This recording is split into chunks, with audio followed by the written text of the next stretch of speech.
Speedy. Hey, Zinc. Let's see if the audio is gonna work. Gonna work.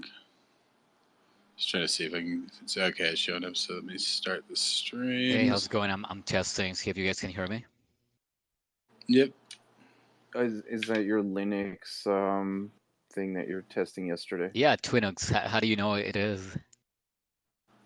Wait. You just said you're testing now, but I kind of put two and two together, right? Yeah, but I've been testing it, and I was really hoping I mean, the reason why I set this whole thing up, right, was because they claim you can fire up spaces from here, but no. I mean, you can actually create a space, but none of the like host commands work, so I can't bring anyone up or do anything. It's just frozen there. But yeah, so I wanted to attend a space from here, see how that goes. Well, it seems to be working all right. I mean, they really need to just change it on the website interface so that you can like be a host directly from the website and like can respond to co-hosts and stuff like that right through the website. Like, I mean, Yeah, it's so retarded because now now that I've been using Nostr, you know how like you can do that from a website with one of the open source little platforms there, like a Clubhouse clone. Why can't they? If Nostr can do it on a shitty like a web browser tab, why can't just Twitter implement it? yeah, exactly. Unless they just don't want to roll it out right straight away. Yeah, well, it's stupid. I mean, and having done the Nostr, actually, I've been on Nostr for a long time. Since remember, like we like you mentioned it, Adrian, and I created an account right away. I never used it, Yeah. but the spaces are amazing. Like the rooms there, because I with Twitter, the spaces are glitchy for me. Like on Android and on my web browser, like they're always glitchy. They crash. Like I have like technical issues. Like the sound, it's just clunky. And to like like when I'm a host, like it's also clunky. But on Nostr, on the little platform there, it's just seamless, and like I haven't had a room crash or this sound like like having issues or anything. But I mean, there's no co-hosting or like muting anybody or anything like that on Well, that, right? Like, I mean, that you can kind of kick people out, which is fine. Yeah, yeah, you can just kick them. Yeah. You can appoint I was moderators. gonna say that you can appoint Oh, can you? moderators, Yeah. and there is no limit. You can just bring up a bunch of people, so that's great. And yeah, you can have your moderators too. So even if you step out of the room, if someone's a mod there, they can just keep the room open. It's funny. Before Wogpug started going on there more and more, I was actually gonna test just like with the synth through Noster to see if it like does any ducking server side. I don't think it will. Um, yeah, because like I mean, you can actually put an MP3 up and play it, and it'll play in the background, behind people talking and stuff like that. Yeah. Yeah. No. Well, we'll debating maybe moving over to that for this, but yeah, for now since this one was scheduled, because I've been doing my own tests with my own setup there. So So you're thinking it's superior? it's just it's easier. Like now, how much does it scale? I mean, I don't know. I've never had 500 people in there, right? I mean, you've So never had that's 500 people in this book space, well, not in so. this book space. I'm just saying in spaces, right? So I Yeah. mean, yeah, like to what Wait, extent, but like isn't the goal of this having like Twitter people just see the space and get curious and jump on? yeah. Well, I mean, but now Yeah. actually, if you guys look, I don't know if you're on iOS, you should see that at the front of marquee is my Yeah. stream. Wait, so So so your idea would be to host it on Nostr and then just broadcast it here on a Twitter space? yeah, Okay, that makes if sense. if now that it's in the marquee like that, it might make it more accessible. Maybe I'll still just push it into a space and then let people know where to come to do it. But yeah, so that's the idea there. So yeah, it's an ongoing thing. I mean, for now, it's just we have spaces, we do whatever. But of course, I've been multi-streaming this since almost pretty much the beginning. I think even the first one I multi-streamed out on Twitch. So way back. Yeah.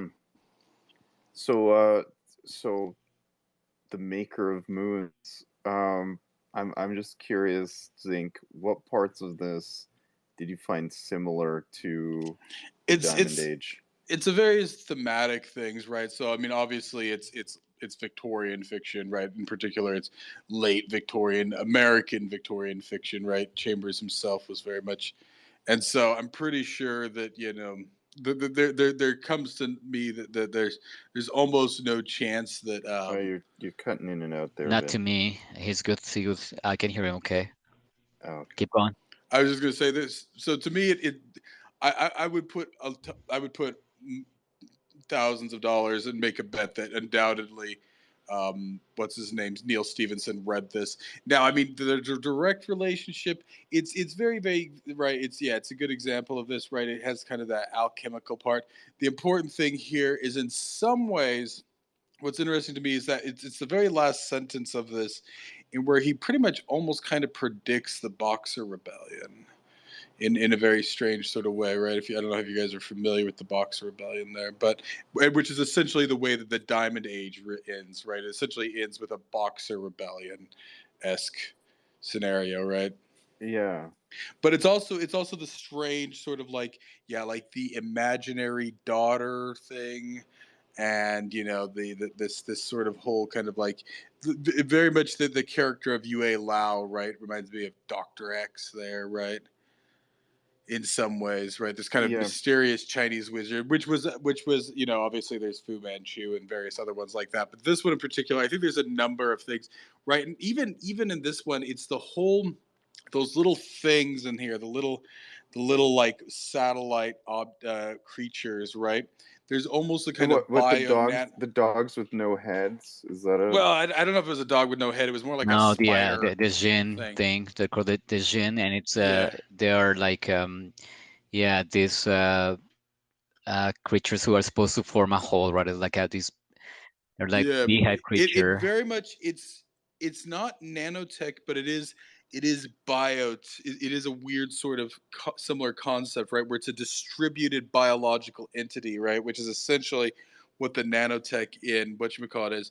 So there's a number of little things, right? The idea of making gold, right? That something could be made, right? So you have the matter compilers and stuff like that.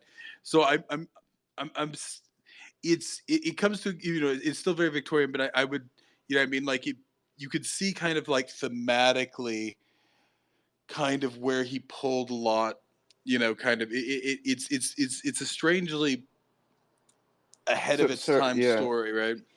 So you're saying that Colonel Barris is sort of an analog for Dr. X? Is that no Yue Lao, right? The sorcerer. Okay. Yeah. Okay, right, okay. Colonel Barris is actually somewhat a very vague analog for Hacketh, right? Like the way he loses his daughter and they regain, sort of, like Hackworth or whatever, right? So that's what I'd say, right? It's somebody who got too deep, right? So that's the thing with Barris, right? He's a worldly man and everything else, and he goes too deep into this world he doesn't really understand. But I mean, he was working at the behest of the U.S. government, right? I mean, that was, and so was Hackworth. So was Hackworth.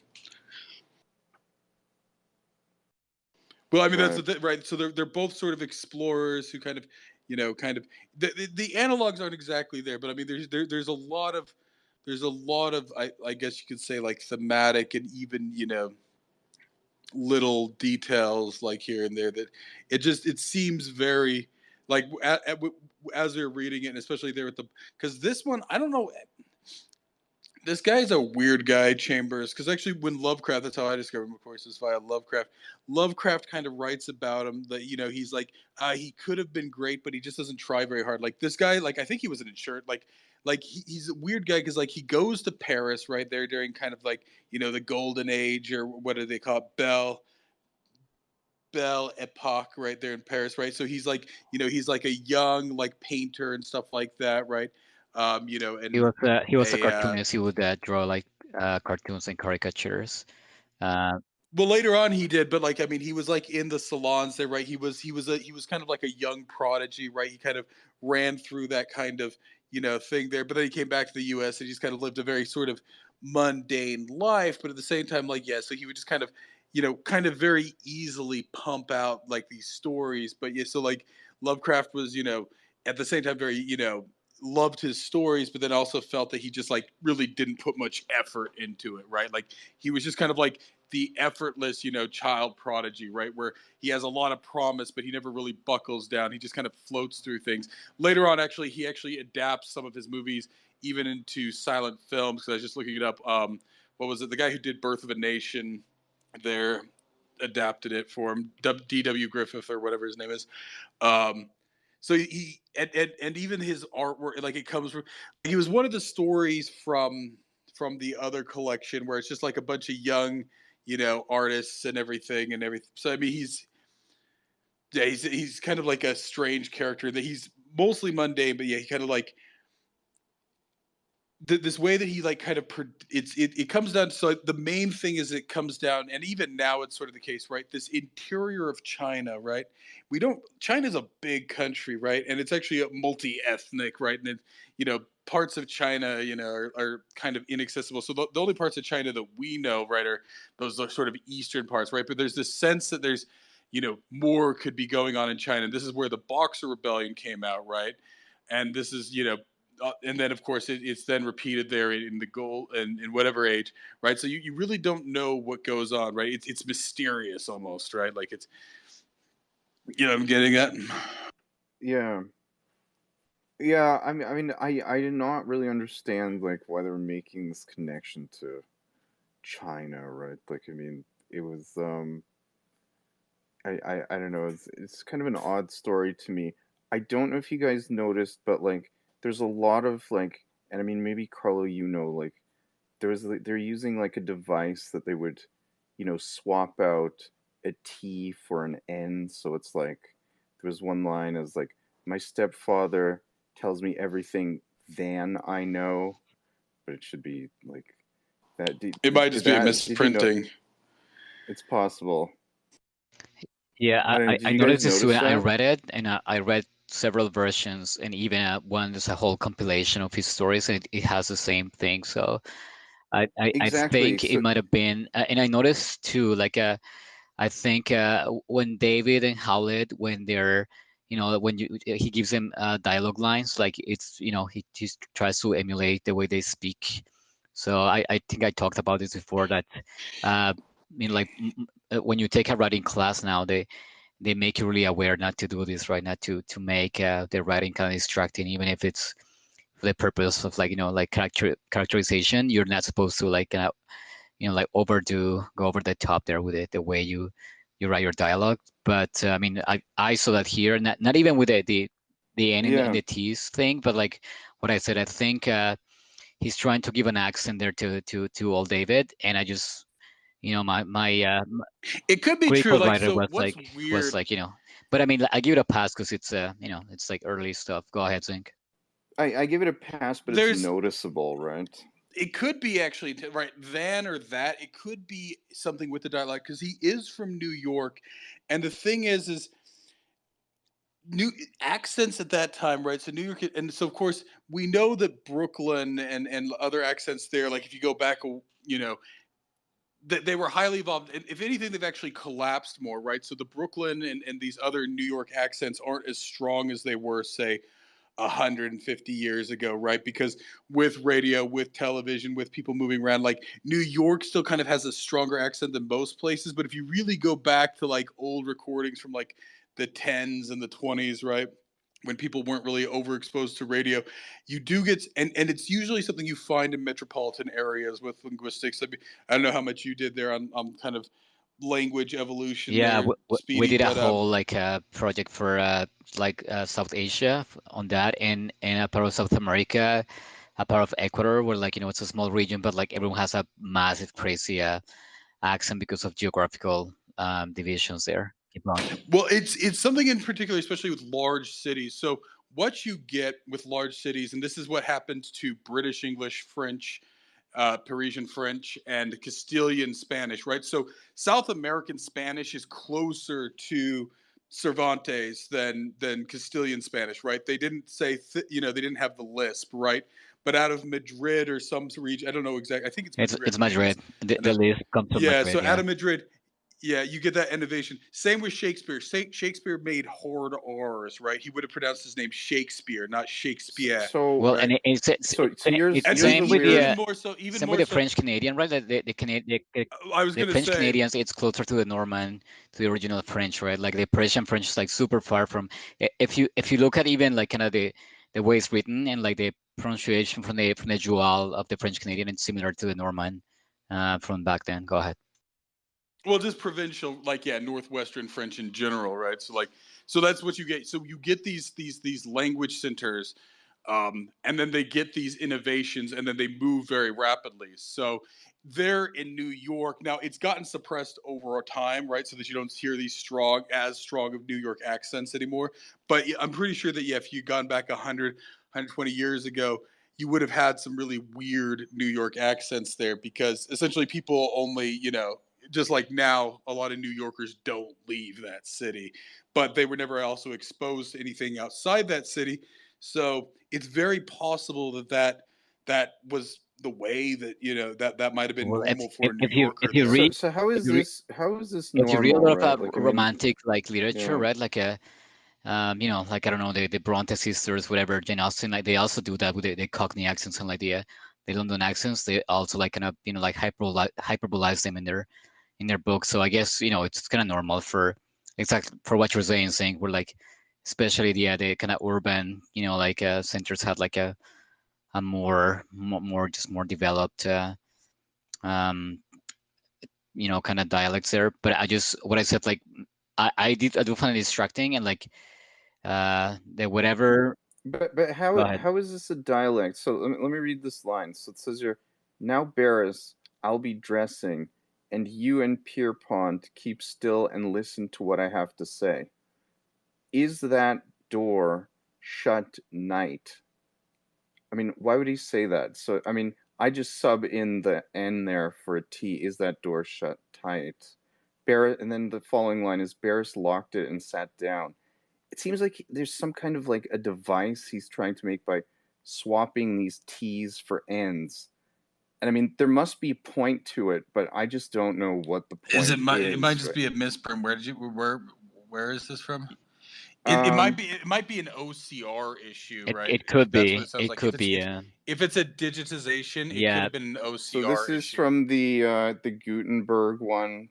The No, I, yeah. I got that from the Gutenberg place, right? From the Gutenberg site. And then when I saw that, because I noticed too, right? I'm like, okay, well, no, I'm gonna find like the original copy. I found one. It still had it. So then I went to there's this like kind of big compilation of all of his works.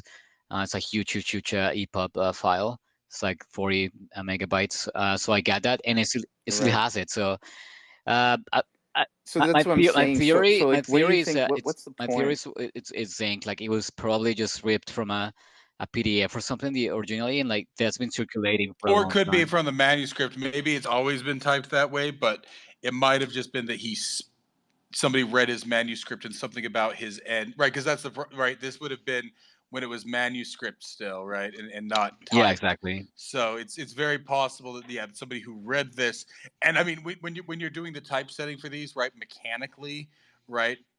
Yeah. Strangely enough, I'm curious. Like, yeah, you'd have to go and find the words because they're plausible, right? Like, if you're not reading it for context, right? That and van, night and tight, right? They're both, they are words that can actually, work, right? So that might have been it. So it's I don't think it's anything Well, to intentional. me, it wasn't a big deal. Like I'm like, oh, I noticed it. I try to find a good version, like without them, whatever. I just kept going and I forgot about it, after when I got into the story. So maybe we can keep going. But I wanted to go back to Chambers though, because um, I had I had a class, I don't know, in school about all of the kind of early weird dudes, and like this guy, Zink, what you said, like really, like this guy was kind of, it's funny because like he was extremely prolific. He wrote like 70 something books, but it was mostly romance.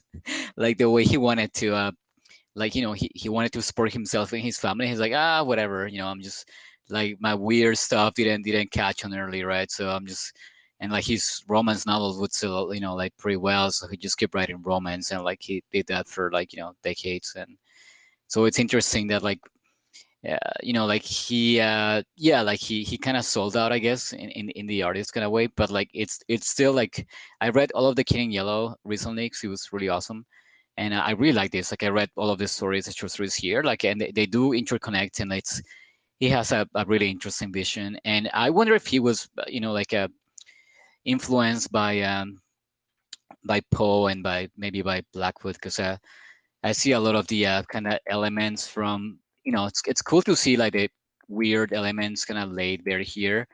I mean, in the weird, but you have like, realism, right? You have science fiction, you have supernatural horror, and I guess in this case there is supernatural romance. But yeah, like, I mean, if you read Lovecraft, it's like the same stuff, but like, like just, evolved to, just perfect it, right? But it's cool to see it here in this kind of proto format. You get the realism and you got the science fiction, and there's the horror. Um, and oh yeah, I also, I mean, I don't know if we can do this later, but did we read the Algernon Blackwood story together, the Willows and Wendigo, or Yeah, the Willows, the Wendigo, and Yeah. there's another weird one he wrote that I liked called no? But I'm the just man whom asking the if, trees if we loved. if we Yeah. read them here, did we read them together, or like was Adrian here, or no? I don't remember. Yeah, I did the Willows. That was actually the first Did one you that I do did. Wendigo? We did the Wendigo previously. That was the first one we did. I Because wasn't there that for one that. particularly, that one in particular, since it's Canadian oriented. But when I checked it, I think even though they're roughly contemporary, I think because this guy started writing because he was relatively young, I don't think Algernon Blackwood started writing until later in life. So he predates Algernon Blackwood. So if anything, maybe he influenced Blackwood more. Because Blackwood was kind of like a weird guy too, right? Like he'd come to Canada, he was kind of like working as like a manager and a surveyor and a bunch. He had a bunch of weird jobs, and then he went back to England, kind of middle aged, and then started writing, right? Whereas this guy was like, pretty much like, if you look this guy up, like, yeah, like he like went and like, yeah, got like pretty Well, much yeah, like grants to go to Europe Blackwood, and stuff. Blackwood, yeah, he wrote Wendigo, I think in 1910, 1915 or something. And yeah, this is from 1890 something, so it predates Blackwood. But I just found, like, how in the Wendigo story, like they go on this hunting expedition too, right? Like I just sort of Wendigo a lot with this one, right? Like, I mean, they go hunting, right? You have like, they kind of character who's more seasoned, right? Like a Defago and Wendigo, and you have a Barris here, and like they kind of both kind of go too far, right? And So what's fascinating about the Wendigo space we did? I can't even remember who the guy was. I can't remember if I follow him or not, or if I think I followed him after that, but I have to go look it up. So we were doing the space. I think it was me, Clara, and Dylan at that time. So we were discussing. I can't remember if anybody else was in there. well, I was there. Maybe Skuggs. I can't remember. It Oh, was okay. So me. I mean, for that's the why I said, like, if Adrian was there, I couldn't for the remember. Wendigo. Yep, I did Wendigo. I think it Oh, was my okay. first Okay. space with Yeah. you guys. Yeah, no. So what's Wendigo I did interesting not is do. if you guys remember, like there was that guy who came in and like his like he was like like his wife and his uncle were like native and stuff, and so like he gave certain details about the Wendigo because he had never read the story that show up in the book. But anytime I looked it up online, like the smell No, of the yeah, Wendigo, he like gave he talked about context the. with like kind of like folklore stories from the native Well, there. what's interesting about that is that like I'd never found any of that stuff when looking it up online, anything about the smell, but he gave that context, and then that's context that Blackwood had, And of course, like I said, I know that like Blackwood had worked like a surveyor. Like he was one of those guys who just like had come to Canada and like worked like weird odd jobs for like 10, like 5, 10 years or something. Then got back to Britain there. So obviously he had had like very deep knowledge of it. It wasn't just shallow that he was writing about and making stuff up, but he had that deeper. So yeah, no, we definitely should, because like I said, that one very distinctly, it's very Canadian Well, in but many ways. this one though, like they go to the where are they though? Like close to like what is it, Vermont Very near or New Quebec, yeah. Hampshire? Yeah, because they take the Quebec Express, whatever. Oh, and their dogs are like Gordon Setter's name. They all have French names. You guys notice? There's Mioche, Gamin, and Vailloux. That's all French names, right? So it feels very, to me, feel like I'm like, oh wow, this is all these links to the Quebec Express. Like um, I think what is it? They mentioned something about the Well, border. it kind of shows how loose the border was. To them, Quebec was more local, and it's the same with Lovecraft and other things too, right? To them, Quebec was more nearby than the rest of the U.S., right? Like, borders were kind of like official things, but not really, cultural. There wasn't a cultural border, right? Like, yeah.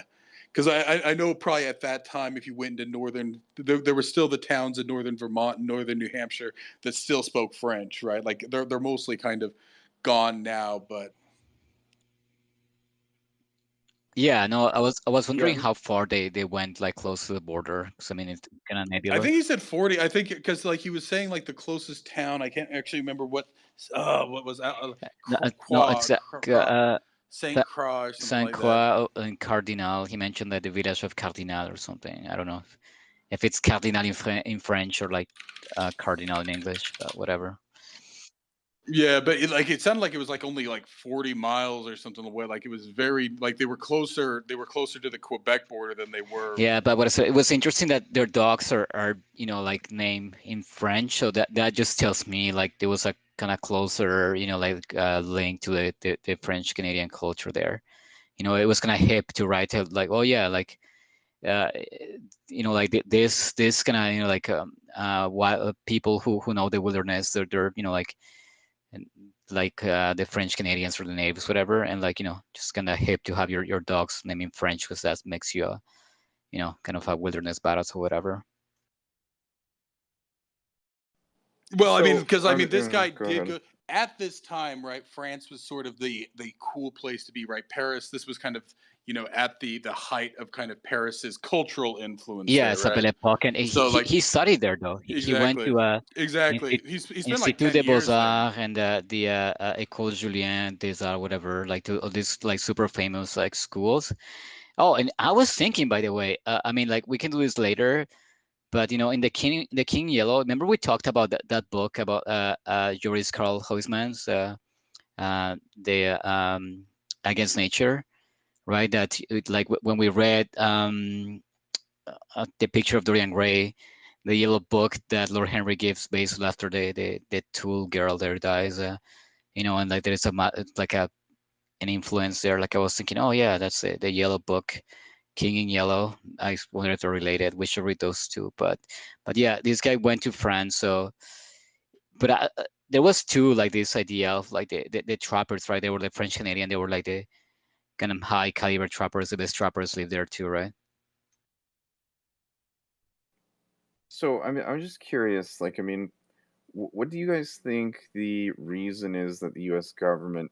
Obviously, at the end, we know that Barris, it's personal for him, right? Why he wants to like kill these gold makers, right? So I mean, Well, so like I mean, does the this, U.S. yeah. government not want this gold to be like Well, flooding it the would market? It's collapse the like, Well, economy, and I so was right? thinking about, the yeah, thing you have I to was remember thinking is about this was still a pinchback, right? this was still a gold Yeah, based economy, so gold backed. So if suddenly you made gold Well, yeah, it's like trivial, right? printing money, right? All exactly, It's currencies as would if have you can print collapsed. money. It's the same principle, right, of printing right. money. If you can just create gold, like out of a machine, whatever, What out I of a was thinking lab. about, like, what I mean, this takes place what just before the turn of the 20th century. So I was thinking, like, I mean, in the from like I would say with the 1840s, like pinchback, so like fool's gold was like a really big issue, right? It was like, you know, just being deceived on like what is or is not gold, and like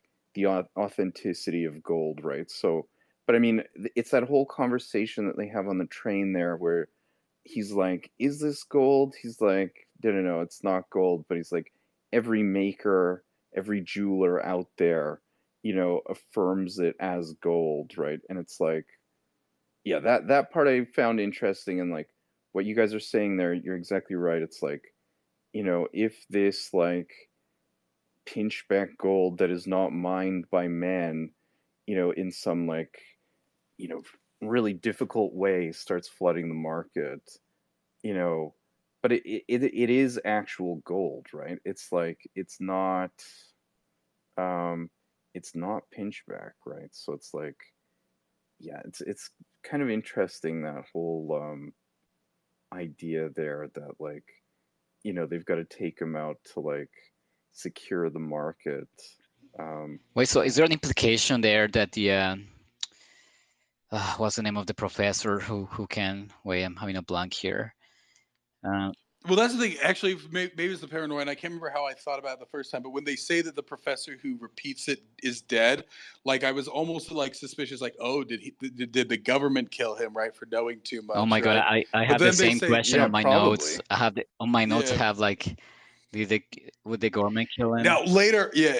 But later on, they do say that he was killed by one of the Yeah. Chinese. But I sort of wonder, like, Well, was his implication well, there? exactly. And that was one of Because my question. Like if there was an implication, like, do you guys think like, did he learn from them, or like how are they related? And like, I mean, it's just is it a coincidence that like he learned how to make gold like when the Chinese were also making gold like out in the forest there? Like, yeah, that's kind of nebulous, right? Like it's not. I didn't find any links. Can I actually reread this story with that?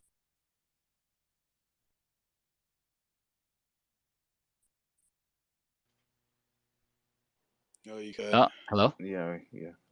I thought it might have just been me, but No, I yeah, was you just can saying try like, it out yeah, again. I reread this story just trying to find a link between the professor and the the counterfeiters like making gold in the forest, because that was a question I had, but I couldn't find any link. But I mean, is it counterfeit? I mean, this is the Well, question, no, right? it's So I not. mean, and That's it's like, their point, is that yeah, it was gold, and then, right, like, it okay, is gold for all intents, because yeah, gold is a composite, right? That's what he hints at, right? That you can. right, So it comes down to that whole alchemy thing, right? And transmutation, which of course is dealt with nanotech in this essentially alchemy, right? So the two goals of alchemy was to create gold and to create life, right? Yeah, well, yeah, it's funny because like like we have a Yison here, Yison, whatever her name is, but it's kind of implied too that she is somewhat created, right? So I just sort of the alchemy principle there, that like, okay, these Chinese sorcerers can create gold, but also life, right? So um, yeah, and that but then why would he come and one day try and take the family away from Barris? That was like, and he refused, and then like it happened anyway. It's like Well, I mean, this that goes back to was, the yeah, yeah, Grimm's tales. I know there's tales like this where somebody essentially creates something for somebody, like I think like a person for somebody, and then they do something to violate it, and then they take it away, right? So they do it as a form of control, right? So he's sucked into Eon, right, with this sort of yeah. false thing, and then he rips it away from him, right? But then holds it over him, and so yeah, it's. Well, I mean, I'm just thinking like, you're saying it's control is the ultimate thing, but it's like, it's sort of like, to what Well, end, right? even I mean, even like, there I at mean, the end, right, when she's peering over his shoulder and saying, "Well, that's all a lie," right?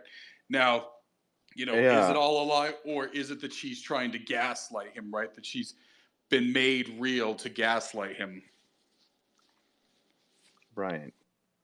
But I haven't read the other two stories, right? So I don't know if this, you know, goes further. Are we going to cover those? I mean, those other two ones, I think I'm not Speedy sure. Like, was. at least from what I understood, they weren't quite in the same. Like, I think there's like a loose connection, but they're not quite as. they're more just kind of typical stories, I Yeah, and they're believe. more romancy Okay. stories. I mean, there Yeah, is.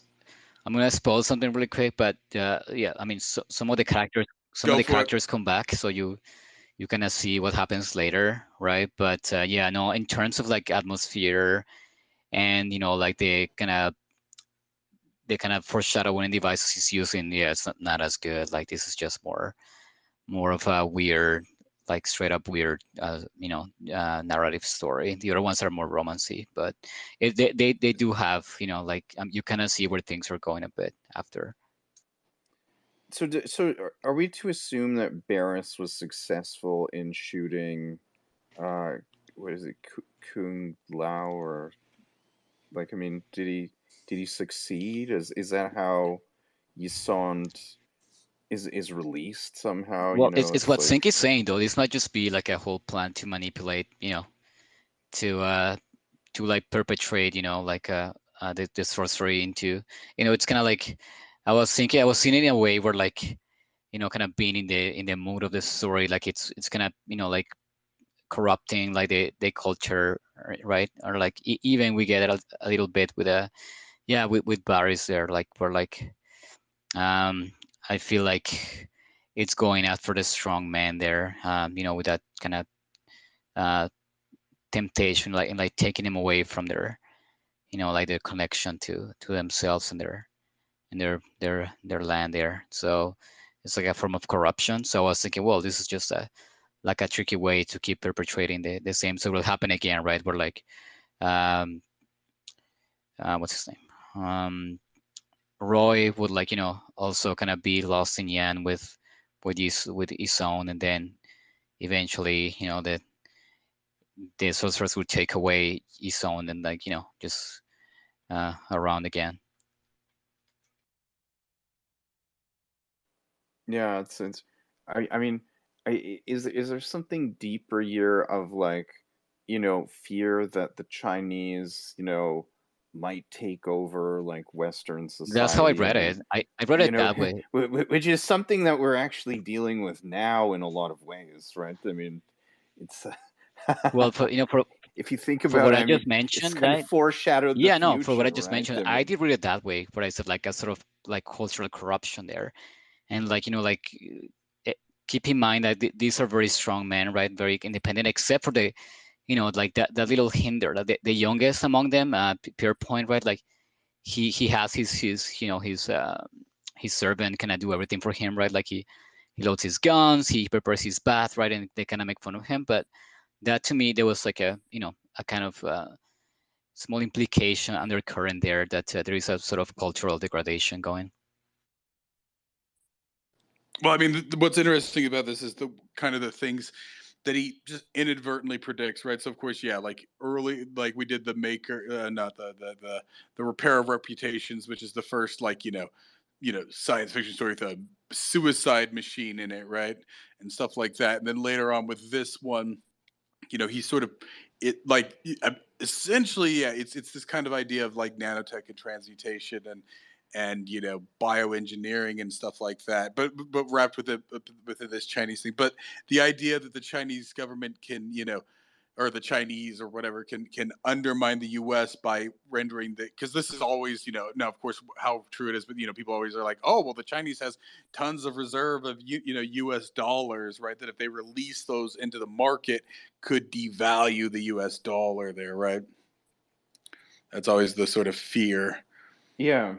Well, I mean that's a valid concern, right? To a large, well, it's more like the debt, right? It's like, holding those bonds, right? So I mean, this is interesting though. So was this?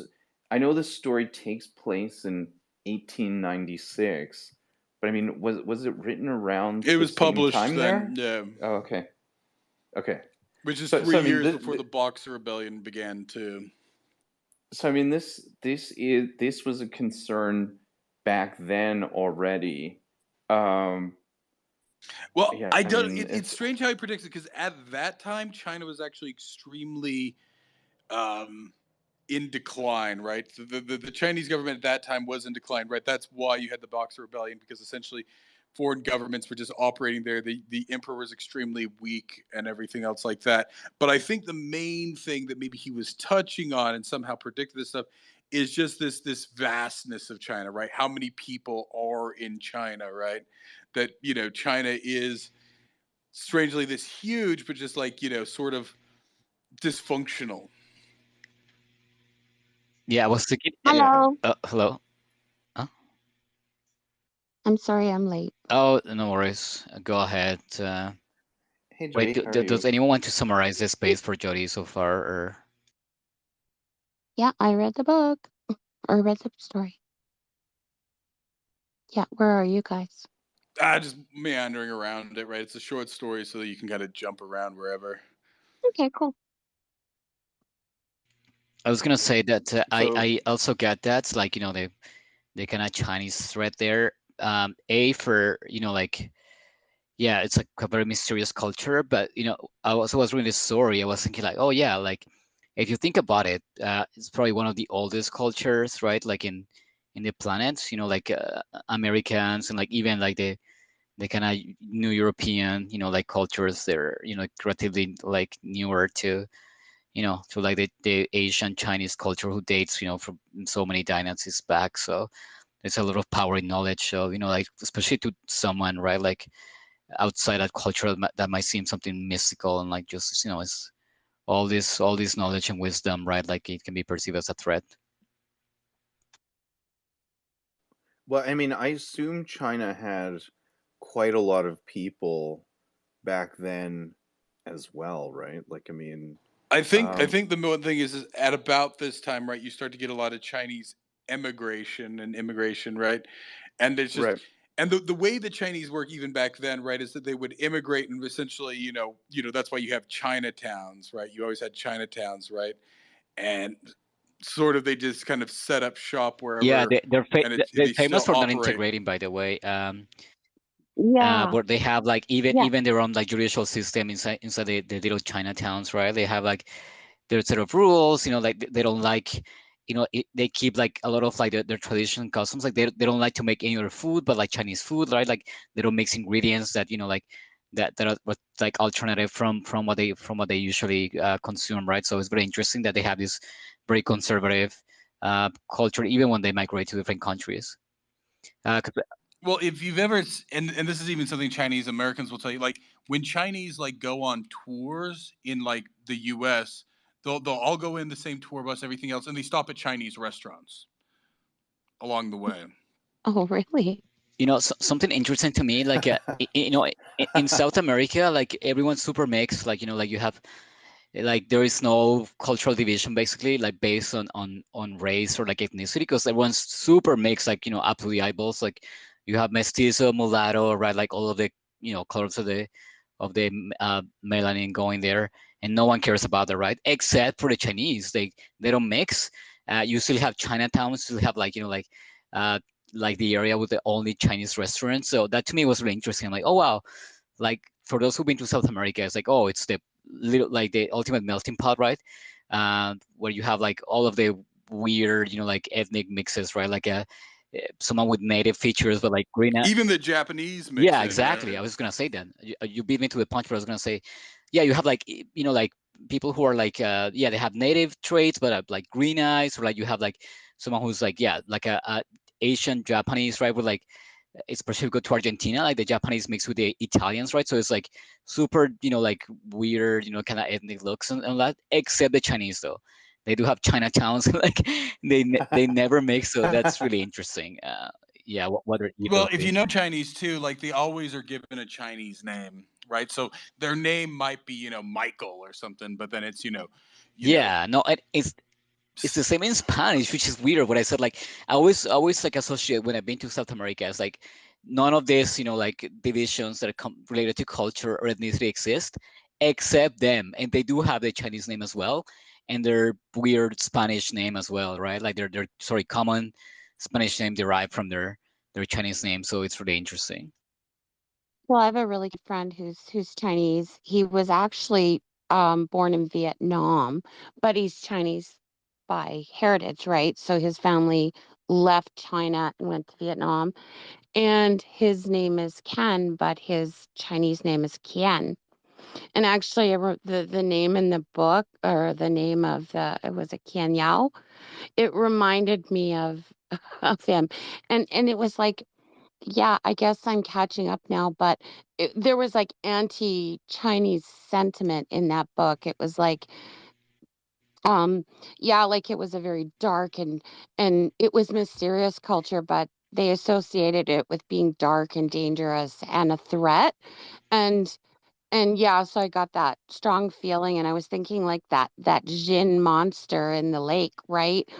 It was almost like that was, I guess, like folklore.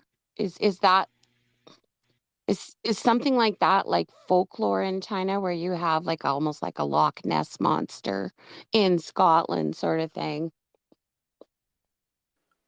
Yeah. I'm not sure. I mean, I looked so it up, by that the way. part was kind of I looked odd, it right? up, see if there was a Okay. connection with Chinese mythology folklore, but I didn't find any. I'm not saying it's not, Okay. but like I was really interested too about the she monster who, like, it was like a collective, like a beehive kind of monster with like uh, Right. compartmentalized, like, like consciousness, But but was I it couldn't find any. I almost took it like it was like a was it familiar or a real? manifestation. Well, I mean, the That's what little I thought, things, yeah. right? Like the little things were satellites of it. With the dogs with no Yeah, heads. yeah. That was creepy. Or the little Dude, spider Wait, so things that, It like that made he me pulls out think of of his like pocket. starfish, right? How they wriggle and they're kind of gross. But I mean, And then wasn't Roy tied up with her and then they're on the ground and like these things are approaching and then it's like, Barris comes in and I make the assumption that like, he does actually shoot, that Chinese wizard. Um and then But can you he's taken kill out. him? Yeah. Can you yeah, kill no, Well, him? I mean, I don't know. but they It's said they like the never found a act of body. it's sort of like the act of standing up to him is like enough to keep him like at bay for a while. Is that? I mean, that's what I took well, from it. Did you guys ever play Final Fantasy X? no.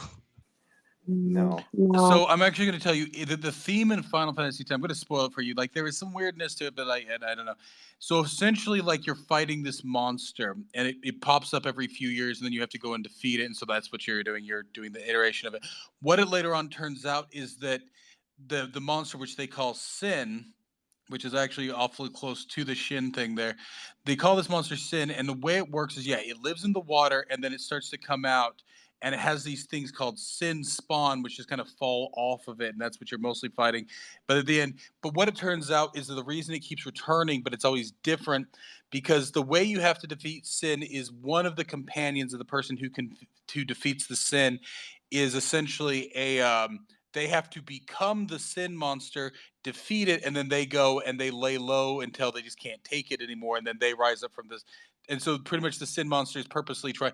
So that's sort of the question: is Yue Lao immortal? Is this what happens when one Yue Lao, like with any of these, right? It's the sort of Dread Pirate Roberts thing, right? When you deal with these sort of cults and stuff like that, like, oh yeah, he's lived for 200 years. What was it? It's the same. Now they deal with it a little bit. So some in New Orleans, there was a voodoo queen like in the 19th century called Marie Laveau or something like that. And what they actually speculate was that it was actually the mother, and then later on when she died, the daughter took over. But because there was this sort of continuity, there was this sense that she'd been alive for like 100 years, like over 100 years and stuff like that, right? And Okay. Yeah. so it's this idea of continuity. So yeah, is he immortal? Does he just get replaced by somebody else who sort of fills that role? It's even, once again, this is what it's dealt with Dr. X. Like you think like, oh yeah, Dr. X is this mysterious figure, and then later on when they see him there later on, at the end, right? He's a high-ranking official, but he's not the highest-ranking official, right? He's actually just a part of it, right? So those are just my thoughts there. So, but it's funny you guys were bringing that up because I hadn't thought about that connection. But yeah, in Final Fantasy X, that's what you have is this Sin monster, which I believe that like the way you pronounce that Xin actually in Chinese is Shin, right? I thought I said that Shin. Well, that's what I'm saying, but Sin, Yeah. right? So that's what they now. Funny enough, Yeah, I don't because know. X is shush. Well, so here's what's fascinating. I'd never thought about it with this with Final Fantasy X. There, Japanese, when they Romanize it, so the Japanese, it's a syllabary, right? So they actually in Japanese it would have been called Shin too. And Right. sometimes when they translate things into English, they remove that sh sound because they don't know what they're trying to get right. When you try to Mhm. when you try to transfer things between that, so I'm actually I got to go look that up because the fact that this monster kind of has this shin spawn and everything else, and it lives in a lake and it spawns these creatures who are kind of satellites of itself is actually exactly like what it was in Final Fantasy X. I don't know if Final Fantasy X got it from this book because it's very possible, but if there is some sort of Chinese mythological creature like that, the Shin thing. Right. That's kind of what it made me think of, was like there's often like folklore in different cultures that is very similar, right? And it kind of makes you think like, where did this all come from? So like how does something similar spread to different cultures? That's something I that occurred to me during when I was reading that book. I'm like, ooh, this kind of reminds me of like, like a mythical sea creature of like in my culture, like in Scotland, right? So you're thinking the Loch Ness monster, but without little satellite beings that come back to the whole, right? Yeah. So yeah, so this is the because like I'm looking up on Wikipedia and it talks about it like yeah. But I mean, what was that just like in their heads or something? Like, I mean, because it seems like it wasn't a physical thing, right? It Well, I was, mean, so this is yeah, on the Wikipedia. He had corrupted the Shin, the good genie of China, and transformed it into a monstrous composite being. The monster is horrible, for it not only lives in its own body, but it has thousands of loathsome satellites, living creatures without mouths, blind, that move when the Shin moves, like a mandarin and his escort.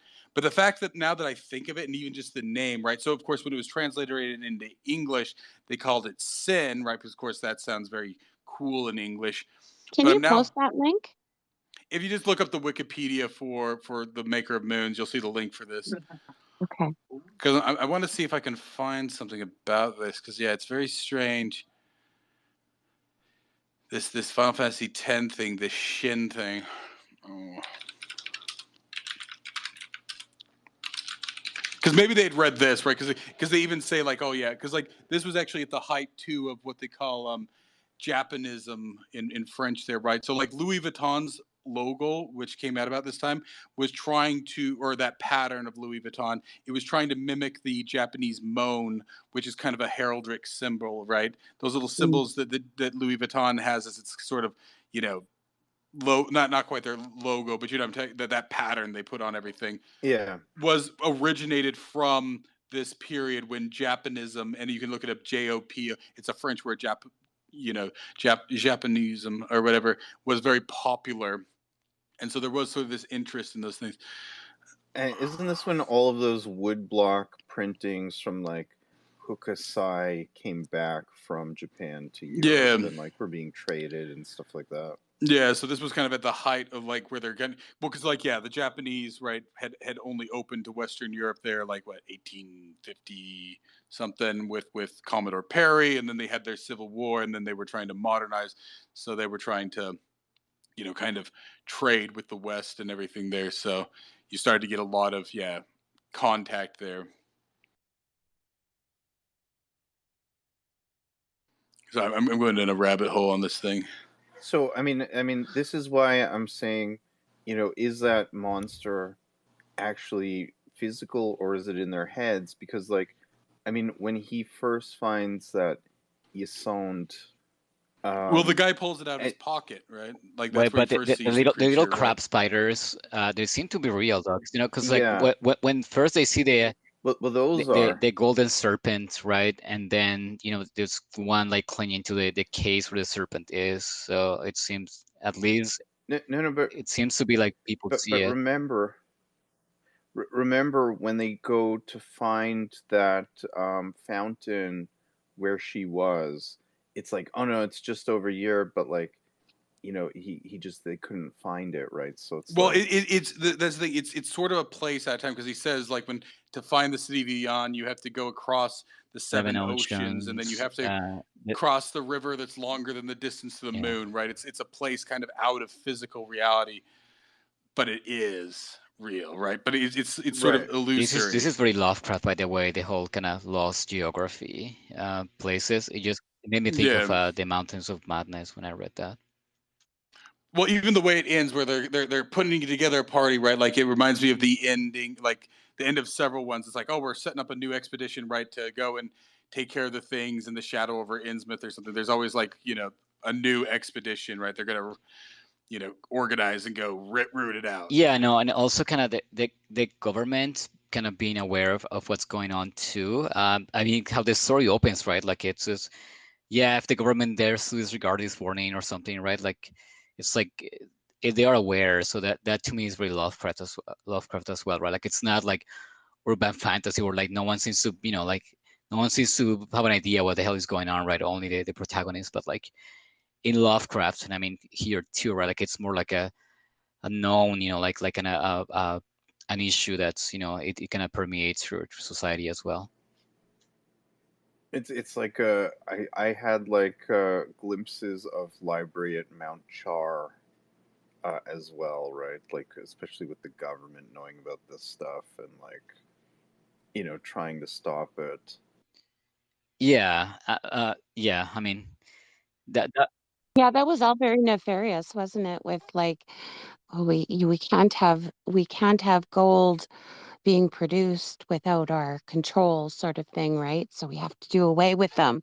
We can't allow competition. We can't allow it to flood the market, and it was kind of so we must kill them. And I was like, yeah, gee, it just seems so like we talked drastic. about it, Jody. That it seemed kind of close to now, right? Where like you have they're printing money, so kind of playing with that idea that no one else Right. can print money but the government. And like Zing Yeah. mentioned it, and it's something that I also, when I was taking notes, that like when they killed Professor Lagrange, right? Like I'm like, oh, when I first read it, I'm like, was it the government that killed them, right? Because as soon as they mentioned, oh yeah, someone else can know how to make gold, and like Barris is like, oops, he died 2 days ago, right? Like super like sudden, and I was like, oh, did the government kill him too? And I mean, like Zink also touched on it, so I still think that that's kind of left, kind of mysterious there for you to interpret. Like, did the government kill him, or was it the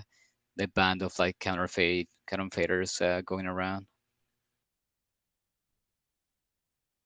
I don't know. I got the impression that it would have been like he would have been taken out by the government because he knew too much, that you have to keep the information to a select few in order to let it get out. So it's kind of like those movies where, you'll see where they'll kill each other off, right? Until only like they'll originally be a team of three, and then the the one will kill off the other two. You have to make sure that the news doesn't get out. It all has to be kept hush hush, because if it got out, it would be scandalous, and you'd lose faith in the government, right? That's kind of what I got from it. Yeah, exactly. And it's like, so I mean, also Julia, I talked about like pinchback, which is essentially fool's gold, right? And I think it was like a big problem at this time. Like, so it was sort of like Oh they yeah, they with the needed gold to, rush. but I mean, this was actual gold, so it's an even more of a threat, right? It's like, if it's not coming from like people who are mining it through like labor and stuff like that, if it's just can be created out of thin air, like I mean, it throws the entire market off, right? It's like, and I mean, he even says, no, it's not gold, but it is gold, right? Like every jeweler, everybody that inspects it is like, no, this is solid gold, right? So it's like a big problem. Um, and another thing, like when Barris says that, like when he and his men were like just leaving from time to time, and they were actually killing off the gold makers, like they had killed a whole bunch of them. It's like, I don't know why he kept this a secret from the other people in the expedition, right? Like, I mean, I didn't really understand the significance of him, like, you know, keeping, because, like, I mean, they all know Well, it was that the his intended cover. purpose Yeah, is the Yeah. intended purpose is to kill them, right? I mean, and he's Well, but succeeding in isn't doing he this, with but he's like, he's not Secret saying Service? He's with anything, the right? Secret Service, so it's supposed to, you know, kept things secret from them, no? it's I think there's almost a sense that he's figuring out if these guys should be inducted, right? If they can keep a Oh, okay. secret, right? So he's bringing them along. Yeah. He's giving them hints here and there, but he's Right. seeing kind of how, you know, so they're kind of like proteges for him. He's only telling them what they need to know when they need to know it, a bit at a time, sort of thing, and kind of feeling them out. I got a really strong kind of, you know, colonial feeling off the book, in that, you know, they were responsible for, you know, they were the smartest, and then they were going to do away with any lesser. I don't know, just got a feeling of a very colonial feel about the characters, and how anybody who wasn't, you know, culturally like them was somebody to be controlled and managed, sort of thing. Yeah, are you talking about like the Chinese woodsman, right? I mean, Well, no, and the like Pierpont, and it just, oh, okay, yeah. it had a ring of, like, it was, of course, the English at that time, right?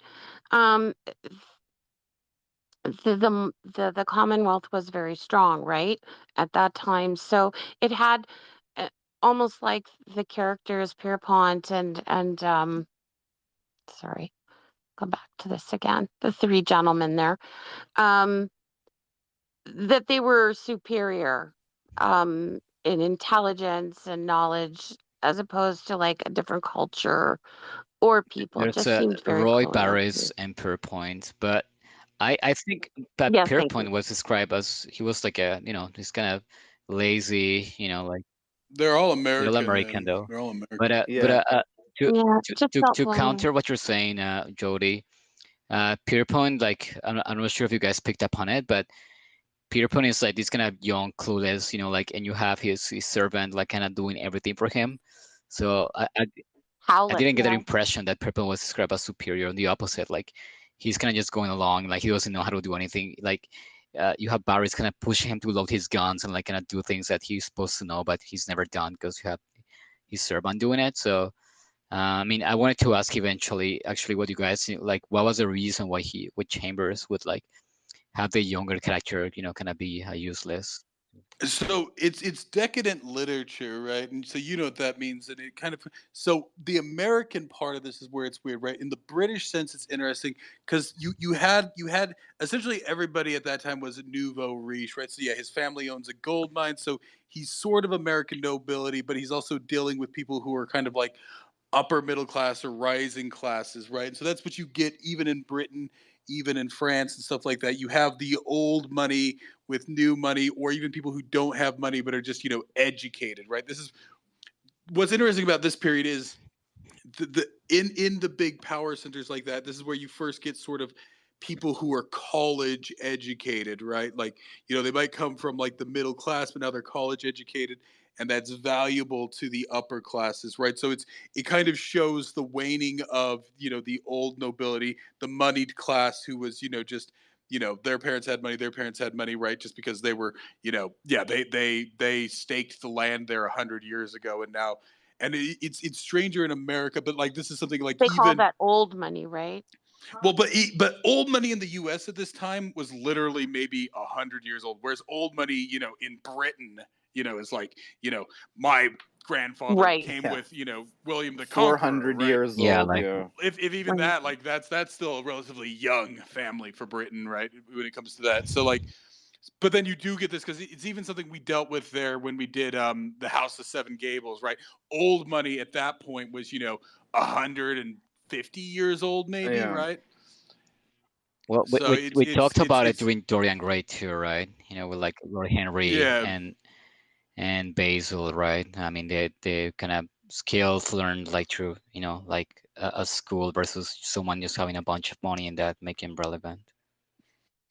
Yeah, so I think that's kind of what they're dealing with there. Is just that, yeah, like, and it seems like that's probably like even what Chamber. Now there was another story like Chambers did in the other one, where it's just like a bunch of young people, and it has this weird thing where it can turn people into stone or like turn things into stone.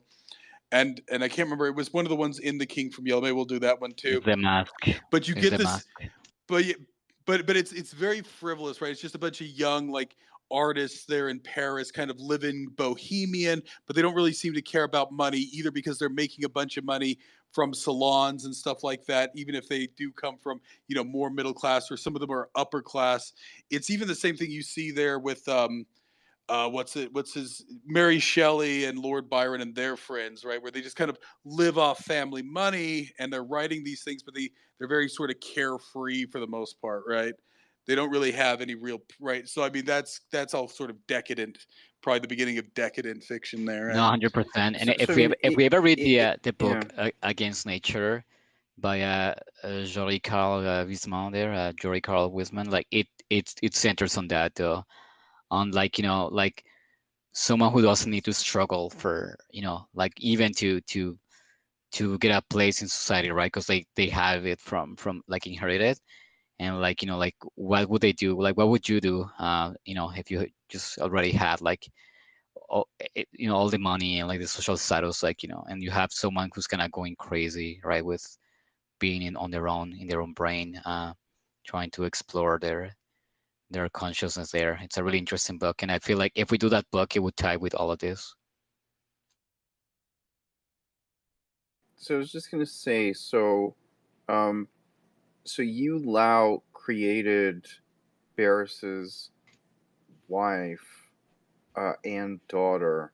How come we don't really see anything about the wife, right? I mean, we just say Yeah, that they don't he's explain what taken. happened to her. Yeah, he's like just taken away, Well, like the she's daughter and yeah. created. She's created, right? So the daughter is half created, right? So Yue Lao creates this woman for him out of a lotus, or that's what he says at Yeah. least. Right. And then she disappears. So maybe she was real, and it's trickery, right? Like that's the big problem I think with a lot of this, and what people write because was it a haze of opium smoke, right? People would go over there and say they saw weird things, but yeah, was it just like a magician and stuff like that, right? How much of it is but then it's behind of a bunch of cultural stuff, and so they can't really be sure of what's magic and what's not magic. And But I mean, Well, the see, end there.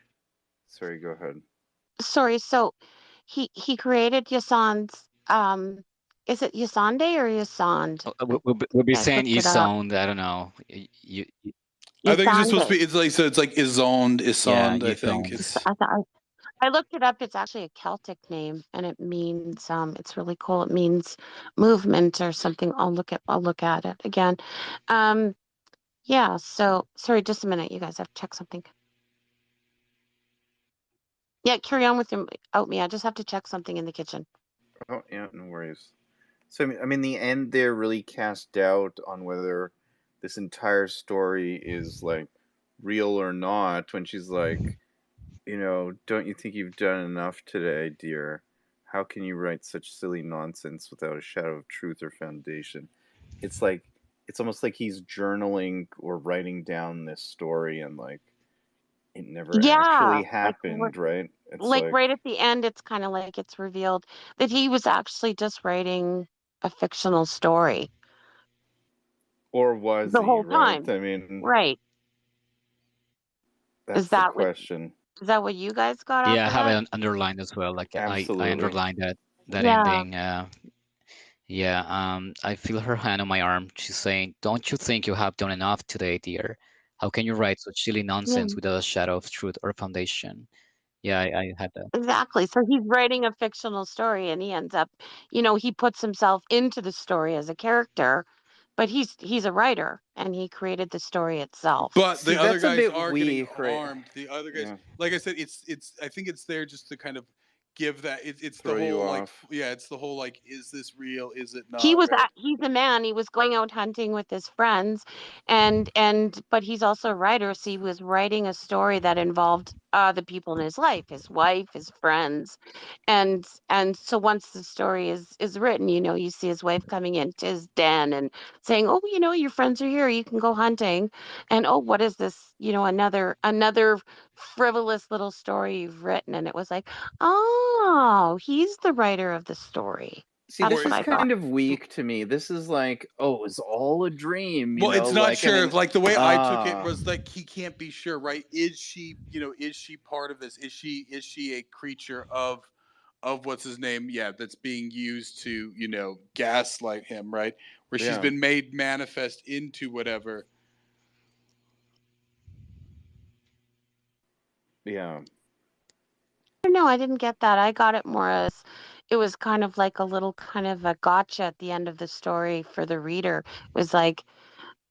It was like all along it was in his head, all of No, this. I'm yeah, half with yeah. that and half with Zink, like what I mentioned before Jody came up, that I feel, yeah, that like to me, like the whole implication there is that you have that corruption coming from this mystical source of power, right? And that it's a way to manipulate like the kind of the strong man in the American society slash Because it's culture. the way she so forcefully says it, right? It's very distinctly gaslighting, like, almost like she's like, Oh, you without a think so? shadow of truth or foundation, right? Like she's really pushing it. It's like, oh, that's not a silly story, right? Like she's really like, oh, that's all a farce, right? It's meant to be intentionally ambiguous. You think Yeah, It's so? Yeah. I Well, I didn't. mean, it is yeah, meant to yeah, be No, ambiguous. it That's has the to be point, for right? sure. Yeah. Yeah, Yeah, I mean, like absolutely. especially, leaves you yeah, wondering. no, and like this guy is such a prolific writer too. Like like he wouldn't do that. I mean, he wouldn't like make such a clumsy ending for sure. It's definitely there to on purpose to cast that doubt, but also to kind of make you think, right? Like is she being a gaslighter there? Like for sure. Hmm. But why would she be gaslighting him? Uh, Well, because Because she's a tool of yeah, Yue exactly. Lao. But yeah, I think you weren't Hmm. here. We talked about it a bit. Like we said, like even to Barris, right? I know. I'm No, sorry it's I was okay. No, late. I wasn't sure when you came up, but like we were kind of like playing with this theory that even Barris, right? Hmm. Like it's all kind of manipulation game to kind of like corrupt the strong man by using this kind of magic slash trickery and like kind of get them to Right. doubt their sanity or like kind of play with their with their mental strength there. Hmm. yeah, Interesting. I don't know. Yeah, I get what he's doing there, but like, it's like, to me, it's a lot like that. It was all a dream kind of ending, right? It's like, was it all a dream? It's like you have a really good story, and then like, it ends off on, was it all a dream? Yeah, I guess it does make you think, but I don't know, these kind of endings. It's like, um, It irritates you.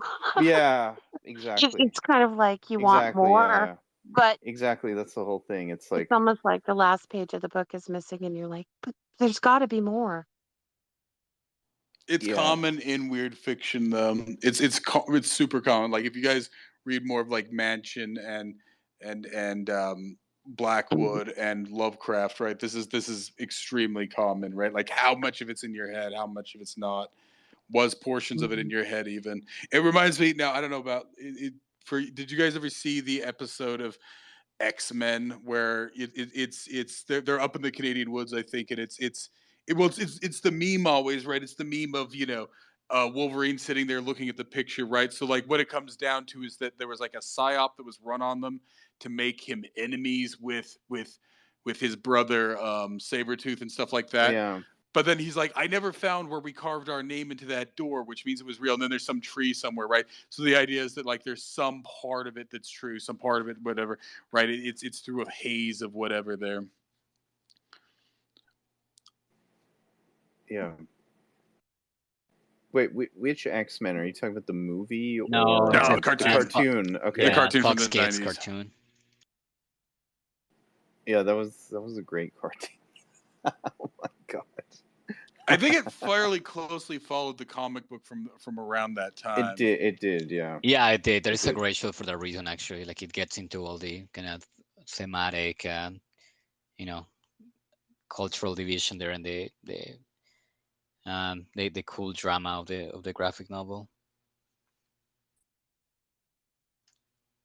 Even kind of too much. Like, and I know some kids found it boring when it gets into the whole like Genosha and like the whole like liberation of the mutants. Anyways, let's keep going on with the story.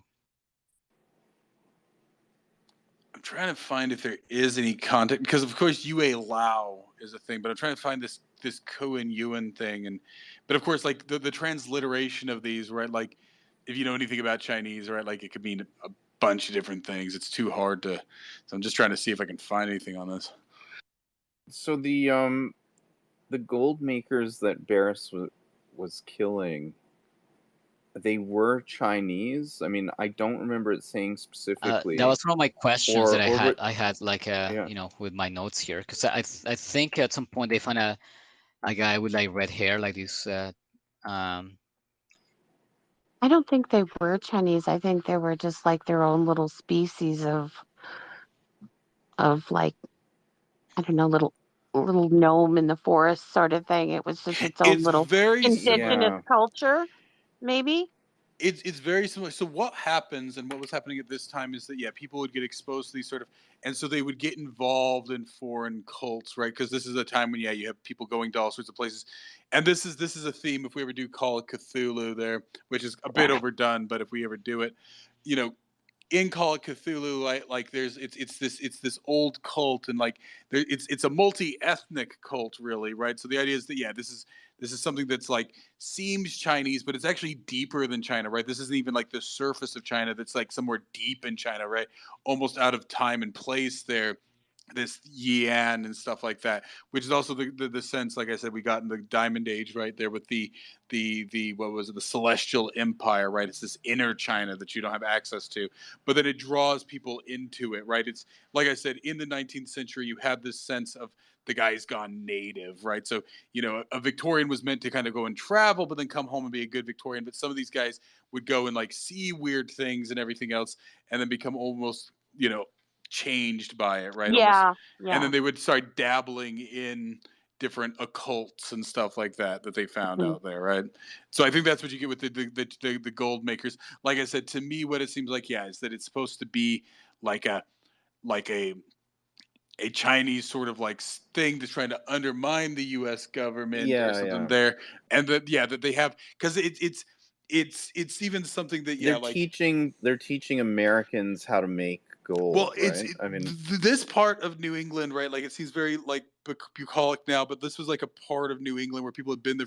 Like, it was like, like in Lovecraft, there he describes the people who live out, in the like, upstate New York, Vermont, and stuff like that as white trash, right? That they've gone a bit native and been there for a bit too long, right? So they're very easily, they're it's if you dig more into Lovecraft and stuff like this, you can kind of get this sense of stuff, right? Like, it's kind of what he's trying to capture there. This idea that they're kind of 100%. It's funny, like the woke-tards or some of the leftards like claim that as racist, but it's not at all, right? Like it's more like the Fago, right, the Blackwood story, right, where like you go so far into it that like your connection to your culture gets kind of like blurry there. So well, it's the sense that normal mainstream, and I'm going to use the word normal, whatever, mainstream Western society, even if they're Christian or whatever, right? But for the most part, at that point, it was very sort of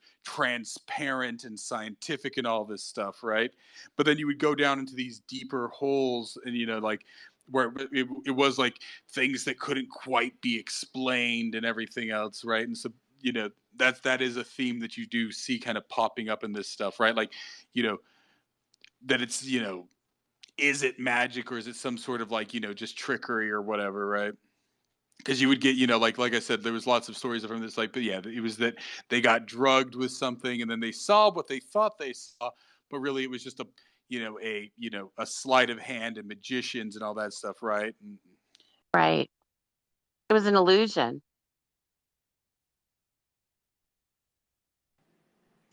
Wait, so I wanted to Yeah. find the ISBN for this book, because like every time we do a book space, like I kind of keep the notes, and I catalog all of this, the spaces like on paper. They're using this app called Zotero, and like I went to Goodreads to find the ISBN, right, and just I looked at the comments there briefly, and everyone just like calling these three races, like like anti-Asian, whatever. Right. And Jody Yeah. mentioned it too, like you feel like some hostility to like toward the the Chinese culture there. I think to me it's more like more of a like a mystic like view of the culture. I don't particularly find it like racist. Well, it's What mysterious.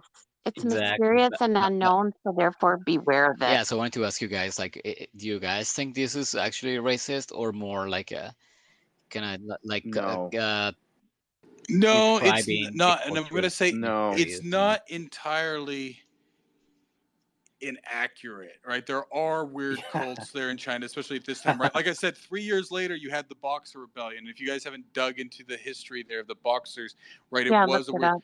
and in many ways, like he almost presages that by 3 years. And I don't even think that was, you know, necessarily like on anybody's radar there. But I'm trying to find the exact. Where does he say it? So Crap. maybe it's more that the Chinese actually dispel anybody else from getting to know their culture because they mistrust. Well, it's more so. Here's what I was going to bring up. If you know Chinese and you understand Confucianism, even though so China is an old, it's been considered an empire for about 4,000 5,000 years, Well, it's an but ancient culture, right? but it's multiple cultures, and so the entire Chinese of Confucianism is it's like it's essentially like there's the government, but you sort of operate within your own little clique and clan there, right? So it's the power that is right because it's supposed to be the emperor represents heaven's will on earth, but they operate within themselves, right? So it's just new boss same as the old boss. That's always the way they've operated. So they're Chinese, but then they're like not Chinese, right? So it's there's a lot of internal sort of division and always has been. I guess is what I'm trying to Hey, get but at I there. thought the Box Rebellion was like strictly anti-religious. Like I was it like also like anti, like Well, it was anti-Christian. yeah, but like you think It was more like an ethnic was thing, it right? or They was wanted it to just keep like a their yeah, like they wanted It was a to weird thing. Like they wanted the emperor because the emperor, even though what's funny actually is that the emperor at that time, the Qing dynasty was actually a foreign dynasty. They were Manchurian, which at that time, even now, it's not sort of considered really Chinese, right? So the Manchurian dynasty, the Qing dynasty. But so what it was is that they felt that yeah, these foreign Hold on, barbarians but had taken I don't over know the if I'm emperor. mixing here, but didn't during the Box Rebellion though they attack also like Japanese and Russian? Like I don't think it was only Well, because Christians. yeah, because they were rapidly becoming westernized, right? So yeah, there was like a Russian and a Japanese sort of delegation. I forget what it was there, right? So yeah, because at this point, Japan had rapidly modernized over the previous 40 years, right? Since the time of the opening and then the civil war there between the shogun and the emperor, they had rapidly, right? So at this point Japan was in many ways very modern, right? So it's saying, I just looked it up quickly. So it was an anti-foreign, anti-colonial, anti-Christian uprising in China between 1899 and 1901 towards the end of the Qing dynasty by the Society of Righteous and Harmonious Fists. And it was known as the Boxers in English because many of its members had practiced Chinese martial arts, which at the time were referred to as Chinese boxing. Yeah, so that's what it says. Bare bones. anti-foreign. So that's what I was saying. Like they want to keep their culture almost But pure. like I said, it was just, yeah, it was an illusion. It wasn't a righteous thing, because like I said, the irony there is that they were trying to, yeah, bolster the emperor, who was himself foreign, right? Like Okay. really what it was it was just, it's kind of what they were touching on there in the Diamond Age, right? That when you get these mass movements, you have a lot of these, too many young boys, right? Because I mean, essentially, China has long done it the way that like India does it, right? It's like, you don't want a daughter, right? So you end up with a kind of excess of young men who are very, you know, Yeah. Right. frustrated, obviously. And of course, yeah, then they were like, so then they take it out on these Adrian. foreign devils, and it's like, oh well, we got to protect the emperor, even though the emperor himself is actually a foreign dynasty and a foreign devil, right? But it's a sexual economic crisis, So I mean, which there's is another Sexual funny point. economic crisis. because that's what we're on the threshold of here, right? So if there are all these Chinese Yeah. hacker groups, it's because they have nothing else to do but be hackers, right? They can't expend that energy. So there's no booty to get, is what you're saying. Yeah. Well, this is yeah. God, that's depressing. So that's and I think So that's kind of what, yeah, the Diamond Age was trying to capture there. So so it's very yeah. interesting. No So kidding. so just on coming back to the story, the Maker of Moons, um, there was that one part where he's talking to Yasond, um, and she's like, oh, he is God, and he's like, no, I don't believe in that God. He's like, I believe in, what about Jesus Christ and like this Right. God and stuff like that, right? So it's like, um, yeah, it's coming back to like tie it into Carlos' question, like, is this racist? It's not racist. It's just that like even then, close to like the turn of the 20th century, it's like Westerners were like distrustful of the Chinese. They kind of saw how they operated, like they don't integrate into the society. Um, they have their own like Chinese clique. Everything that we covered previously, it's like, and it's not racist. It's more like they're seen as a threat, is what it is, right? It's a threat. Proprietary. Yeah, exactly. It's like, yeah, exactly. It's a threat to, Proprietary and it's preservation mode, right? yeah, exactly. It's like, well, what if they did figure out a way to make gold and like undermine our economy? And I was saying earlier, it's ironic because like the Chinese own what, like $4 trillion of U.S. bonds right now. So I mean, they kind of have been the makers of moons, right? Like these goldsmiths, right? So I mean, um, it's like the book kind of foreshadowed where we are today, right? I mean, if you think about like the Chinese police stations in Canada, and like, how many Chinese have bought up like, homes, and they've never set foot in Canada at all, right? It's like, they're just buying up real estate to move their funds out of China and stuff like that, right? So it's like, yeah, it's interesting. The book foreshadowed the future, right?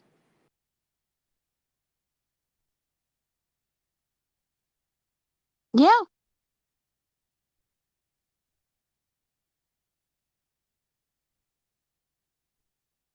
I don't know. Is Carlo talking? I can't hear. Oh, he's trying to get back up. I didn't see. I'm trying to.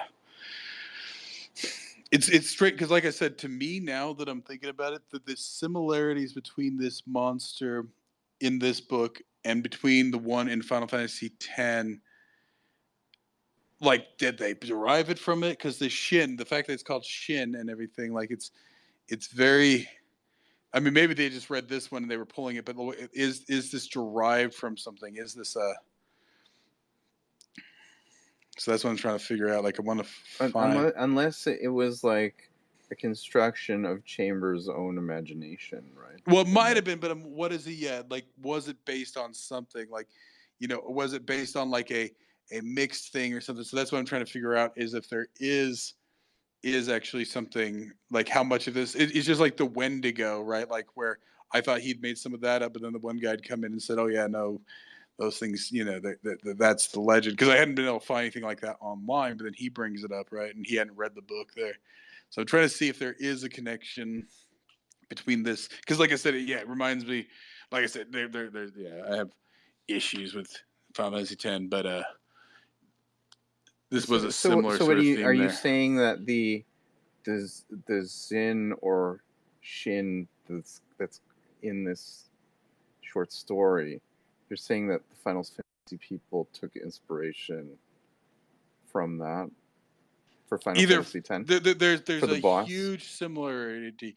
So either they got it from this, or they got it from I some think common probably it's more like thing. a culture, like a folklore thing. Like I would find like I'll be hard pressed to believe that like Japanese video No, game because programmers would read Chambers.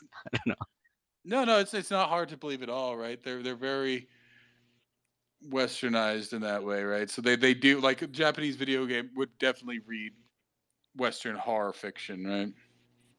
Or Western weird fiction. Yeah. Possible.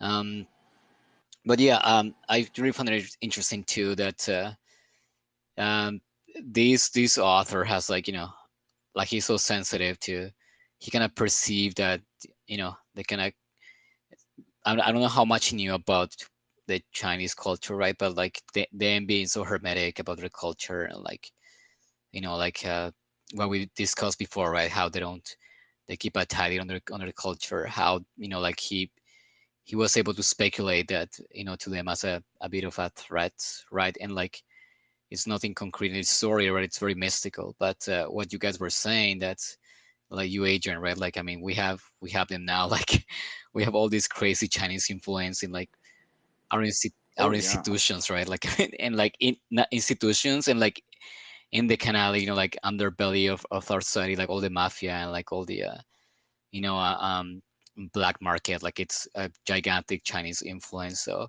if you wanna, like kind of see this less, less subjective, but more like a someone speculating, right? In symbolism there, it's kind of accurate. Like, they're kind of sorcerers, right? Where like they have played all these tricks on our, on our minds, and like our way to see things, right? That they're just kind of acting under our knowledge there. Because here is the one thing that he doesn't make up, right? So this idea of this Yue Lao character, like, binding together lovers with a red thread, which of course does happen in the story, that is part of that myth. So that, it's not just that he grabbed some random name of these things, right? Like, there is this idea that this thing does, like, bind them.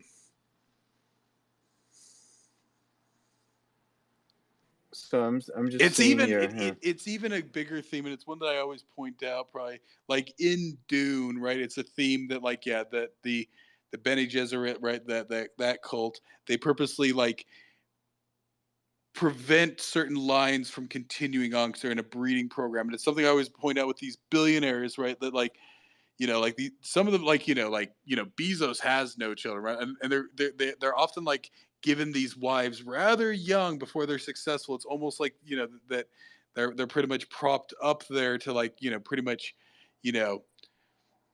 essentially, castrate them, right? Like, that is to say, they don't create dynasties, right? Wait, so wait, come again with that connection to Jeff Bezos, like.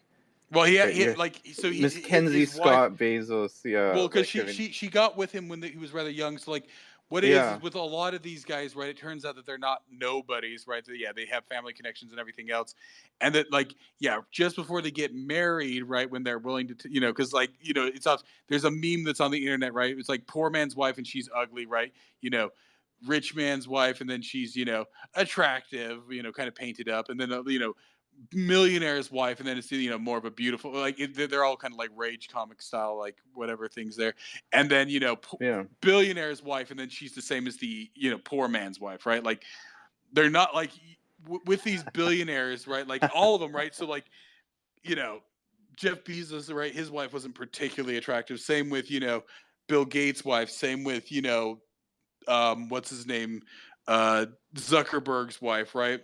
They're not entirely attractive, and they almost and then they always leave them, right? It's almost like that they're put there Yeah. as an Achilles heel, right? Almost like they were intentionally like kind of appointed to them, right? I'm not. It's Yeah, just that's the part I'm strange. like, what do you mean, like, appointed? Like, I mean, Well, I I think mean, Bill there's Gates met Melinda Gates because she was working at Microsoft, right? Well, that's the point, right? They meet them. Now, I don't know. Did you guys? It's mostly a stupid movie, but the Truman Show, right? There's the woman they intentionally want him to get hooked up with there, right? Wait, That Oh, he does wait, the marry. Truman Show is a stupid Yeah. movie? For the most part. No, yeah. I mean it's interesting though. I'm not okay, fine, but I'm just saying the part that I always think about is that part where they specifically want him to be with a specific chick, right? So they kind of make her trip in front of him, right? 'Cause she's been cast for the role, right? And so of course they kind of foist her upon them and move the other chick out of the way. That's sort of my notion with these guys is that these guys are, of course, they end up Wait, having connections, right? how do we get into a forced marriage? Because it's funny because if I looked up like the Yeah. original folklore legend for this, Yu Lao, and he's actually the god of love in Chinese. That's what I'm saying. Okay, so you're Exactly. China Tzu. Okay, good. Yeah, that's it what I'm saying. didn't seem like arranged marriages. It was more like a No, mythical, but hold on, a Jody, mythical because kind of in tradition. the legend, okay, in folklore, Yu Lao, like he does that, right? He ties them like people together, like for marriage. And Hmm. if they don't, if they cannot challenge that, right? I mean, there is like a focus little story where like a man challenges the god of love, Yu Lao, in the Chinese folklore, and then Yu Lao gets super vindictive and like kind of like kills like the wife that he chooses instead of the one he arranged. So it's like a cautionary tale, right? Like a weird, like don't defy the god of love. So it's interesting that yeah, like what is it saying though within this story, right? Like if you see it from that Well, perspective. he exerts control over them, right? That's how he exerts control over Barris, right? That's how he seems to be exerting control over the main character there at the end, right? Where she's like, "Oh, that's just all fictional," right? So it's Wait, a sorry, way bro. of I cut exerting you off. control over them, right? Can you land the plane there with the big celebrities like wives and the kind of arranged marriages? You were talking about Yeah. Well, I'm just Truman saying, like Show, they arranged marriage. Keep going. well, that's what I'm just saying. Like to me, I have this sort of ongoing theory that like because these guys are billionaires, right? They end up getting kind of foisted on this chick that pretty much, like I said, essentially castrates them, right?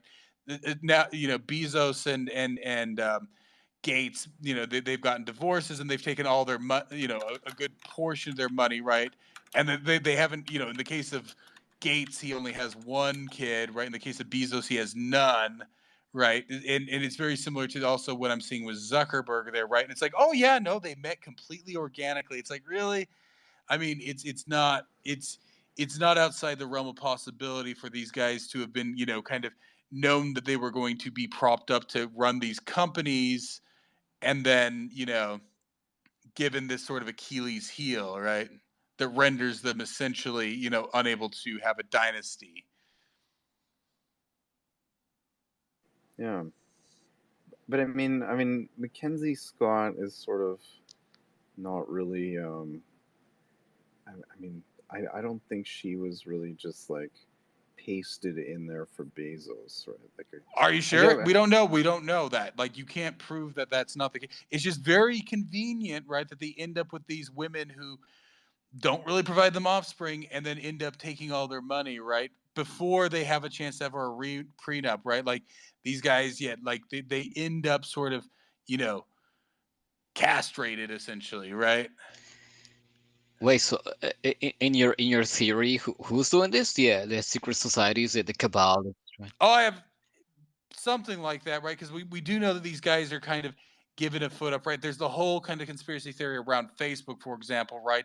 That it was essentially, born out of a CIA operative.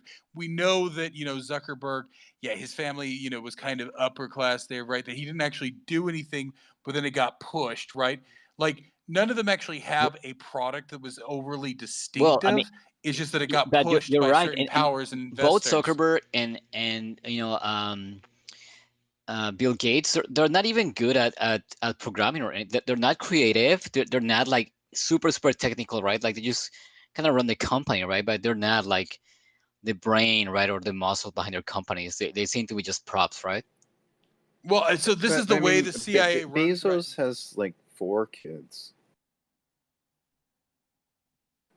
Well, there's just nothing remarkable about any of them. Like, Well, that's what I'm saying. Like they're intelligent, but they're not brilliant. And it's almost like, they were in the right place at the right time. It was almost like they were set up to. Well, I mean, no. I mean, Bezos started by selling books on the internet, right? In like 95, right? I mean, I guess the argument is like all these guys is like, did they really do it on their own, or was there, angels out there that made sure, right? Like, well, angel investors, right? Well, yeah, but Exactly. why did those angel investors come out of, right? Like, were these guys selected, whether they knew it or not? No, but right? You guys prop know up these companies. You That guys, then you guys know become this controlled. story of Enron, like the energy company, which it was Bush was financing that, and like on the outside, it's like, oh yeah, this company is like amazing, and like their ethos, and they're such a like hard worker team and whatever. But once like the all the crap came out, it was Daddy Bush just pumping money into the company, right? So I mean, if you extrapolate that to these two, right? I mean, like what's behind the curtain there? Like who is pumping money into these companies, right? Well, I mean, with any of these things, like you make things seem organic, right? Like that's always the point with these things, right? Like if you're going to try to start a coup in some other country, you're not just going to go and send a guy directly in to raise an army, right? No, what you do is you start like putting ideas in certain people's heads to do it, right? So you do it so that it has the appearance of an organic coup, right? It's like, oh yeah, you go and you talk to this one guy. It's like it's like, oh, did you guys know you have this great heritage? It's like, well, no, I didn't know that. All I do is grow potatoes and corn. But like, I guess we should rise up against the powers over it, right? That's how you get these coups, right? Because most of these people don't know this supposed mythological nationalistic heritage, right? There was like no Ukrainian identity, and then they invented one, in the late 19th century there, right? And so it sort of becomes questionable, like where these sort of movements come out of it. Nobody is like, oh, these people in these places, they care about things that happened 1,000 years ago. Yeah, but they didn't give a shit about it 300 years ago. They only are bringing up the shit that happened 1,000 years ago in the last 100 years, right? Like that's what I'm right. And did that shit even happen 1,000 years ago? But that's the mythology of these nationalism movements and stuff like that. Is you go in there and you sell them this thing, and then they believe it, and then they start a new nationalism movement, even though 200 years ago they didn't give a shit about any of that stuff, right? It was long forgotten, and then somebody digs it up and starts spreading it around and getting people riled up, thinking that they have some lost heritage or something like that. So I just want to say here, so Scott was married to Jeff Bezos. She met him while working as his administrative assistant at D.E. Shaw in 1992. After 3 months of dating, they married and moved from Manhattan to Seattle, Washington in 1994. They have 4 children, 3 sons, and an adopted daughter from China.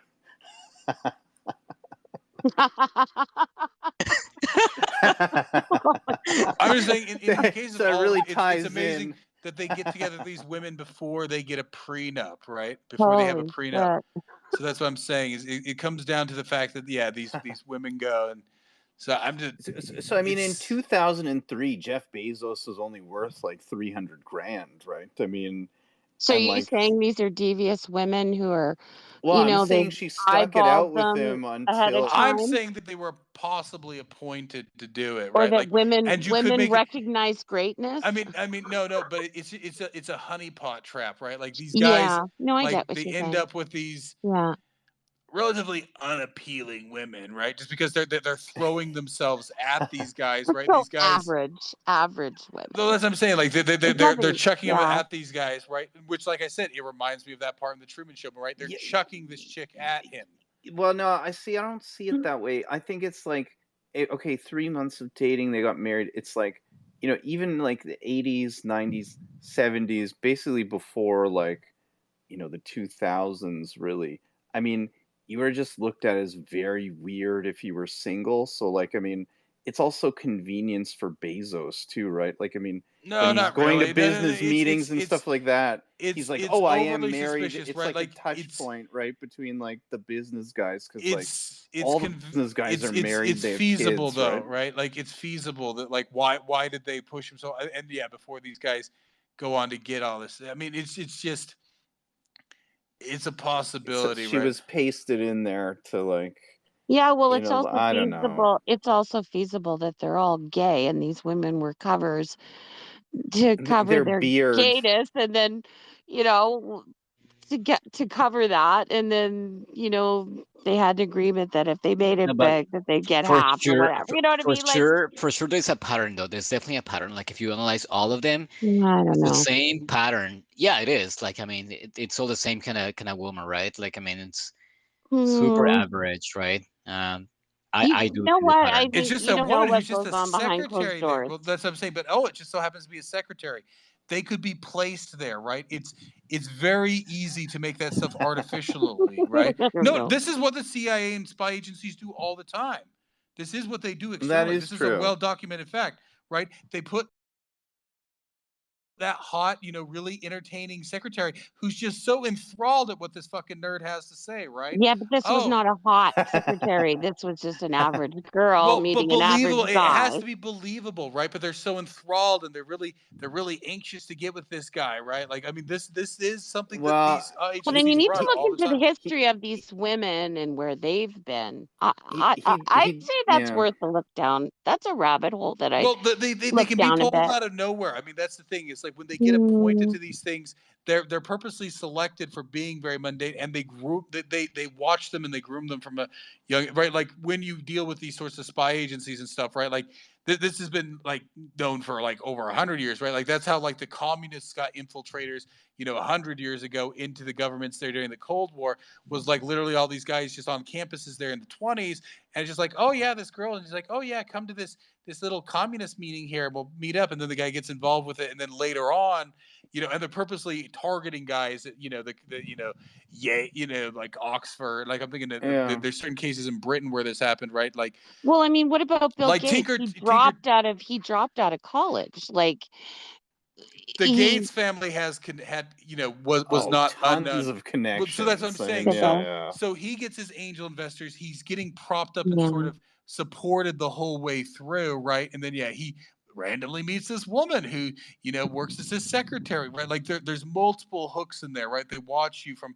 It's not unknown, right? They do it in foreign countries, right, all the time, and so why wouldn't they not do it at home, right? That's what I'm Because trying to they're make the not point. supposed to operate on U.S. soil, right? Exactly, they're not supposed to. Yeah, exactly. Yeah. Well, Hmm. I'll know this So for I mean, certain. If there's like Well, I really thought attractive Melinda jumped. woman that is interested in Yamaha DX7 ROMs that are found on the internet, like that you can put in the new Yamaha Modi X8 Plus, I'll know something is up, right? but this has long been done. Like I mean, but even going way back, right? Like this is how you kind of like Okay, control of somebody. but that being said, like they hadn't when they met their wives. I haven't looked into it, but at this point in time, they weren't successful, right? They were still But nobodies. I'm saying that they eventually then got propped up by these angel investors. Oh yeah, their company out of 100 similar companies is the one, right? So they're purposely put in that position to then rise up and then get controlled. But my main point here is that this is a very common way of controlling a person, right? Okay. You get them, you get a honeypot. I mean, that's what it's called. It's called a honeypot, right?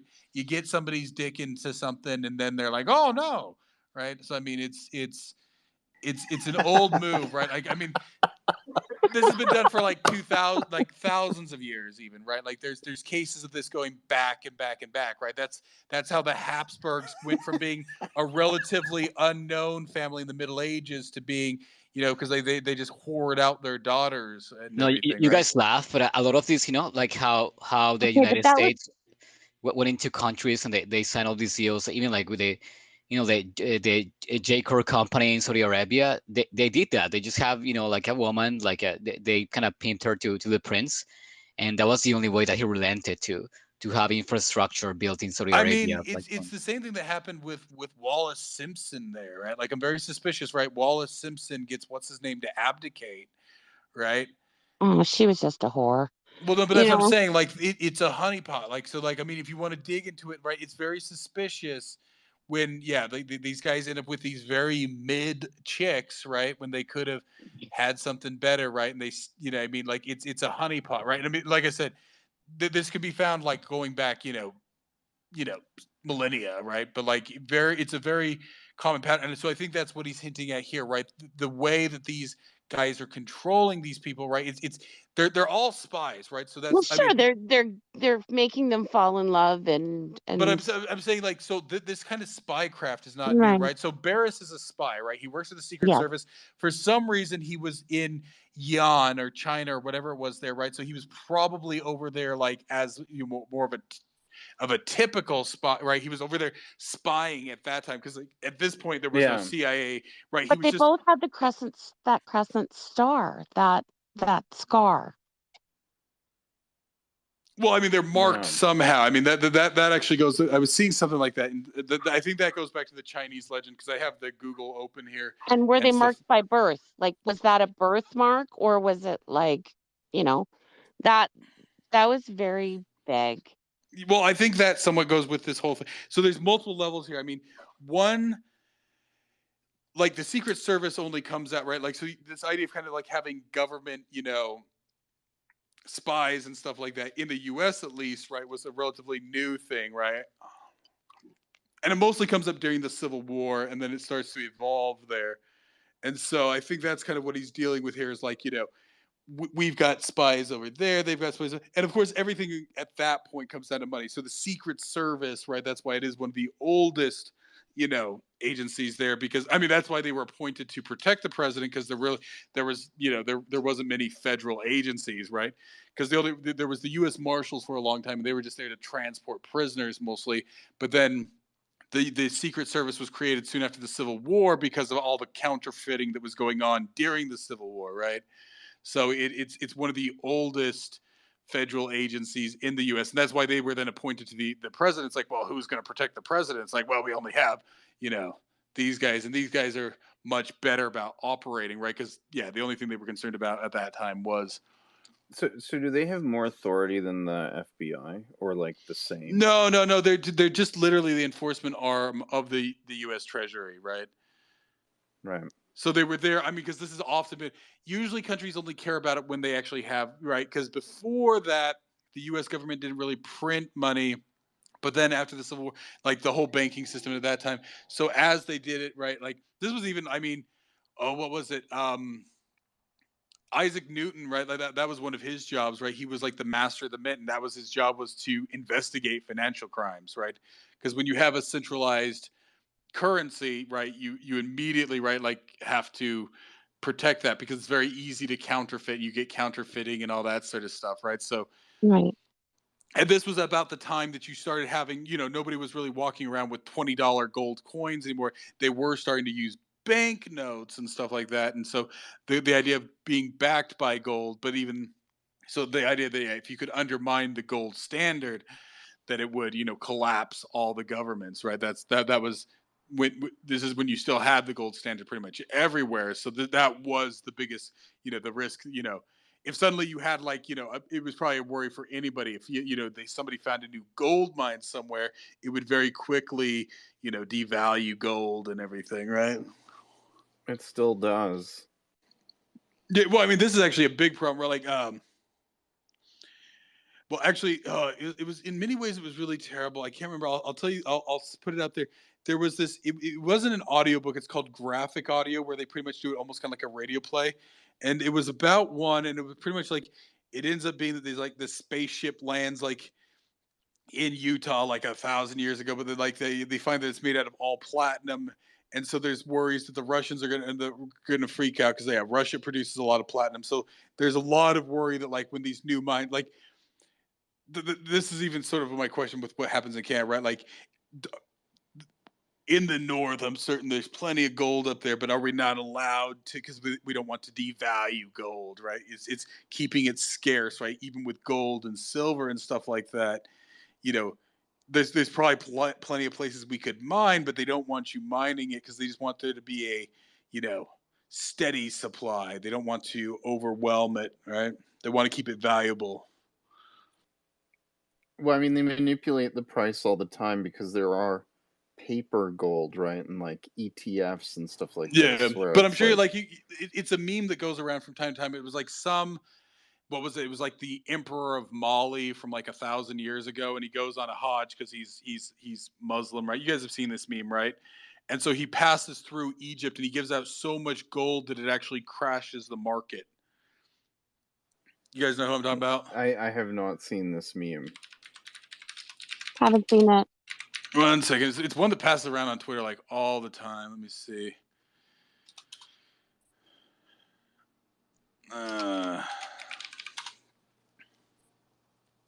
Mansa Musa. So was of the Mali Empire. So 1312.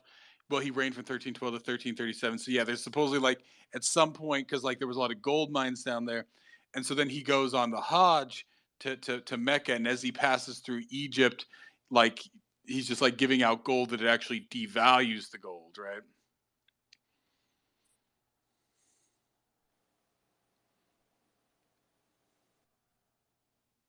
Oh yeah, so it was claimed he was the wealthiest person in history.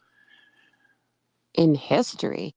Sometimes I've seen, William the Conqueror too, because he essentially owned all of England at that point, right? They always like put different ones there. So yeah, it's one of those. So yeah, it gets pushed around that way. But so yeah, you'll see it there. But yeah, Hey, sorry, I was in the kitchen. Yeah, I've seen the meme. One of the memes, it's like when you flex so hard, you destabilize the economy, and it's like a drawing of Mansa Musa there. Yeah. So I mean that's just essentially like with all this. So like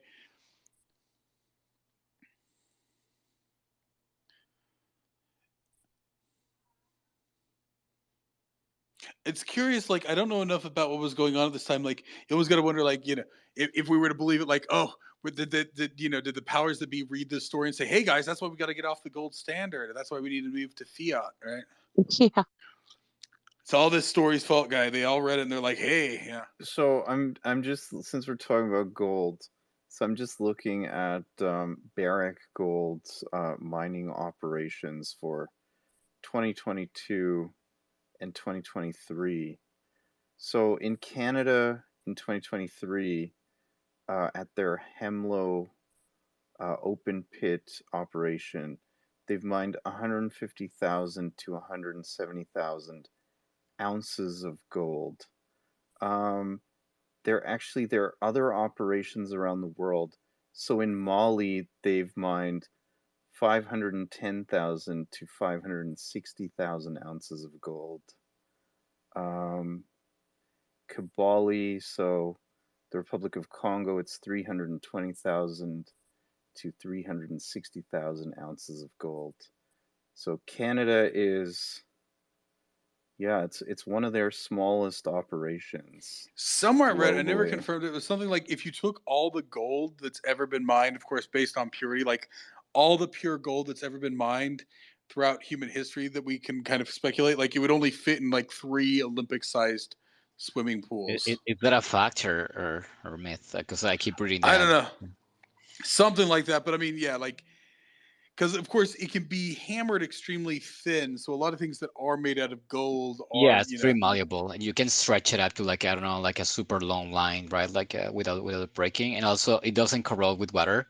It doesn't, it doesn't rust. It doesn't tarnish with water. So So Barrick's operations, their production of gold, their largest open pit underground mine is actually Nevada Gold Mines in the United States, and they own 61.5% of that.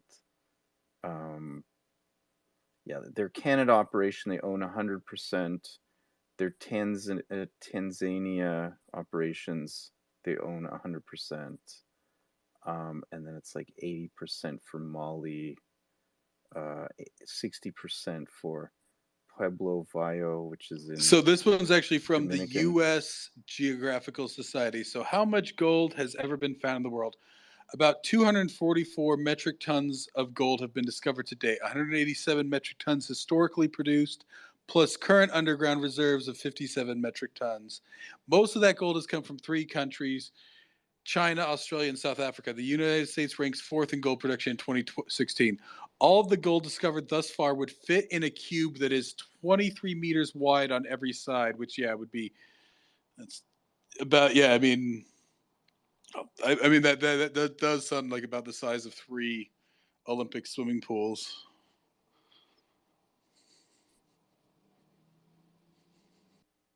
Yeah.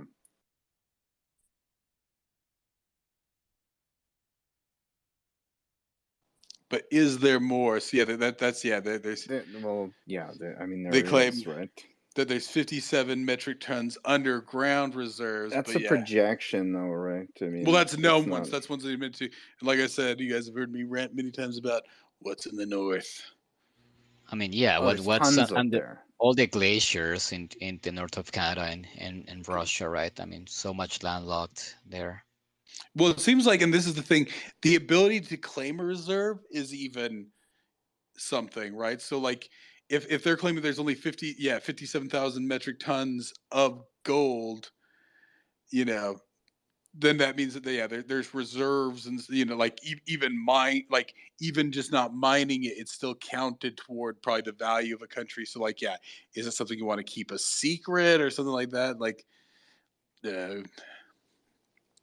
it seems impossible that there's not lots and lots of gold in Canada.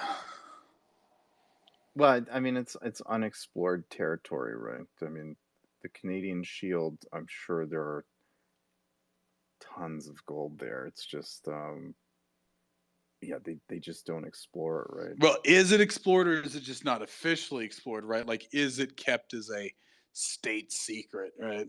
Has it been explored, right? Why aren't, I mean, I mean, it's tough to a lot say, of right? Canada, Like, I mean, actually, I was even explaining, like, Canada is inaccessible to Canadians, right? Whereas most of the US is accessible to Americans, right? The difference between federal land, like I always explain to people, like federal land in the US, the assumption is you have full access, and then they have to be very explicit in what they prevent. Whereas with crown land in Canada, the expectation is that you have no access, and that they then, you know, tell you what you can access, right? It's pretty much a blacklist in the US of the things you can't do, whereas in Canada it's a whitelist of the things you can do. Right, like, because I always bring this up, like here, like whenever, like, I ask where people go to shoot their guns. It's like, oh, I just go out, a couple miles this way, and I shoot on BLM land, which out here means Bureau of Land Management, which means federal land, right? Just anonymous federal land. It's federal land, but it's not like, part of anything in particular. It's just federally managed land, and because of Western land rights, right? Like people use that for grazing their sheeps and cattles and all those things. Whereas in Canada, like it's crown land, whether it's provincial crown land or federal crown land, it's essentially they tell you what you can do with it explicitly. It's the king's yeah, forest. I think like in the Yukon, you can like place a claim on certain spots, but I mean, the Yukon is a territory, right? So it operates slightly Well, but this is differently. the But like, I question: mean, can you you does can. anybody own land in Canada? Is it all Crown land? And we're just renting it. You just have an exclusive lease on it. Well, if you put a claim on like a certain portion of land, then I believe you have the rights to all of the minerals there. And I mean, obviously, you would go there with your own equipment to actually extract those minerals. But yes, you can put a claim, place a claim on land there, and then whatever you get out of the land is completely yours to keep. Now, I'm not sure if that's just like because it's a territory. Um, Well, but I do know that's in what they've Northern Ontario for people now. do Yeah. pan for gold as well. I don't know if they need a claim there, or if they can just do it, or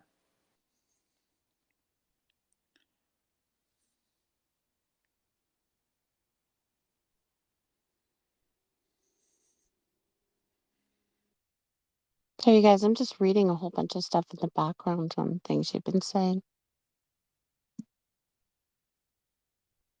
Well, I was thinking, I've given up for now, but at some point, like I said, the connection between this story and Final Fantasy X, there's just too strong Oh for me. yeah, I have to go and dig it. Like literally, they're both named Shin, or at least like yeah, it would be Shin. Jin. Well, it's Shin. X is sh in Chinese, Right, sh is just sh, Shin. right? So it's Shin. Shin. Hmm. yeah, it's saying that if you pan for gold as a hobby in Northern Ontario, it's legal, but commercial ventures are not.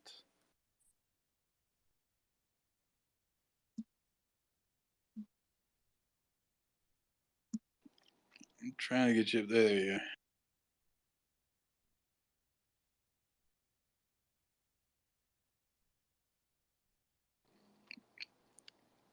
So yeah, I don't know if anybody has any other thoughts. So like, I mean, that's just the main thing. Yeah, it's just this idea of downing an economy, right? With excess. Like I said, Yeah. it's Yeah, just ahead of in a lot of ways. They're just all these notions, right? Like I said, like the way it ends there. That's what I was gonna do. Like, because like the final words of it, like he pretty much predicts the Boxer Rebellion there, right? It's like oh they're like oh where was it? It was let me get over there to this text. If I go here and then so yeah. Now the world knows what Barris thought of the Kuen Yuan and of Yue Lao. I see in the newspapers are just becoming excited over the glimpses that Li Hung Chan has afforded them of Black Cathay and the demons of the Kuen Yuan. The Kuen Yuan are on the move, right? But this was 3 years before the Boxer, and maybe that's what he was. Maybe this was before the Boxers had really risen up, but they were starting to. I yeah, don't know when they exactly. start to, because like it That's what doesn't I really was come. thinking. There would have been news like going around about like tensions and stuff like that, right? So I mean, but I mean, news would have traveled much slower then, right? By So let's see this ship or like Lee Hung. telegraph, I guess. So because like I said, the problem with any of these stuff is like if it's poorly transliterated, and there's been different transliteration systems over the years, and there's of course multiple Chinese ones of Chinese languages too. Like I said, this idea like of a single China is actually a bit of a non-truth, right? But so yeah, the Li Hung Chong. If I Google that, I get Li Hong Zhang. Um, yeah. So what was his deal? Was it a Chinese statesman of the late Qing dynasty?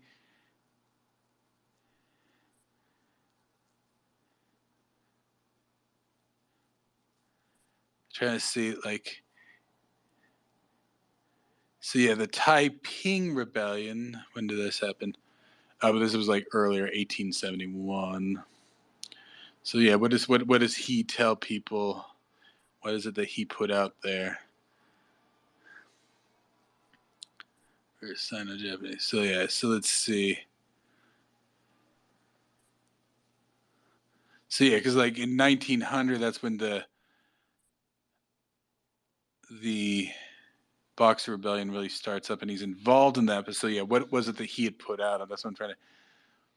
The Kuen Yuan. Is that what the? What is the Japanese? What is so the Chinese? And I'm going to see if I can say this for.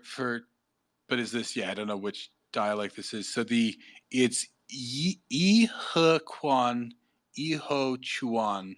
That's what the Society of Righteous and Harmonious Fists is. E. I'm not getting the tones right on this. I'm not going to try. Yi Quan Yi Ho Chuan. Which I don't know if that sounds like you and Ku, but no, actually, yeah, no, it actually does. If you Iho Kwan could be Yuan and Iho Chuan. Like sometimes they say it fast, so Chuan Kuan, right? Because depending on how it gets brought in there, so well, no, it's the Kuan Yuan, but yeah, Chuan Kuan Yuan Iho Kwan Kuan Kuan Yuan. Yeah, you could get because Iho Kwan Kuan, Iho Chuan Yuan. So that might be who he's talking. Like, so it very could be. Well, the Kuan Yuan is referring to the Boxers, but yeah, when do they even show up? Though the group had existed since the mid 1880s. Oh no, this is what was it. It was first reported externally as the National Righteousness Group, Yimin Hui Yimin in an 1899 Qing report.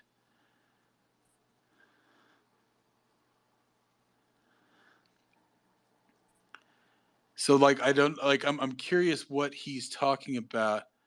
Oh wait, here we go. So the group at this time was deeply associated with other secret societies in their efforts to eliminate Christians, as could be seen in the 4th of July 1896 with attacks on German missionaries in the regions of western Shandong that later were controlled by the Boxers. So maybe that's what inspired him.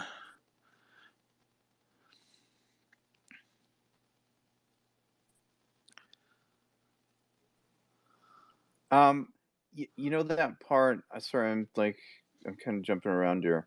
There was that one part of the book of the story where he was saying when Barris takes that like gold trinket and he's looking at it and it's like it's shining brilliantly and they all see it.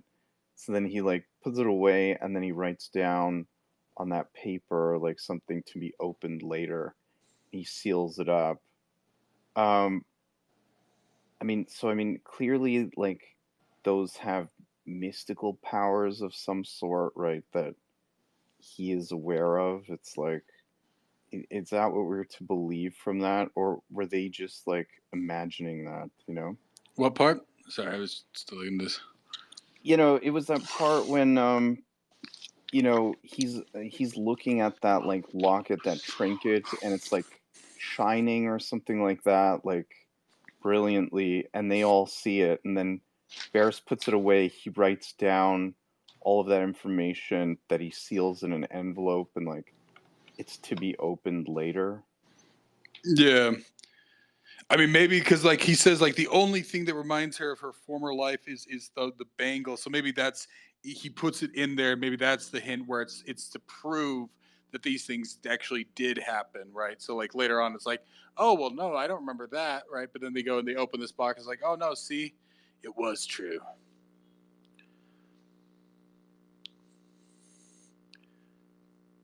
Because that even seems to be like Barris, like he until the very end there, like it's almost like did he forget these things? Only now he's remembering them, right? Like it's unlocked a part of his memory.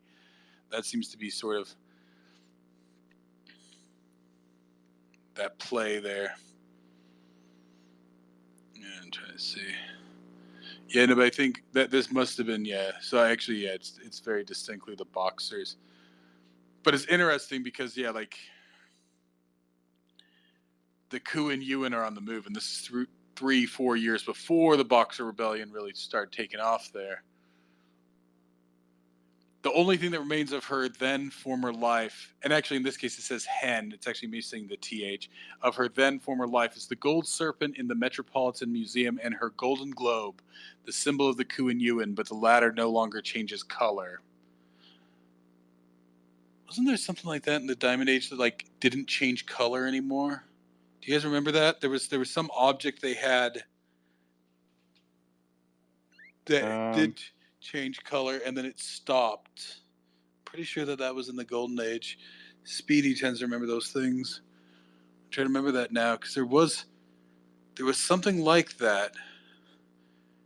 I'm gonna have to go re-listen to that book and find that one spot, because if I can find that one spot, then that I think irrevocably proves that the influence this story had on his.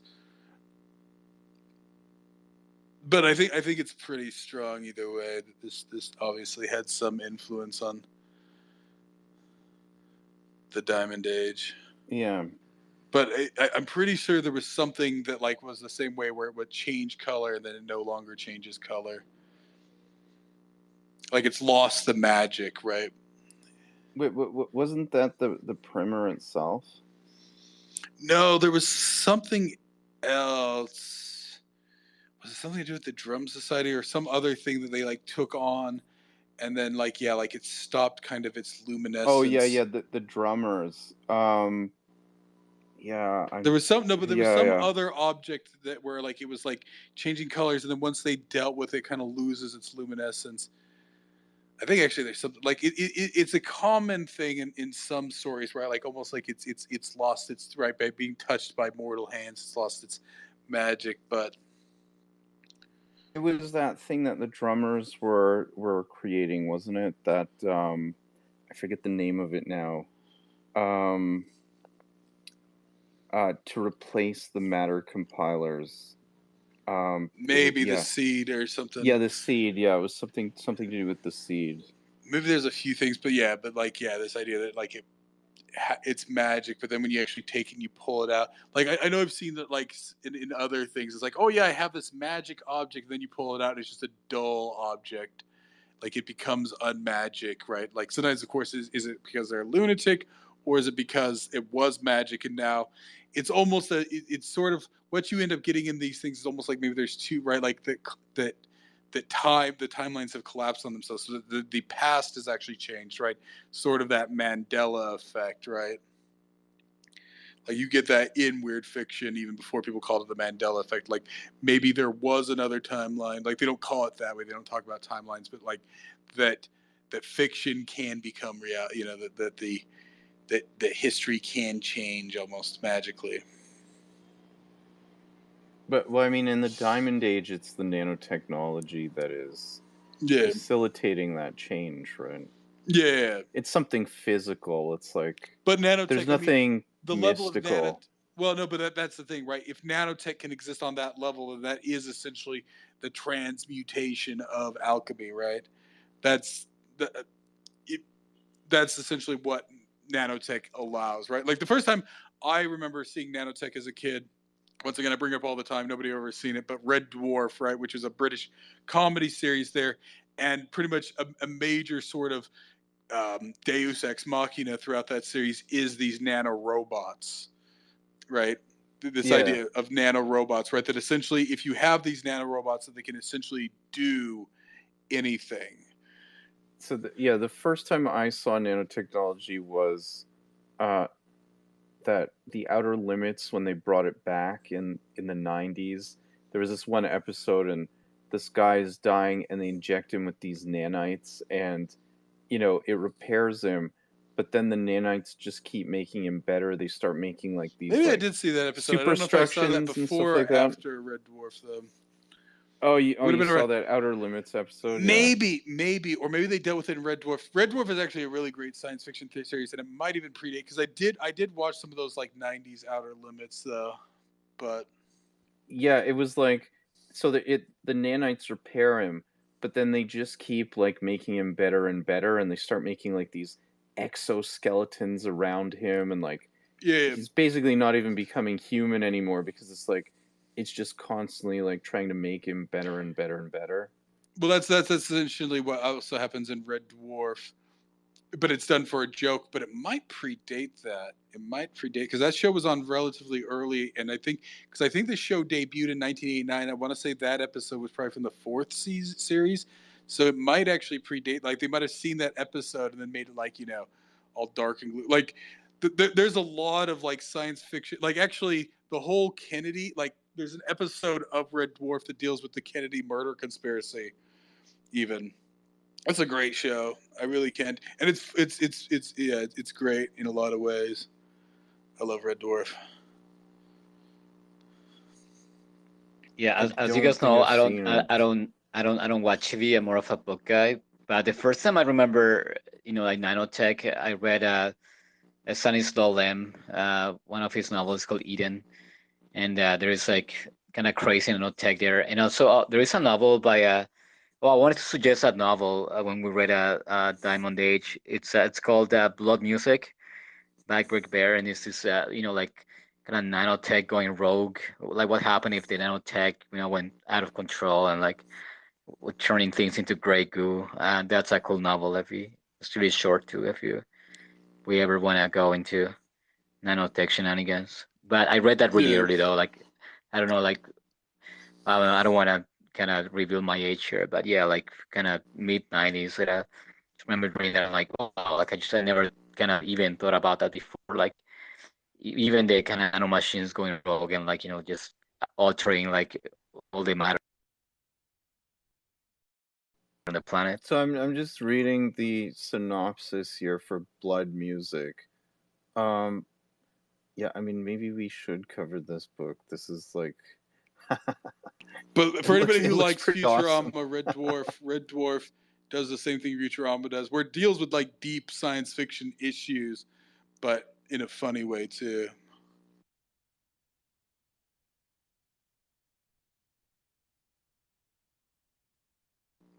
It's probably one of the best sci-fi series of all time. I'll put it up and that's the thing, the fact that it's also funny, but then it's also like I said, they deal with the Kennedy assassination, right? So.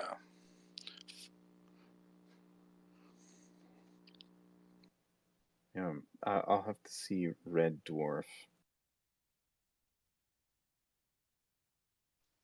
Wait, I wanted to ask you guys, what do you think of Ji-sung, like being like a kind of the model Victorian woman, right? Like she's kind of overprotected, like just kind of girly, kind of like still a child, but she's very like proficient in her like uppity, like upper class, skills there. Like she can carve fountains and like carve like stones and marble and all that. Like, what do you guys think of that? Well, it's not even yeah. Victorian. It's very Art Nouveau, right? Like the fairy, right? It's like a fairy from Art Nouveau.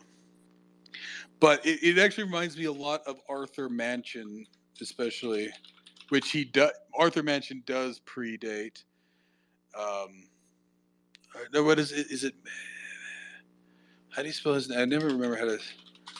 Is it? I don't know. I was Yeah, reminded. Machen. Is it, Arthur is it, Mack. I always add another. is it N there. Machen or Machen? I heard Yeah, Machen, but I could be it's wrong. it's Machen, right? 'Cause it's Welsh. It's Arthur Machen, so it's Machen. You can do Machen or Machen.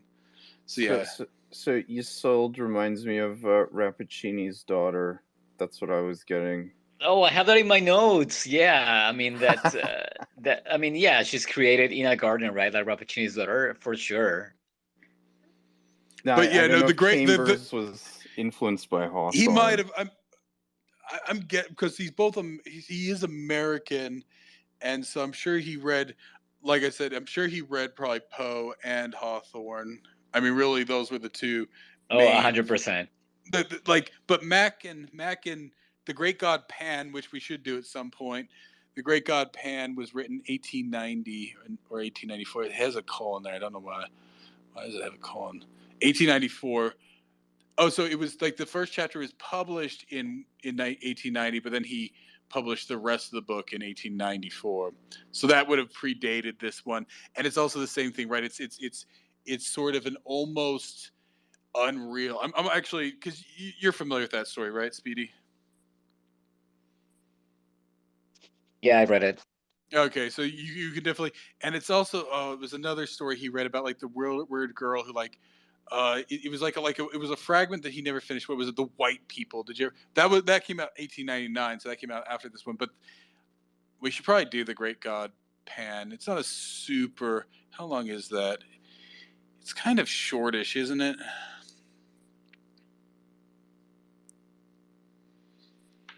Let me see that real quick, because maybe that's the next one we'll do. Since it kind of continues on almost with this one, right? There's almost a link. Let me see, because I don't think it's long. I don't think it's short. I think it's like. So that's Arthur Machen. Yeah, Machen. I'm pretty sure it's Machen. Here, let me go. I'll read the IPA for you. Yeah, it is Machen or Machen. Because that right. I forget what you call it. Where it's the A in IPA. That's let's see. Great God, Pan. Pretty sure they have it on. I've always said Machen, and it's about like 90, 100 pages. Like I just remember reading that like in one sitting. I was like, oh, I remember what? it being like 3 hours. I want to say it's like 3 hours. Yeah, it's about 100 pages or less. And I'm pretty sure that's on Spotify. I'm pretty sure it's also on LibriVox. It is, yeah. It is on LibriVox. Is that the next book? I'm leaning toward it just because it kind of falls in with this one. It kind of falls up, like especially her character, and I'm pretty sure I'm almost want to say that I think there's definitely an influence of that one on of course on Lovecraft, but I would almost say that this one came out 2 years before.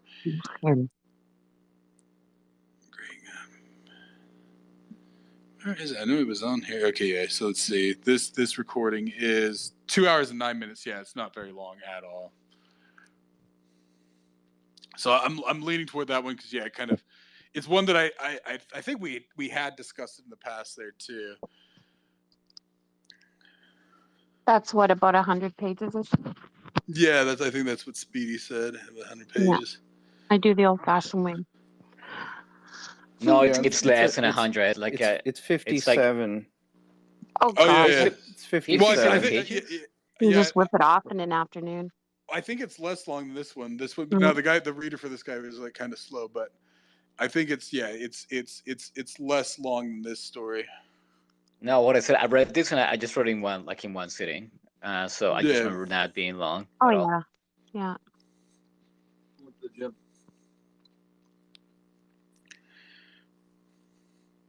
Yeah, but it's a pretty sweet story, and I mean, actually, I wanted to, ask now that we brought that up, like about this idea, and like we read Rappaccini's Daughter, right? Like, and then like Frankenstein before that, like this idea of like like bioengineering like human beings. Like, what do you guys think this came to be? Like, of like more of like the kind of birth of science, and like they kind of like status quo be more oriented towards science? Or well, like I said, that like the two goals of alchemy were always the homunculus, right, which was an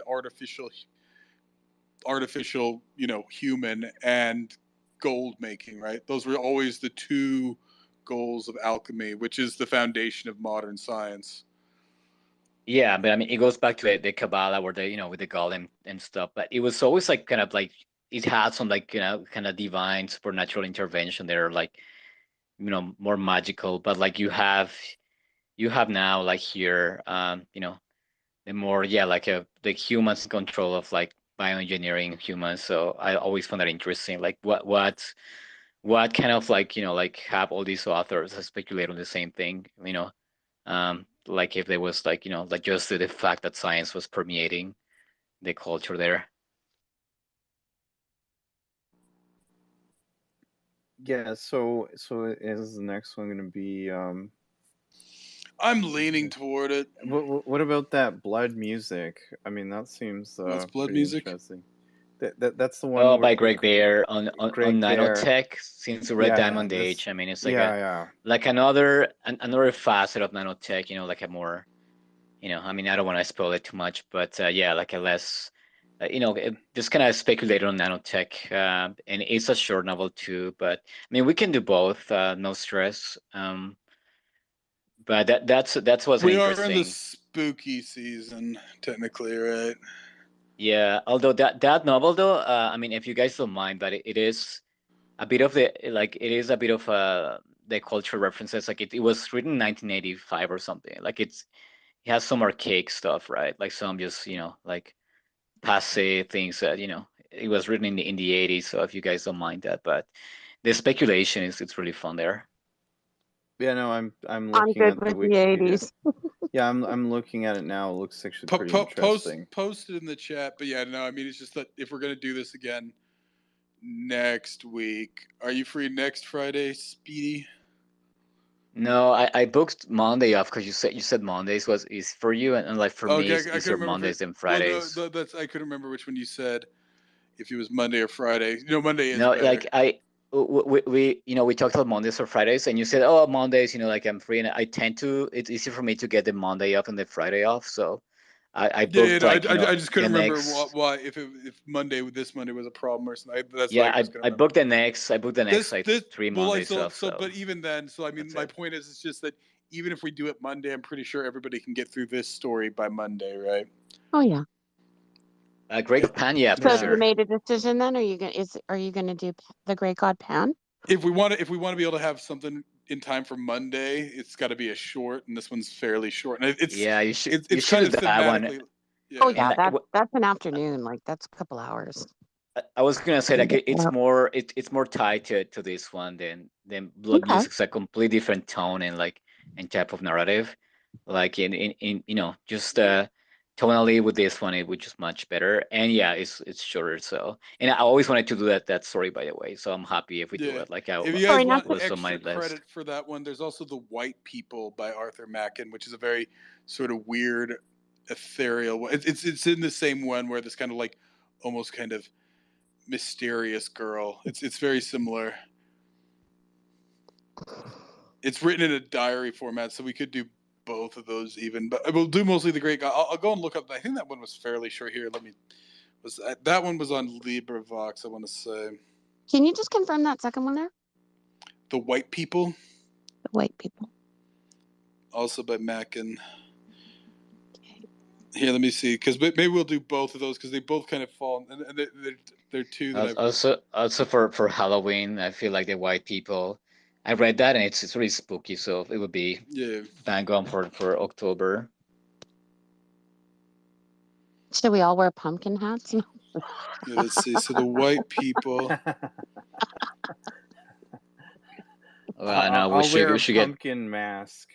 There you go. No mask. Pumpkin beer. No mask, dude. The White People on LibriVox is also about 2 hours. Okay. And it's... I don't think I liked the guy who read that. I'll see if I can find another one. I'll have to remember if I liked the guy. Well, I mean, Monday is Thanksgiving, right? Isn't it? Oops. Yeah. So... Do you guys have plans for Monday? I know a lot of people do it on Sunday. So. You know what? Actually, we're pretty casual this year, so I'm going to say I could do that. It's your guys' call. I mean, some people do it Sunday, some people do it Monday. So just let me know. Yeah, Monday, Sunday, I think I'm doing something. So yeah, Monday might be. We'll do dinner. That'll be fun. I'm doing a turkey on Sunday, so I'm good. Do you have? Should I be looking for those book links myself? Because I don't do the audiobook. I mean, you can look for them. I mean, I could post them. I can send you the link. It's on. Either or, guys. Product, I mean, since they're both out of, they're both like 18. Like they're both out of. They're all in the public domain, so you can find a billion copies a billion ways. So I'll let you guys do it. I might post it still, but I do the online book, but I do it. I do the ebook, not the audiobook. I might post it. I'll try and post it after this. So actually, Adrian just did. So yeah, that's for the Great God Pan. Okay. And then hang on.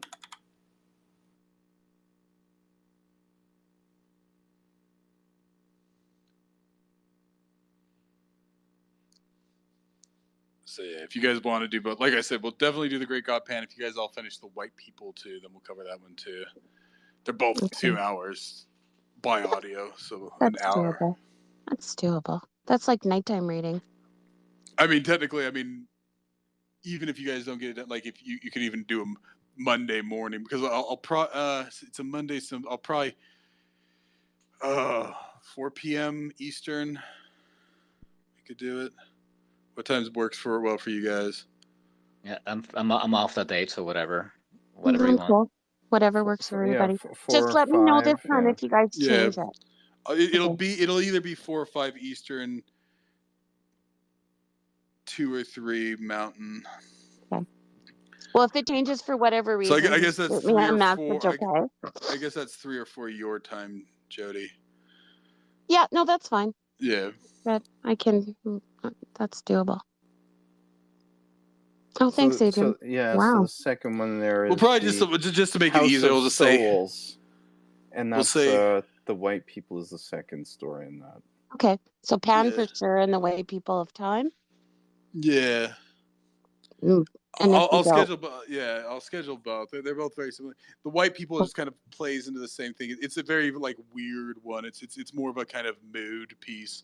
There's not a whole lot like I think it was supposed to be like originally like a novel, but it was just a fragment. So it's very dreamy and it's like written in like a weird diary stuff.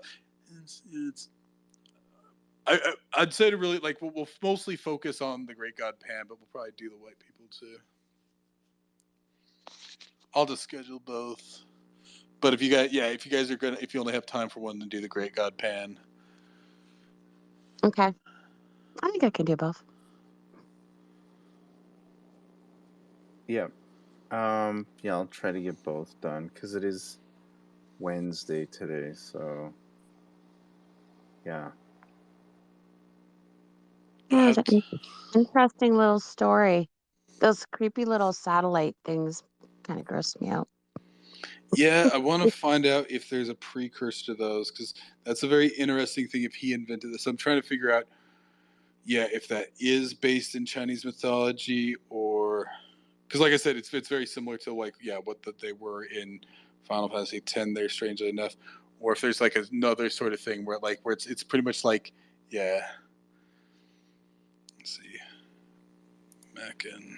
Like, where did he get that from? Yeah. So I mean, after that, can we do the blood music just to like tie it up with Diamond Age, or are we pivoting away from that type of stuff? Post it and we'll see. I mean, like I said, the fact that you guys were bringing up the strangeness of the girl is what reminded me of Mac in there, right? So sometimes it's organic, right? But put it on the list and I'll take a look at it.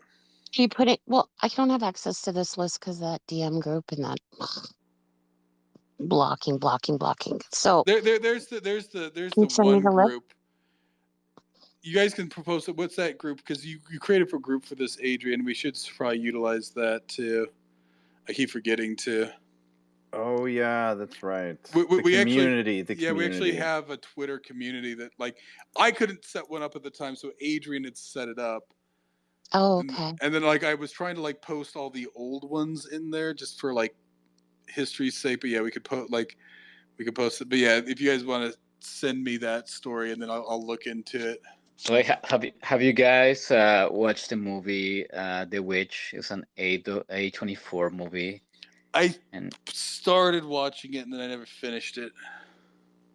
Okay, because The Witch, and it's an A24 movie. You guys watch A24 movies?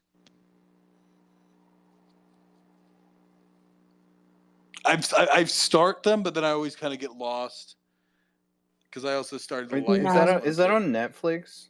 It's by the director of The Lighthouse. I don't know if you guys watched that too. It's Robert Eggers. Anyways, The White People just reminds me of that movie, like a atmosphere and a bit thematically. So I think this guy actually, Robert Eggers, he read it and he might have be inspired by that story because it's the atmosphere is it's kind of a carbon copy there. Oh, okay, yeah. So it's set in 1630 New England. Well, you guys are the TV people, and you don't know A24 movies. It's like I'm not a TV people. Everywhere. Yeah. Okay. Yeah. Okay. So Ex Machina. Yeah, it sounded familiar. I just didn't come to it. Yeah. Okay. I see what you're saying. A24 movies. Yeah. Ex Machina. Yeah. The Lighthouse. Moonlight was an A24. Yeah. Okay. Yeah. Yeah. It's like, like any type of artsy independent movie lately, it's kind of being pushed by, like, they're produced by A24, so anything you see that's, kind of alternative movies. Anyways, that's all I watch because they're very interesting, right? So, good stuff. Yeah, I'm surprised you Yeah. guys don't know about that. Well, no, yeah. I gotta mean, watch it now. I've seen it before when these movies come up, but yeah, it sounded familiar. It just didn't click for me straight away. And then if you guys wanted to, we could also then recover Blackwood. What Like I said, since we're in the spooky month, yeah, we could recover Willows and Wendigo? Wendigo, yeah. Well, I forgot how short those are, though. Can we just do... No, those are long, right? Willows is longer? It's quite short. It's very Oh, short. we could do Wendigo and Willows in one shot, too. We could. I mean, Wendigo is one I'd like to get people in there because, like I said, it's very Canadian. No, that's an awesome story, yeah. And, like, I mean, tying to, like, it would be fun to just compare it to this one since we read it together. Just compare them both because I find them very similar in, like, in atmosphere and, like, the kind of, like, structure of the progression of the plot there. Yeah. I feel like it goes similar. Wogpog should read Wendigo. He didn't even know what a Wendigo was. Oh, he's back. Mr. Canadian Bushmaster doesn't know what a Wendigo is. No way. No. I know what a Wendigo is from that movie with Guy Pearce. What was it called? Amazing. It's called Ravenous. Amazing movie, exactly, bro. Yeah, Ravenous. Yeah. That Like really was a good movie. Evil Spirit. Oh yeah, no, I did see that too. Like I saw it recently. I think I saw it like I saw it like soon after I'd read the Wendigo. That movie? Like, I was just looking at Wendigo. Yeah. Like I watched it like a year or two ago. Because like it's essentially about cannibalism, right? So, well, I think it was after I'd read the Wendigo and then I was looking it up and then I ended up watching. Don't spoil it. You spoiled it for Jody and the rest of the audience there. No, I didn't. That's just the theme in it, right? I mean, I've heard of Wendigos before. No, but the movie Ravenous came out in '99. Oh, Ravenous. It's not really a spoiler. I mean, the art direction and the acting are like stellar. So I mean, if you just watch it for that, though, I love the acting in that movie. I like to read horror. I don't like to watch it. I don't like blood and gore. I like to read about horror. But I will. Why, it freaks you out or something? No, sometimes it's just really bad. I prefer the original book to create the image in my mind. How about this? If Wogpog reads the Wendigo, then maybe we'll even host the book club in Noster Nests. Yeah. It all hinges on you, Wogpog, reading those book things you love so much. I see you down there. He gave a thumbs down earlier. I don't know what that was about. I'm trying to shame him. Shame. Who saved him? Who saved him? I think they claimed, oh, that was just an accident. Right. Dagnabbit. Well, I mean... Welcome back, Wog. After they stole all his feet pictures. They deleted all of his feet pictures. I still have one photo of Wog's feet. I'm saving it. I'm going to make a Christmas ornament out of it. Isn't that like a horror theme for Halloween? Well, he's wearing socks, so even worse. PG-14. Well, Leslie, I'm trying to think because we'll make an attempt to get the normies in here in October. Again. Yeah, we'll give it a shot again. Maybe we should redo Rappaccini's daughter.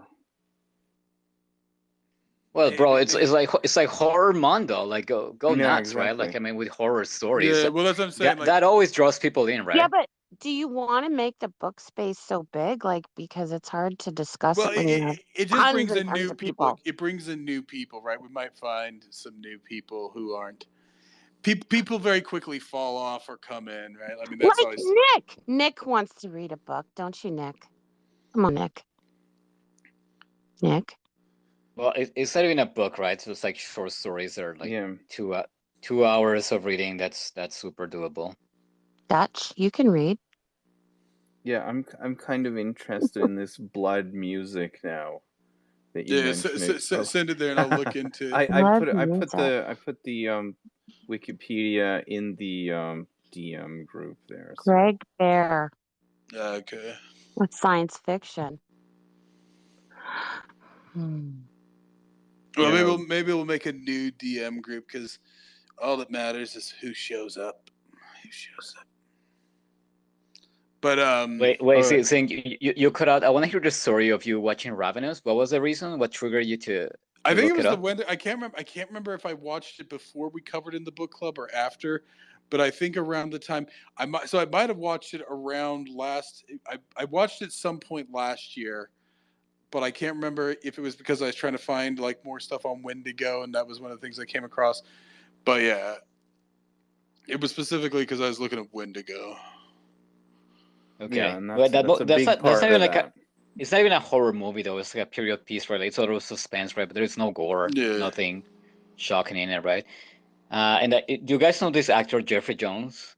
He always plays like the kind of Yeah. British, That guy. like suck up dude. I love that actor, and like the role he plays in this movie is so awesome. Like it's such a like all these actors Oh, kind of Ferris smearing Bueller. their acting Yeah, chops here.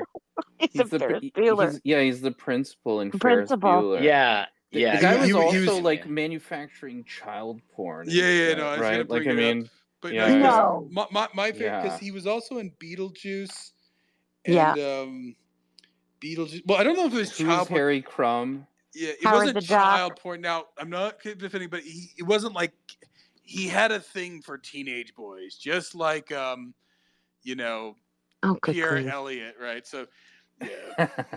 So He's an I mean, Amadeus. I think he got Yeah. like fingered with like a 17 or 16-year-old boy or something like that, right? So no, he was taking pictures of him or something like that. okay, no, yeah, it That's was like, a 14-year-old Really? boy.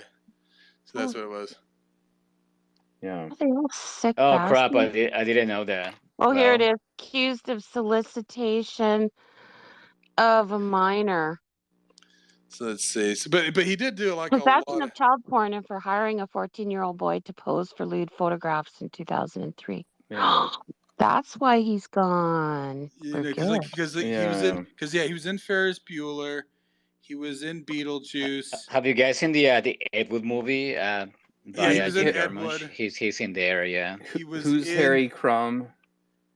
what's With the John one? Candy? Oh no, there's one I'm trying to think of in particular. Stay tuned. Did you guys ever see that? Yep. Love that Yes, movie. I did see that one. Yep. Love that Yeah, movie. he's Spike in Stay Tuned. Oh God, he was in so much. The Crucible. He did the Outer Limits series. Hunt for Red October too. Oh yeah. Look at all that. Hanoi Hilton. Well, a bunch of these actors like him and Charles Dance, like like you never notice them too much, but then it's like, oh yeah, he's been in this, right, and like it's like Yeah. a super long list, right? All of this like like secondary character actors who like they kind of blend in the background. He did that series Deadwood too. Yeah. I'm surprised he still got work after 2003. Like he did pretty good. Well, I think it was like, I don't know. It was like bad, but it wasn't. Well, no, it was pretty bad. But Rest. I don't know how he got. Hiring a 14-year-old boy to pose Jesus for lewd Christ. photographs is pretty bad. Yeah. Yeah. To pose nude on multiple occasions, wearing a cowboy hat with stuffed animals and dressed as a Native American. Yeah. That's sick. It's sick, but at the same time, it's a little bit. Yeah, no, it's not. Is this a Greta Thunberg thing? No. It's just. I mean, it's just. I mean, wearing a cowboy hat with stuffed animals and dressed as a Native American, right? It's extremely specific. Yeah.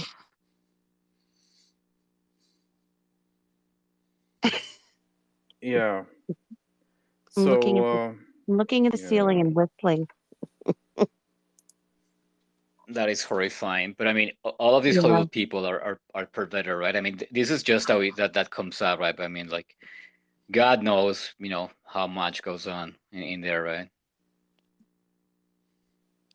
Well, yeah, I mean, I guess when you don't have very much to do all day, it's like, it's just like his mind just goes to all this fucking, like, weirdo shit, right? I mean,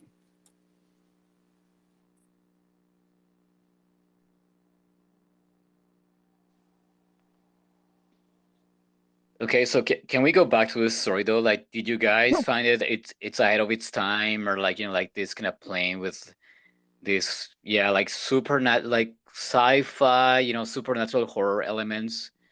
Like, do you guys think it's ahead of its time, or like, but let's say you think like Poe, like those are better, or like let's say Mary Shelley, like like she writes Frankenstein, like it's kind of that's more quality than this. Like, how do you guys place this in your kind of Well, it feels category like a of period. It feels like a period piece to me. It doesn't. It's extremely ahead of its time in some ways, just like some of his other stories. Now, other ones, like I said, if we did the repair of reputations, right? Like it's supposed to take place later on, but like yeah, he still like got cavalry and stuff. So it's strange the things that he sort of predicts, right? yeah, that is like the whole, Chinese like takeover threat. Yeah, but type again, of do you thing, guys think that was intentional to kind of portray this kind of Chinese like cultural invasion, or even like like this kind of like I national do threats? I Because do Well, think I so. do. Go if you ahead. look at U.S. and China relations during that time, possibly, actually, kind of No, breezed because through that. I do feel that, right? Like, I mean, as soon as I read it, and knowing about the Box Revolution, and like, and well, I mean, we talked about it for like half an hour, right? Like how the Chinese culture is extremely hermetic, and like, like just it's weird that they keep, like this, to keep this line of hermetic culture. Like immediately, like I'm like, oh, okay. Like I like, to me it was like, yeah, it's intentionally, like just kind of like revealing this idea that potentially this culture could be a threat to like the kind of more Western, like a traditional way of life. Absolutely.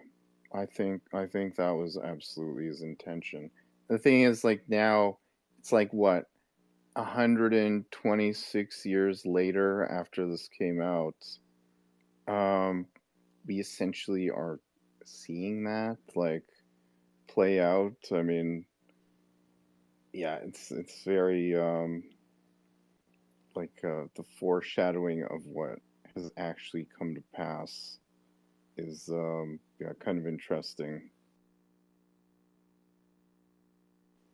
Now, the other aspects of it, like the mystical stuff and like the fantasy part of it, like I said, the girl with the fountain and it's like this garden, it's like, to me that is Rappaccini's daughter, right? So I mean, he's not really ahead of anything there, right? That's almost like, Well, it's you know almost like what's a funny though? copy, It's right? gothic. Like, It's This gothic is yeah. It's gothic is the point. No, but this kind of like supernatural romance thing where you have like the like the girl, like with a kind of like nebulous, like mystical, like provenance, right? Like this became a whole subgenre, and like it's, if you guys ever like dig into fantasy, like you'll see this the supernatural romance, right? Like it's a bunch of books, and like it's now it's garbage, right? But it's interesting to me to kind of see it in its infants, right? Like, I mean, very early, and like to know like now, I don't know if you guys know, there is this big novel series called The Outlander by Diana Gabaldon. She wrote like 14 books, and now it's a TV series. So that's supernatural romance, right? Where like you have like Oh, this. right, where she crosses into into another time. Yeah, exactly. I watched But that whole series. It was fantastic. It's still on, but it's getting a little kind of cheesy sometimes. yeah, it is. It is. As But that's long what I'm as, saying though. Like yeah. this, like this became a whole subgenre, right? Where you can pick, hundreds of books in supernatural romance, right? Yeah, Hmm. like usually have the same format, like like a fish out of water, female who, ends up, with or vice Right. versa, right? But usually, Yeah. yeah, like in a super long drawn romance, right? So yeah, it's cool to kind of see it in like, like very early. Like I think it's the first instance of this that I see in literature where like you have the romance, like really, really tied to the supernatural there. Because wait, in Rappaccini's daughter, do they? Yeah, they don't have actually, like they don't love each other right away, right? Or do they? It's some like he's intrigued by the Yeah, he girl, wants to right? So I rescue mean, her though. yeah, yeah, Yeah, it's not like, it's not like this for like because here, like, yeah, he's just madly in love with her, like, like first sight. So, but yeah. yeah, I don't know. I think that's one I need to go back over that one, because like actually we got quite a lot of wait, conversation about that. go back over what? Rappaccini's daughter.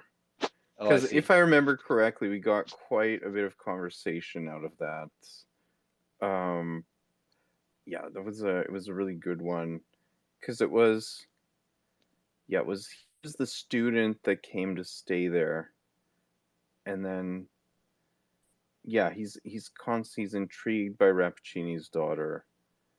But then there's like another figure. I don't know if was it his uncle or there's someone else. Oh yeah, no, it's like another like dean or doctor that has like a rivalry with Rappaccini himself, and Yeah, it's like yeah, and it's that's right. It's coming back to me. the The professor at the professor, yeah. local college. Yeah. No, but going back to history too, I do think it's a rich time, right? Like what I said, like to me, it said a lot of like that, like a lot of the weird kind of format, right? Like with the weird type of narrative, you have the kind of, more realism, right? Like they, here, so you have people hunting. That's where it kind of grounds the story, right? Then you have the supernatural horror, and you have the sci-fi, and in this case, you have the supernatural romance. So it's interesting to see it. There is another subgenre of literature called urban fantasy, where you have like, people in like very urban settings, like, mostly it's probably set in a city, right? Like a lot of them happen in New York, Chicago, Montreal, whatever. And you have like, like events that are happening as supernatural, but all of the settings and like, like most of the way people act is very grounded in reality. So that's a whole subgenre. Again, you can find like, hundreds of books of series and like novels on that. And I find it's reading this and The King in Yellow, like another one of his books, like it's very grounded on this, by the way. Oh yeah, this guy also wrote a series called The Unknown Police, where like a zoologist goes around like hunting monsters, and that really feels like the urban fantasy. It's actually a famous series called the Buffy series, right? Like I don't know if you guys know about that. That's urban fantasy, right? And there is the What the uh, Buffy the Vampire Slayer? yeah, and there is Jim Butcher, the Dresden Files. They made also a TV show of that, which is that, right? You have like your whatever your heroes in like a city, but now they're kind of dealing with supernatural um enemies, right? So I feel like reading this and reading the like King in Yellow, like it seems to me like it's very, this was very formative, like very kind of seminal for that. I feel like it inspired that genre now that I read this. So yeah, definitely I feel like, I don't know, and what Zing said, right? Like this guy kind of used to write kind of very mediocre. Like he didn't go too deep into his own stuff, but I mean, I feel like he was, kind of a genius in that way to kind of play with narratives, just kind of speculating, right? Or like, like introducing like just these supernatural elements. Even Poe or like Mary Shelley before, or like all the kind of graveyard writers back then that I've read, like they don't have this kind of flair for like really kind of adding this supernatural, kind of flavor to it. So that was interesting for me to read it. So I mean, I'm not seeing where the sci-fi element of this is. It's more to me the Oh well, look, you know, having the whole like fantasy or a transfiguration, like alchemy of like, and like you have the little things though, the little crabs are like kind of biomechanical. Like I can picture them, like to me, they're like half metal, and kind of having that's just like the monster that she maybe if even if he recycled it, right? Like to kind of tie it to gold and like to like they just feel kind of more mechanical to me than like than just supernatural. Um, I do see this sci-fi thing, and also like what I mentioned early in this space, like something that if you read the weird literature there, you have this kind of element. It's called um, the lost geography, right? Where you have like parts of the planet that maybe you don't know, but they're familiar, right? So when he describes the city of Yan, this is very sci-fi too, right? Like if you keep reading, like the weird sci-fi mixes there, fusion, you have that same element. So yeah, I do see some sci-fi for sure. And having this guy, right? Like I mean, they have guns, right? Like it's feels very like mixing that tech with magic. That was interesting. That I mean, because I read a bunch of garbage like in the genre books, like this is used a lot like later. So yeah. I find it's kind of like he's like setting a big foundation for all of this. But are those little crab things? Were they like I didn't get the sense that they were constructed. Were they like I mean? No, they're pieces of him. They're pieces of the There's something creature. else those remind me of it. I'm imagining Yeah. almost like black and inky. I know that's not exact, but there was something like I can't remember if it was a movie or something where they're I almost. remember what it reminded me of was in the Terminator movie. Remember when he gets melted down and all of the metal gets dispersed, and then it all comes back together again. Actually, when I was reading that, do you remember that scene? Wait, are you talking Yeah, Terminator 2? Yeah, there was something Yeah, yeah. else. When and it's like yeah, it's The pieces of T1000. him. It T1000. right. So pieces of him break apart. Pieces of the entity break apart, but they all are attracted to each other. They all come back together. Yeah, yeah. That was like I actually Like love using that Bob's movie. curve, they self-assemble, right? I mean, that's very sci-fi, Yeah, I didn't get a sci-fi feel off of it. It was more like, I don't know, more I mythological, was thinking more of mythological than sci-fi. I was thinking of this movie called Runaway with Tom Selleck and Gene Simmons back in the Oh, 80s, that's where you great, have man. With those that's an like little awesome bombs movie. that like they Yeah, float the over the little ground and they like blow up the cars and like oh yeah, yeah. I mean, and they, then they like have these the little spider spiders. robots there. Yeah, Oh yeah. yeah, that's what I was thinking of the So whole time. good. I don't know why. So good. But that is a classic movie. It's just like Love that Was there movie. classic something movie like that nights. in the Stranger Things, like little black things? Oh no, there was Yes, some there other. were. Were There there? were. Yeah, it was like it was in Stranger Things, yeah. It was like these little like bugs and stuff like that. Remember like when Will comes back from the like upside down, he like coughs one up. Um and then yeah, there was a whole bunch of like that inky kind of stuff like Maybe that's what yeah. I'm thinking of. Maybe that's also yeah.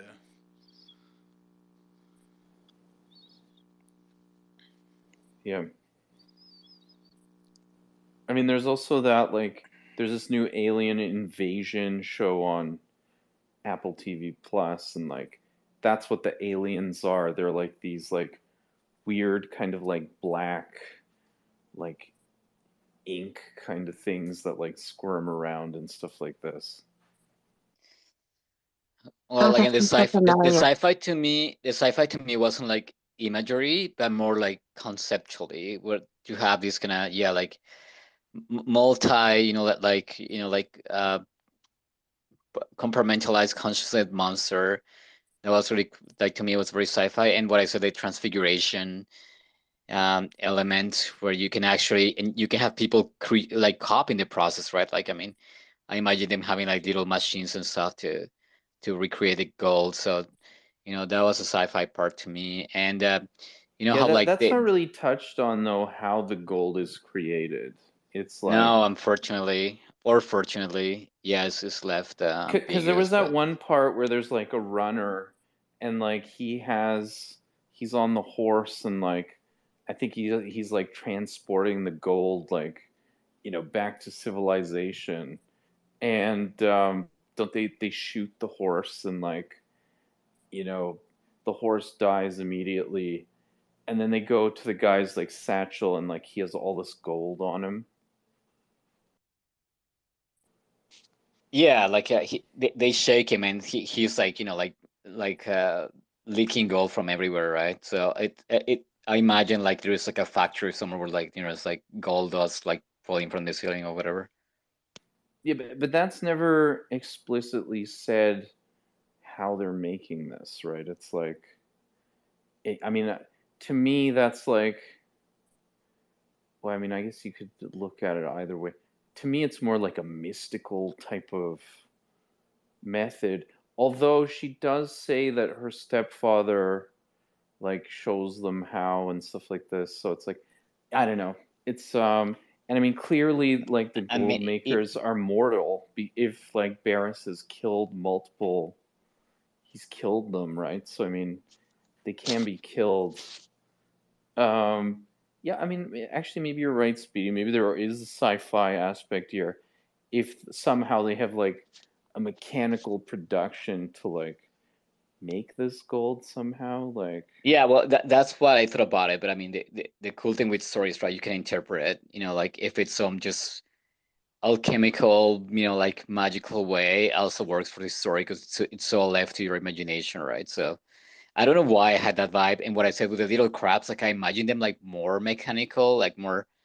I mean, yeah, like more like a fusion there into like mechanical and yeah, like biological, biomechanical, basically. I don't know why I imagine them. And like, I mean, the serpent being like a gold ornament thing. I was like, oh, this is old metal thing. I don't know why in my head I had this metal imagery going on, but it could work also if it's just like straight up magic. yeah. Yeah, because like that whole part, and they were like saying, "Oh, this is of like fine quality. Like, did the Japanese make this?" This is in the beginning. I think it's like at the store, like the gold shop, and then they start talking about that like Yeah, little I had that critter. as It was a like, yeah, it was. Go ahead, sir. I underlined in that part. Actually, I forgot, but I wanted to ask you guys what was that about. Let me just find it though, because I had on my notes.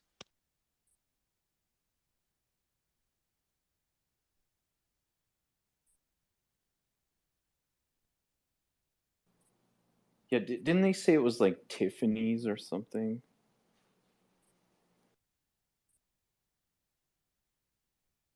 Yeah, it was Tiffany's. And they were talking about, but then somehow like there was also that critter with, so it was like, is the critter somehow a byproduct of like creating this gold? Like that was one of the That's sort of my assumption. I think it's. I don't know yeah. if it's a direct byproduct or a moral byproduct that I mean like that somehow you get the gold but you end up with this other thing that you end up creating just inevitably, right? Where it's sort of like, or is it what? Yeah, like what is the like I said to me? It represents the two sides of alchemy, right? Creating gold and creating life, right, of some sort. Right. Yeah, I Yeah, found the because it's passage. yeah. Go Go ahead. ahead. Sorry. No, go No, ahead. go ahead. Because I was just saying like the critter, like I mean, he's making like point of describing that like golden snake and like the quality of it, like who made it, the Japanese or something. But then it's like they also talk about that like weird critter, so it's like it's sort of highlighting that the two go hand in hand, right?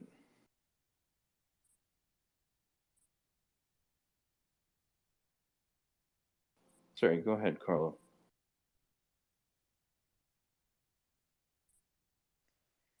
No, it's just yeah, at some point, like the part that you mentioned, where they describe it as something constructed.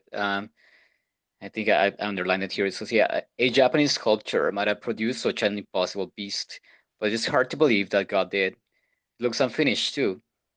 I have a bad idea the creature is only one part of some larger and more grotesque organism. So, I mean, yeah, it doesn't seem like that. I mean, the way this is described here, like it's not something natural, right? Like it's manufactured, right? Like constructed. So that's why I got that idea of a little biomechanical robots there. Right. And like what's yeah, like what do you guys think is the like they mentioned here of like comparing to Japanese stuff when they say, oh, he says, Godfrey, I said I would execute a man who executed any such work as you propose. What do you want to perpetuate such a retail for, or whatever? I can stand the Japanese grotesque, but I can stand that. So what does he mean by the Japanese grotesque? So, I mean, a grotesque is a common thing, right? Like gargoyles are a type of grotesque, right? But people are used to, I guess, Western grotesque, whereas, Asian grotesques are more based on, like Japanese grotesques in particular have tentacles, right? Like anybody, I brought it up in other spaces. If anybody doesn't know, the entire thing with anime tentacle porn. Yeah, no, tentacle porn. The most famous Japanese painter was Hokusai. Everybody's seen his painting of the waves and like the little guys on the boat. But a lot of what he made his money doing was what they called pillow books, which was essentially porn to help old guys get it up. And one of his famous paintings was The Dream of the Fisherman's Wife, where a woman's pretty much getting tentacled by two octopus, right? So I mean it's so a lot of it has to do with sea creatures. So I'm thinking that's what he is. I was gonna joke about it. I was gonna joke like, oh, did they have hentai back then? But I guess they did. They did. They did. I'm still trying to find out what that Jin reminds me of and using. I'm trying looking for it. No, I think it was Stranger Things. I think that's what I was mostly thinking of recently. There was something recently where it was something black and inky, kind of like that was just kind of vacuous, and I think it was Stranger Things. I'm trying to think if it was anything else, but I think it was Stranger Things. Okay, I'll check that out. There's sometimes videos that people post on here where like you'll see like, oh, what is this? And it looks like it's fake. And it's just like somebody really showing off their VFX things. It's like, what is this thing? And it's like the black puddle and it's moving around and stuff like that. Yeah, I've seen that. Yeah. I saw that the other day. There's a few different ones like that you'll see on here. So I know it's stuff like that, but yeah, it's obviously somebody trying to make a demo reel to get hired.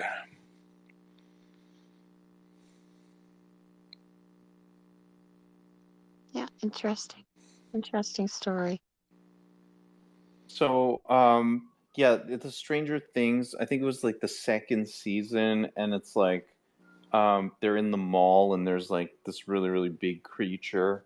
That was when the stepbrother gets. It's not it. No, I think that was part of it, but no, I just remembered. It was something else. There's something else like this where it's like, and they almost seem innocuous at first, but then they just keep coming. Gremlins. No. It's amorphous. It's amorphous. I don't remember this from Stranger Things, honestly. No, that's what I'm saying. I think it's something else where it almost seems like it's an amorphous thing, and then the person then they start being more and more. Oh. Well, it isn't it? It's not a face hugger from Aliens. No, I can almost see it, and it's almost. What have I been watched recently? And it's just like there's like more and more of them. Invasion. It's the new Apple TV Plus. Nope. TV series. I haven't watched any of that. This is something I actually watched. It's almost like they just kind of keep coming. And it's just like, it's something gross, and it seems like almost like, and there's just like more. Was it a game or was it a show? Like Parasite Eve, No, that video game from the 90s. No, this was something much more recent. It's almost where somebody's like sees it, they like almost dismissive of it at first. It's just like a gross thing, but then there's just like more and more of them. Was that Stranger Things? No, it seemed. Oh, there was something in my memory here Don't that be almost. afraid of the dark. No, it's more recent. Yeah, so yeah.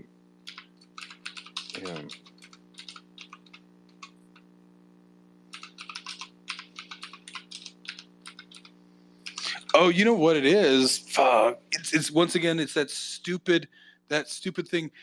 Like I said, those graphic audios are, because it wasn't even a very good book, but no, it was that stupid one I was just describing where they find the like platinum, sun something. 1 second, I'll tell you guys the name of it. It's weird because because it's like this graphic audio. Like I don't even know if it's like necessarily that good of a book, but yeah, graphic audio. The sun symbol. Graphic audio, because like I could see it in my head. That's why it was, I couldn't visualize it, because the graphic audio does make it very visual, but then like you actually don't get it. What was it called? 1 second, guys. I have it saved on my damn phone, because then they actually came out with the third one. I never finished the third one. So you guys should try these like graphic audios, because like they move at a pace that. 1 second, but I just remember like it was Earthcore. I don't want to like spoil it for you, but like I said, like, because that's why I could see it in my mind's eye, but I couldn't visualize it. So like that Earthcore, there's now 3 of them as far as I know, and you can find the graphic audio, and so they're easy to listen to. So if you guys ever like, oh, I can't listen to it, it's more like a radio play, and it's not something I would read. I would never read it. It's crap, but it is, well, in some ways it's very predictable, very pablum, but it is interesting enough. And like I said, like it has to do with like mining and yes, like weird stuff like that. And it actually takes place in southeastern Utah. That's where they find this mine. And I actually have it's something like, go look it up, guys. It's there on the Yeah. audiobook bay. It says, deep below a desolate Utah mountain lies the largest platinum deposit ever discovered, $1 billion find. It waits for any company that can drill a world's record 3-mile deep mine shaft. Earthcore is a company with the technology, the resources, and the guts to go after the mother lode. Yeah, you guys should all listen. Like I said, that one's good. Like it's not very deep, but it's well done. So it's one you can do while you do the dishes and everything else, right? Like it's very good, and it really does. Like that's how they sell. It's a movie in your mind, right? Because the first place I ever saw those graphic audios, you see them all the time at truck stops here. They did them for, what was there's a few different seasons that they're real fake, because like I mean that's the thing, right? But they have like hot audio, and so like I can like hear the things, like that's why like I just could not imagine it. And they're like, yeah, like they see, like, yeah, so like that's actually what it's funny that like for some reason this reminds me twice of that. So I listened to many of those, and like I never find anything good though. Like they're very like just like kind of, they're shallow, but like I said, it's good for like that's something like you could you could work on something and still pay attention enough, like that they're good for that. Like that's always the power. Like I actually listen to a lot of those. Brandon Sanderson, the Mormon guy from Utah. Like that's how I read his stuff, because it's graphic audio. So, but yeah, like you listen to it, right? It'd be entertaining for a day, and then you'll forget about it in like a week. Oh, so. No, exactly. Like, and like, so I said, like, this is when I was listening to this one, like, it was right. This was like one of the first, like, right when I, like, yeah, it was like toward the end of 2020 there, I was listening to this one. So is there, I played video games. Yeah. Is there platinum mining in Utah? There's all sorts of mining in Utah. Right. It's exposed. There's all sorts of mining in Utah. Uranium's big down there too. uranium. There's actually some oil there too, right? There's a lot of mining in Utah. Right. Where the government allows it, because that's one state where they do lock up a lot of it. And that's strategically, or I mean, maybe Nevada too. Something like 70-80% of Nevada is federal land, and they do not let much happen there. But just that western desert of Utah, a lot of that is government too. So right. It's an interesting one, but yeah. So we've decided on the next two. Yeah, we're gonna do the Great God Pan and the White People. Okay.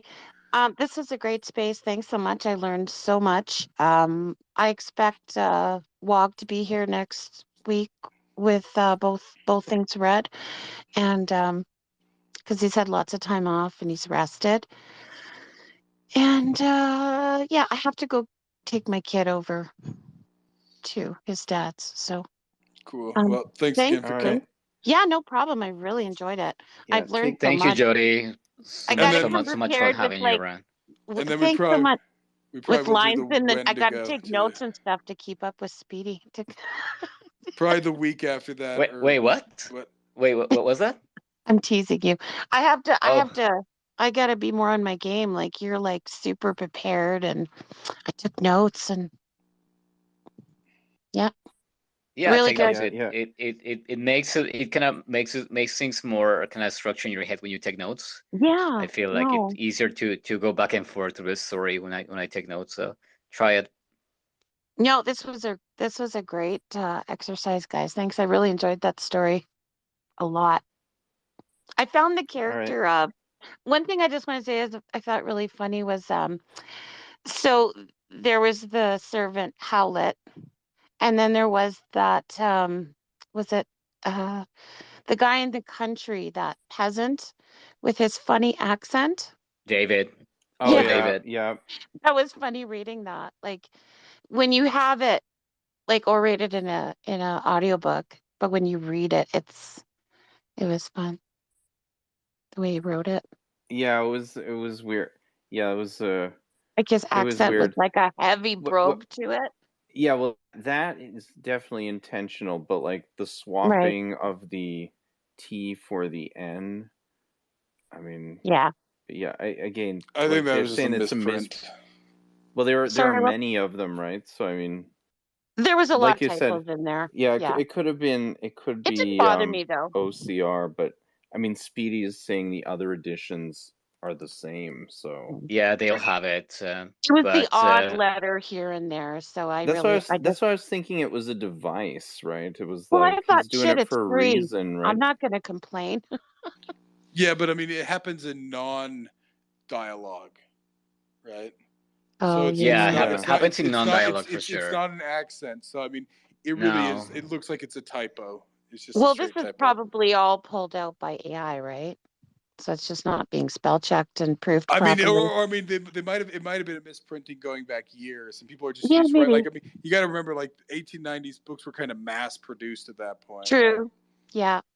Yeah. And so they were probably cranking off 20,000 copies and then re-switching the typing and everything, right? Mm-hmm. Well, I better get going.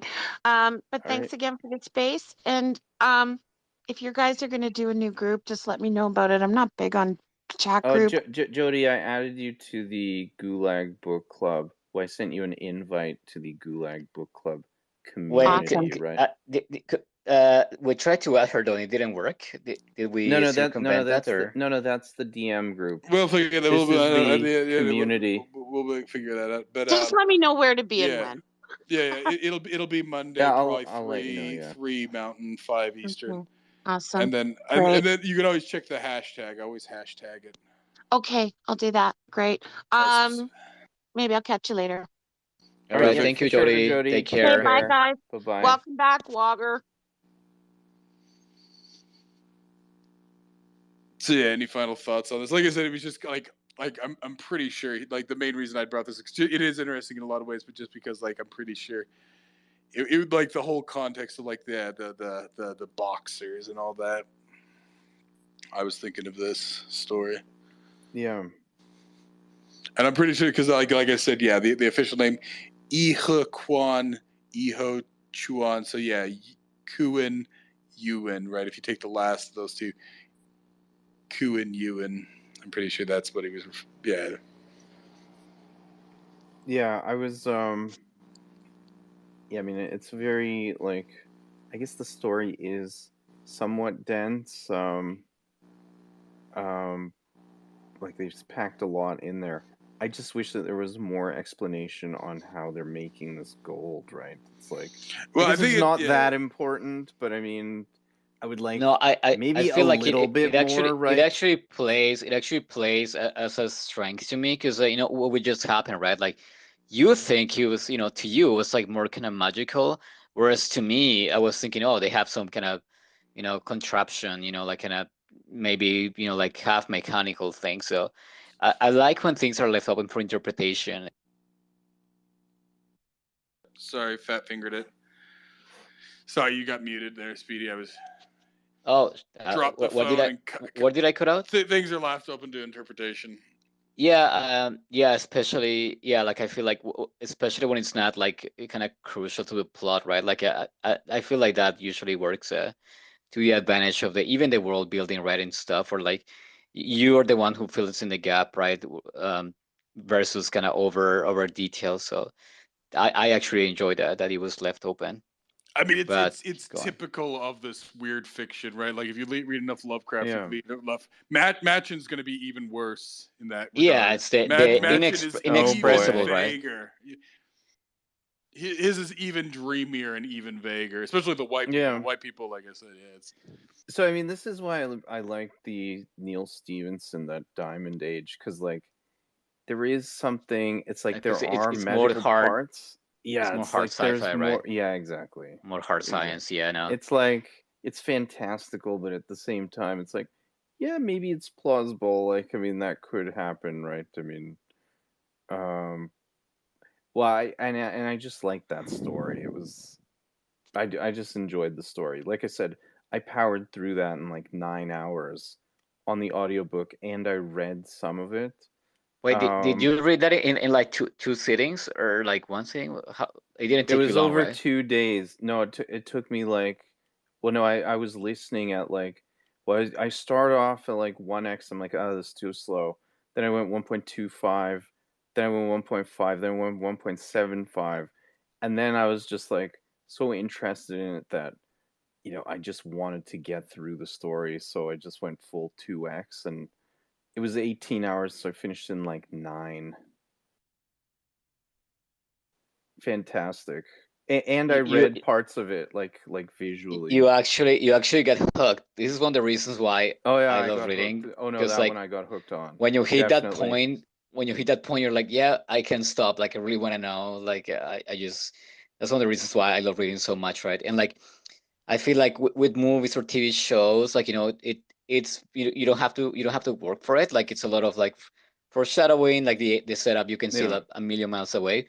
But with a book, like you know, like if it's a good book, you know, it's like things they go into this incremental, you know, like progression, right? Like and like all the little details kind of converge into something huge that you know, like kind of like hits you like a train at some point, right? And that's why I prefer books I'll in a tell you nutshell. the reason books work well over things like that. Now, of course, things get adapted after time, but it's because they can be niche and they're not done by committee, right?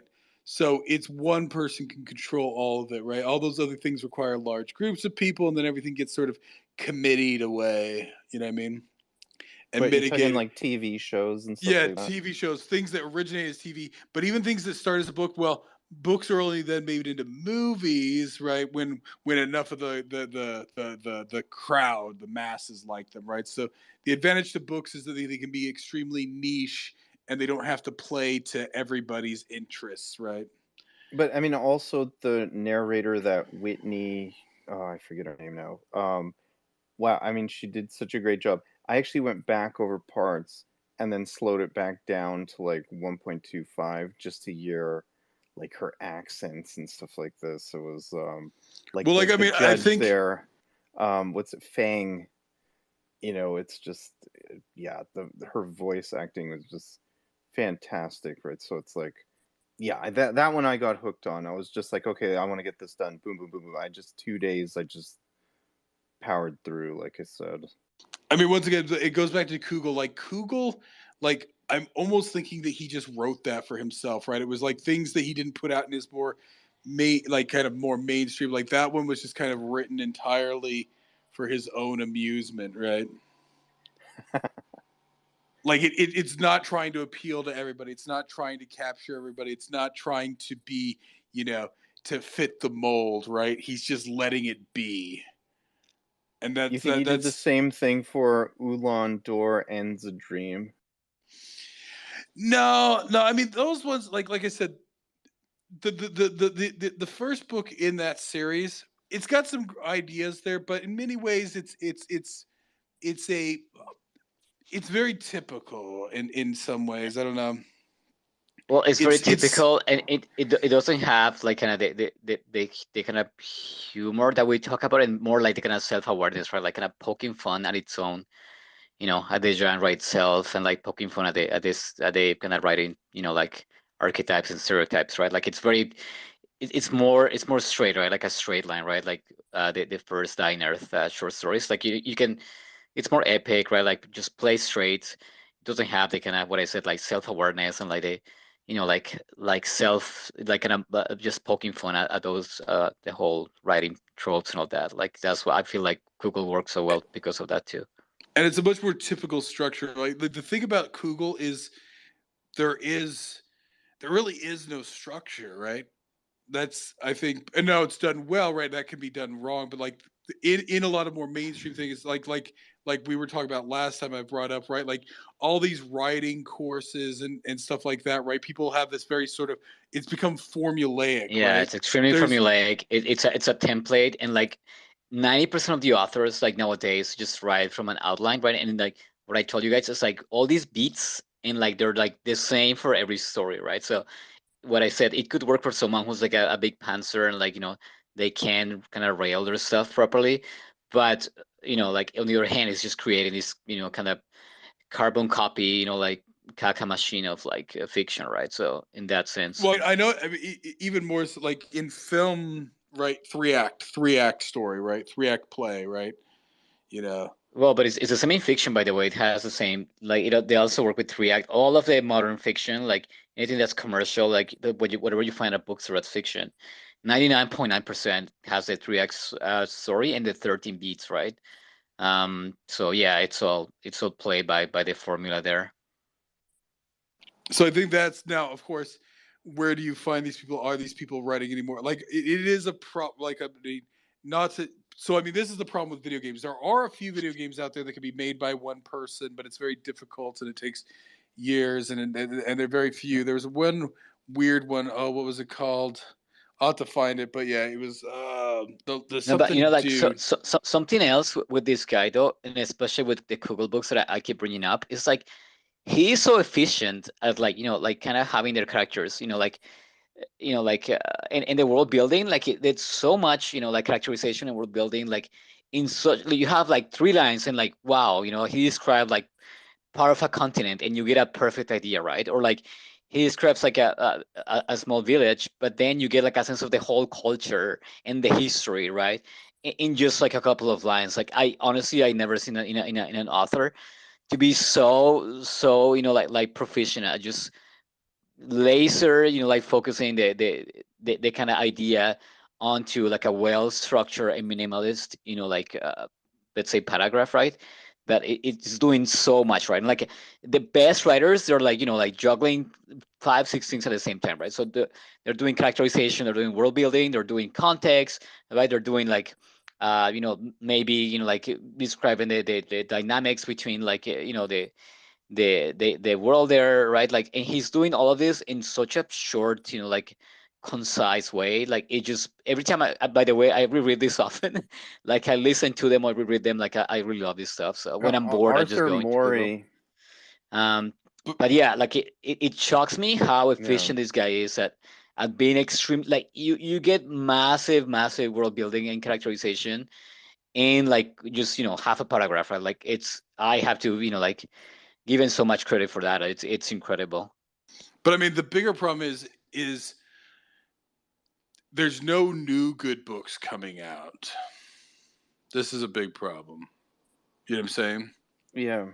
Well, I told you, post 2016, I just don't even Well, no, bother. that's what I'm Like saying. But there's a I'm like, number of yeah, reasons. One, there's an over feminization of literature, which is what we're seeing there, right?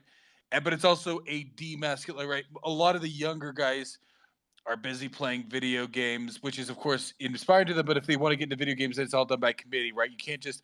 I gotta go look it up. There's a few one-offs where you get somebody who can write a video game, but yeah, like that's the problem, right? So like, and even like yeah, like most of the chicks out there writing these books and stuff, right? They're just like author fantasy, right? It's just them casting themselves having sex with vampires, right?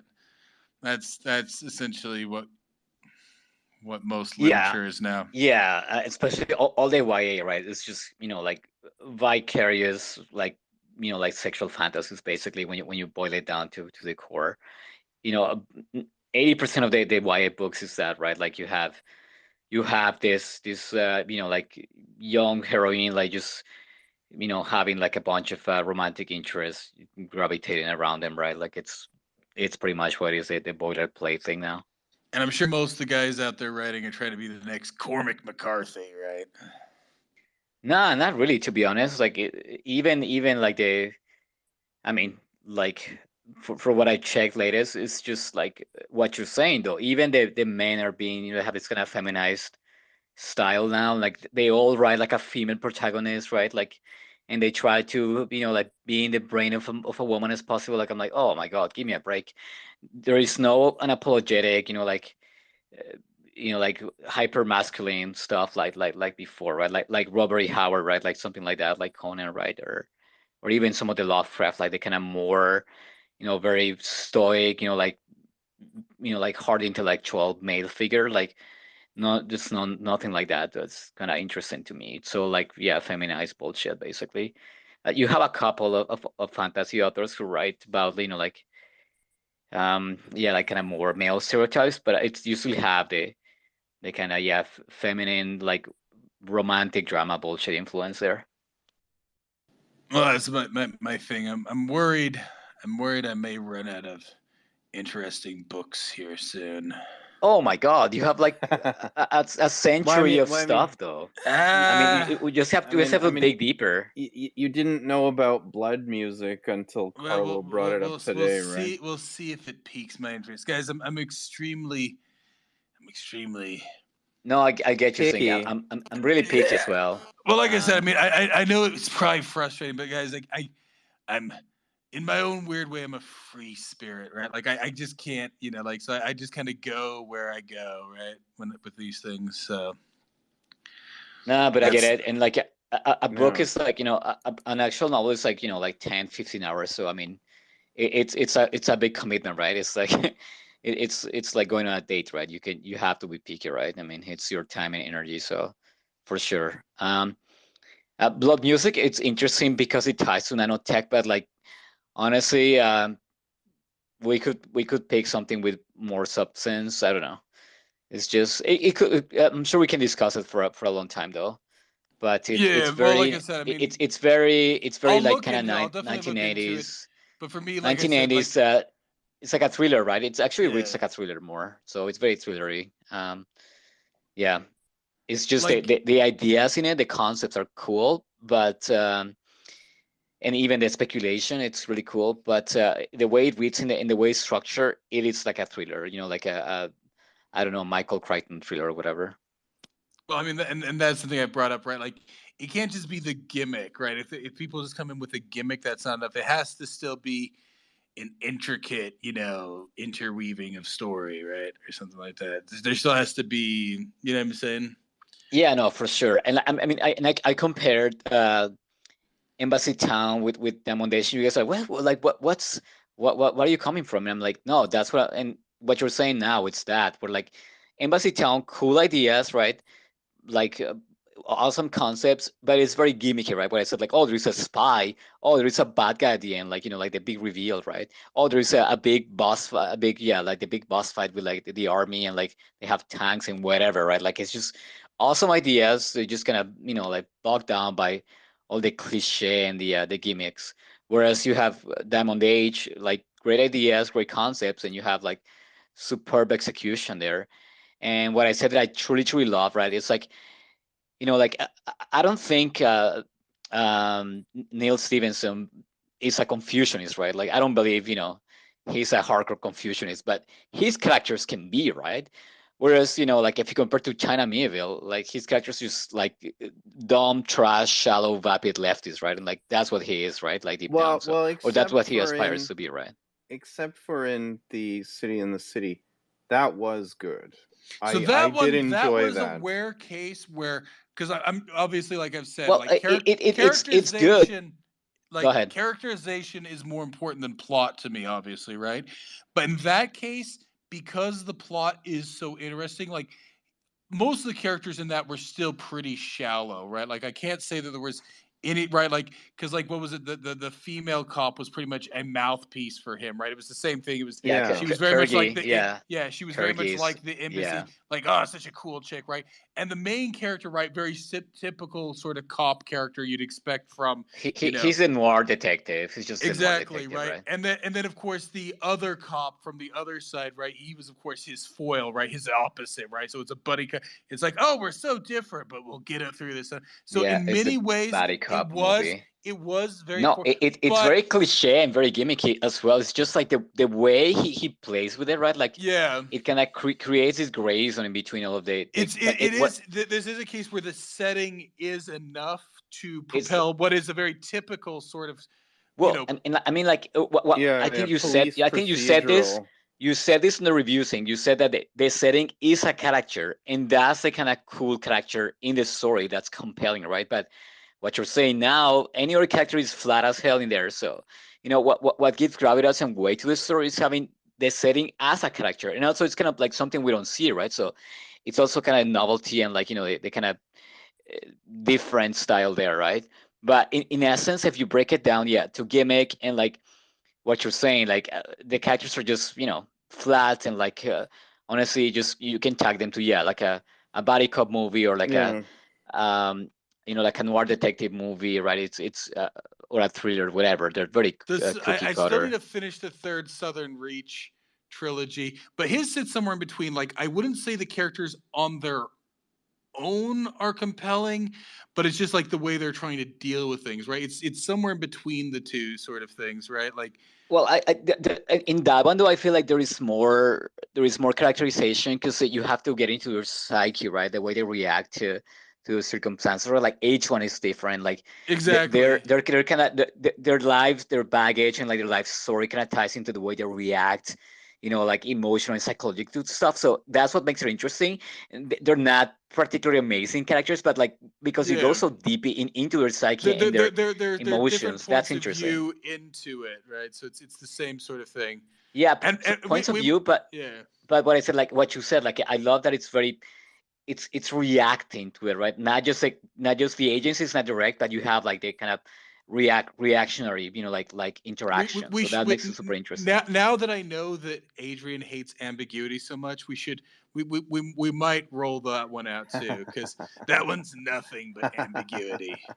Beautiful ambiguity. What about that Haruki Murakami, The Wind-Up Bird Chronicle? Like, weren't we going to cover that one at some point too?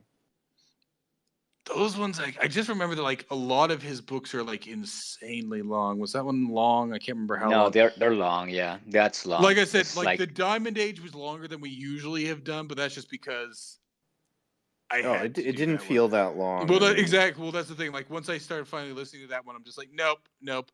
I will not do any other book space until we do this book. Right? Yeah, no, it was fantastic. That really was like that.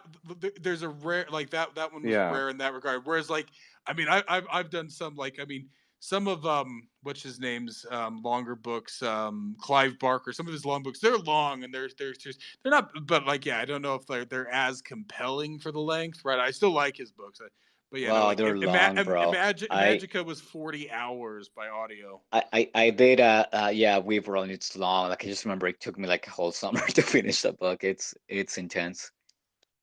Yeah, no, so I mean like that's why like yeah, usually I try to keep them in that sort of conversible sort of thing, right? And of course, yeah, like yeah, it's just I felt compelled to cover the Diamond Age. Yeah, it was fantastic.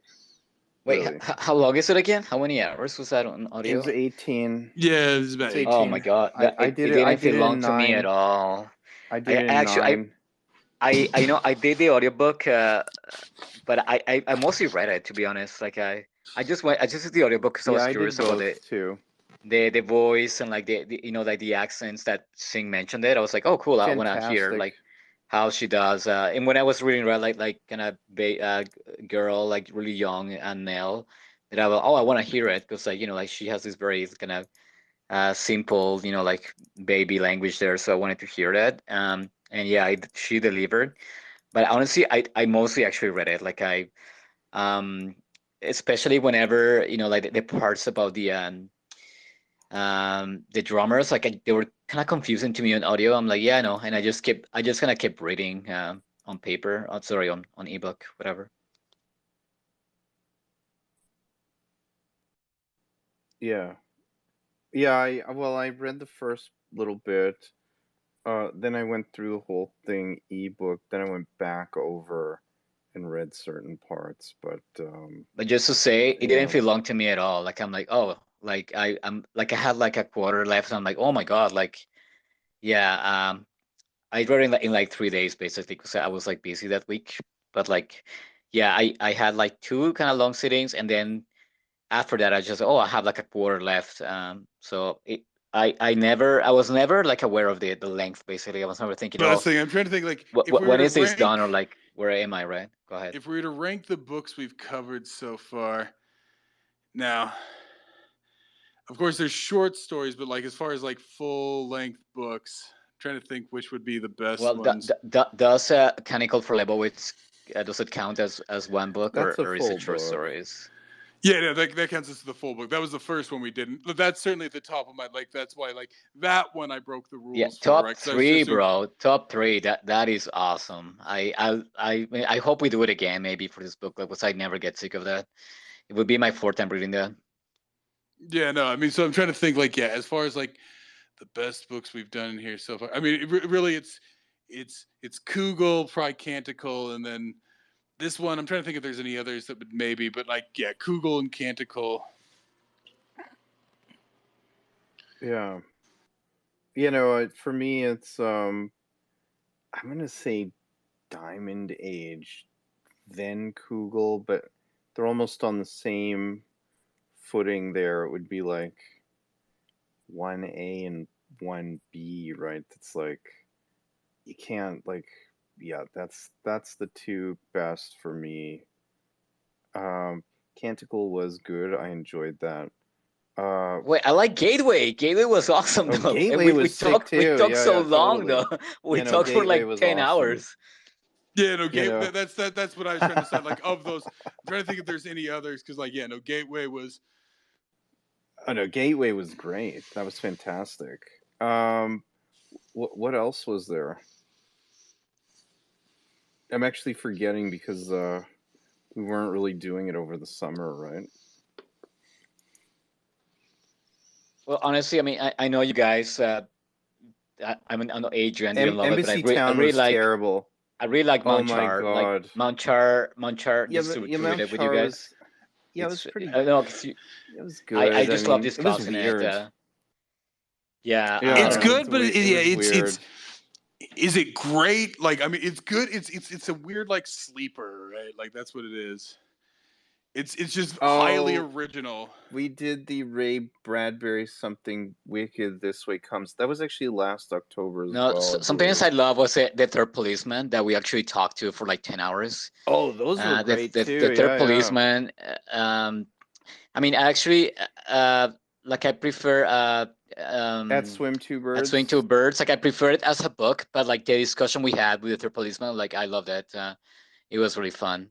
So like Twinterverse was more fun for me to read, but like how we kind of broke down the third policeman, like I really enjoyed that. I mean, we really, I mean, such a weird ass book, and like I feel like we really covered it well. Like like everyone had like an interesting angle, and like you guys kind of validated some things, and I'm like, yeah, this is only me that I'm in my weird crazy head, but no, you guys actually kind of validated some ideas that I had, so that was really interesting for me. Just to say the space, right, the discussion we had, like what I said, like at Swing to Birds, I had more fun, but Third Policeman with the discussion was like, yeah, pretty cool for me. So there was Being There, the Jersey Kaczynski, and actually that was like the last one that Jody participated in.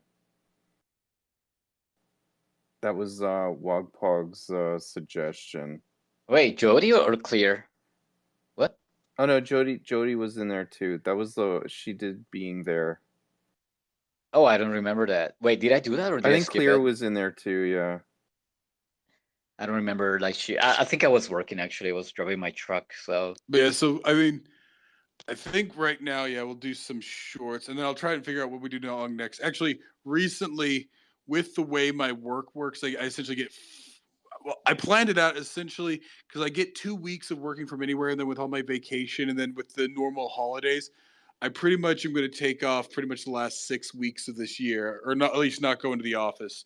2 weeks of that I'll be working from wherever. But so yeah, for pretty much the last 6 weeks of the year, I won't have to go into the office. Right. So we'll probably have time in there to do some stuff, more stuff too. Because that's the other thing, right? Of course, yeah, it's harder to do this in summer just because summer things are happening, right? But winter, there's more time. Absolutely. Yeah, Embassy Town was the worst. Biggest disappointment for sure. I love the long novels because what's his name? The Russian one. What was the Russian guy? Oh yeah, Dostoevsky. That sucked. Dostoevsky. Yeah, but that was horrible. I would still say it felt longer than Embassy Town. Oh, it was. Yeah, I know. I hated that.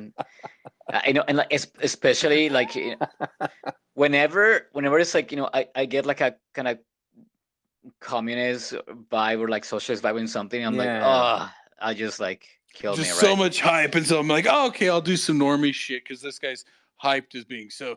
Yeah, but it was just normie shit, fucking garbage.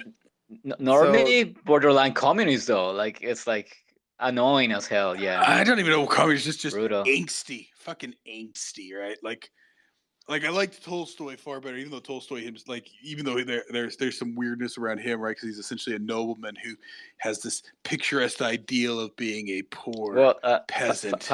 Father Sergius was great though. Remember that was great.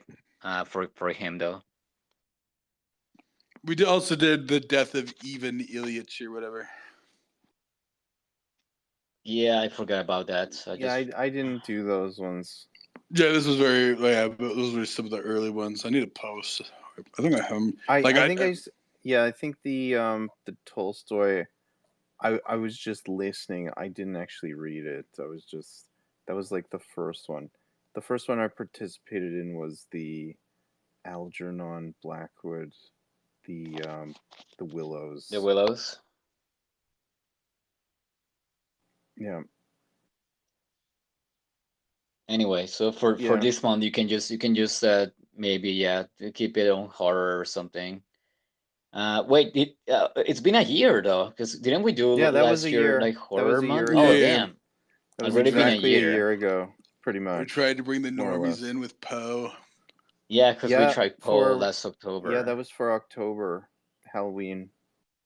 Wait, and did we get more people or not even?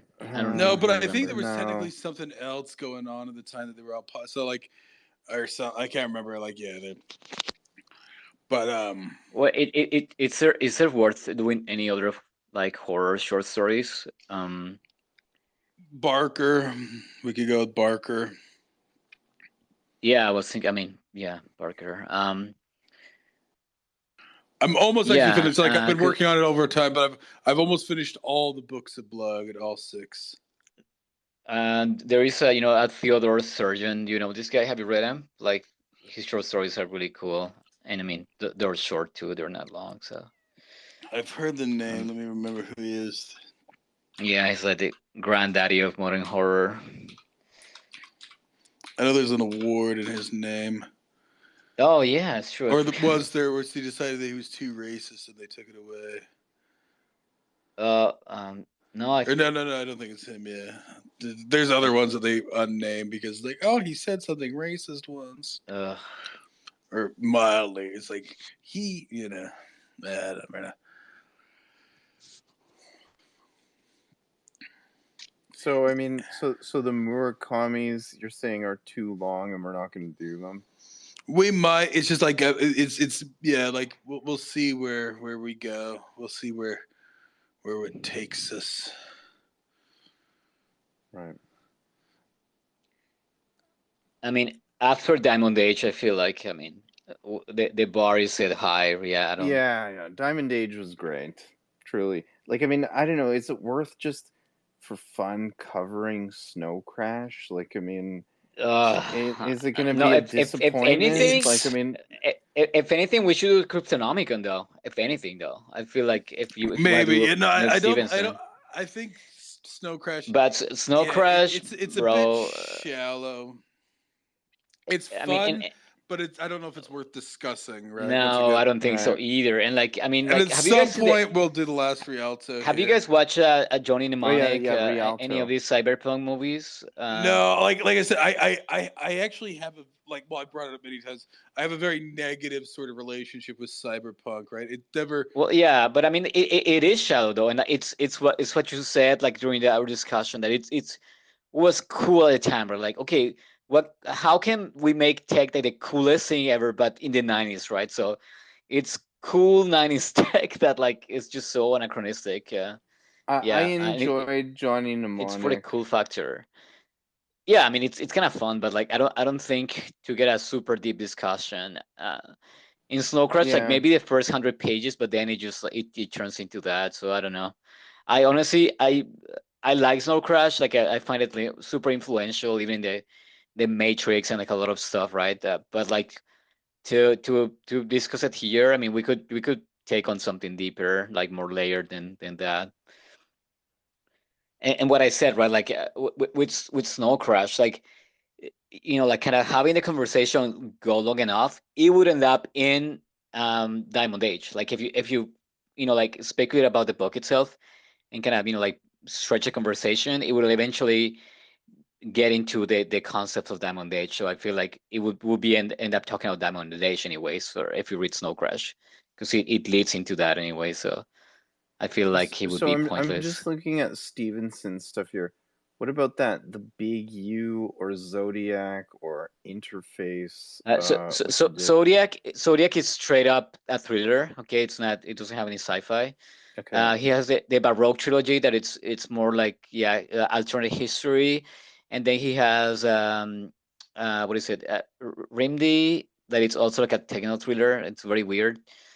He has Seven Eves. It's like sci-fi. Like a uh, it's like the catastrophe. Like catastrophe movie, whatever catastrophe story. And then he has the Rise and Fall of the DoDo, that it's more like a time travel mixed with medieval martial arts and medieval weapons. But they're all, I don't know, man. No good. And it's well, no, they're entertaining and like they're interesting, but like after reading Diamond Age, like I mean, this is just like And Carlo, this was the you can't first get any time you had read deeper. Diamond Age as well. Yeah, because what I said, like I picked it up eons ago after I read Snow Crash, and just the beginning, right, with Bud there. I'm like, oh my god, it's just Snow Crash 2.0. I'm like, screw this, Yeah, like the skull gun that was corny. yeah, I mean, Skullgun. yeah. He's on roller skates. I'm like, what? I'm like, I just read a whole book of these shenanigans. Like, I'm like, I'll read it later, and I never picked it up again, for that reason, because that big red hair in there. But yeah, it was my first time actually, and like amazing. But if anything though, Cryptonomicon though, it deals with a like cryptocurrency and like like a lot of like kind of using like an alternate system where like you have like your currency being digital and all that. Like that would be interesting on that aspect. I feel like I mean, I read pretty much all of his books, I think, and like out of all of them, Cryptonomicon and All of Diamond them Age except for are. Diamond Age. No, I haven't read. He has another one, and I didn't finish the Baroque cycle. There, like it's just I don't know. They're long for no reason. Like this guy, like he kind of has when authors are like kind of like they get too many praise and like too many accolades, and they go to their heads and like they're just never kind of edit themselves, right? So this guy writes like especially that Baroque cycle is like endless, man. It's just like adding padding to it. I'm like, oh god, this is painful. So I dropped that. And yeah, he said Rimdi and like his other book Seven Eves. I'm like, this is just bunch of padding. Like I don't think I finished Seven Eves either because he was Cli-Fi. And Rimdi, I finished it, but I was like, meh, this is like I was bored half the time. So yeah. What I said, if anything, Cryptonomicon is the only one that I think we could have an interesting discussion. Like, and it's kind of predicting things that kind of relevant today, so it could work I on that. just read sorry guys, I'm back. I Oh, just hey, read oh, yeah, I just read about that Cryptonomicon. It looks really good. yeah, it's super interesting for sure. So, research into And code breaking and cryptography during Second World War to a modern attempt to set up a data haven. And it won a Hall of Fame award, Prometheus. That So sounds yeah, there's no, interesting. also I've suggested super this cool. one in the past. It's called Demon, so Daemon by Daniel Suarez. It's another like kind of cyberpunk one. It's like this game developer, he like basically programs his conscious into the computer, and yeah, it goes from there. I don't know. It might be too cyberpunky for Zinc, but Well, like I said, guys, I'm too close to it, right? So it's just like, nah, this is ridiculous, right? Like it's there's no magic in there for me. That's fair. Yeah, Yeah. where you live, right? No, that's fair. Like It's whenever not it's a as book. like I said. If anything, it's a disappointment. It's like, oh yeah, this is all sexy and cool, and then I think about what I actually do day to day. Which, like I said, I don't mind my job, guys, but it's not that cool, right?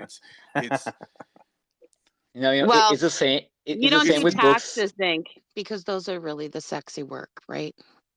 that's what we Tax- need. Oh, yeah. We need like Well, we need what would you call it, like cyber they're tax punk, right? Like I'll find you hard one. If yeah, it's there out we go. there, Cyber I'll tax find it. punk. Hard hitting taxes and And if it's not damsels out in there, distress and I'll write it.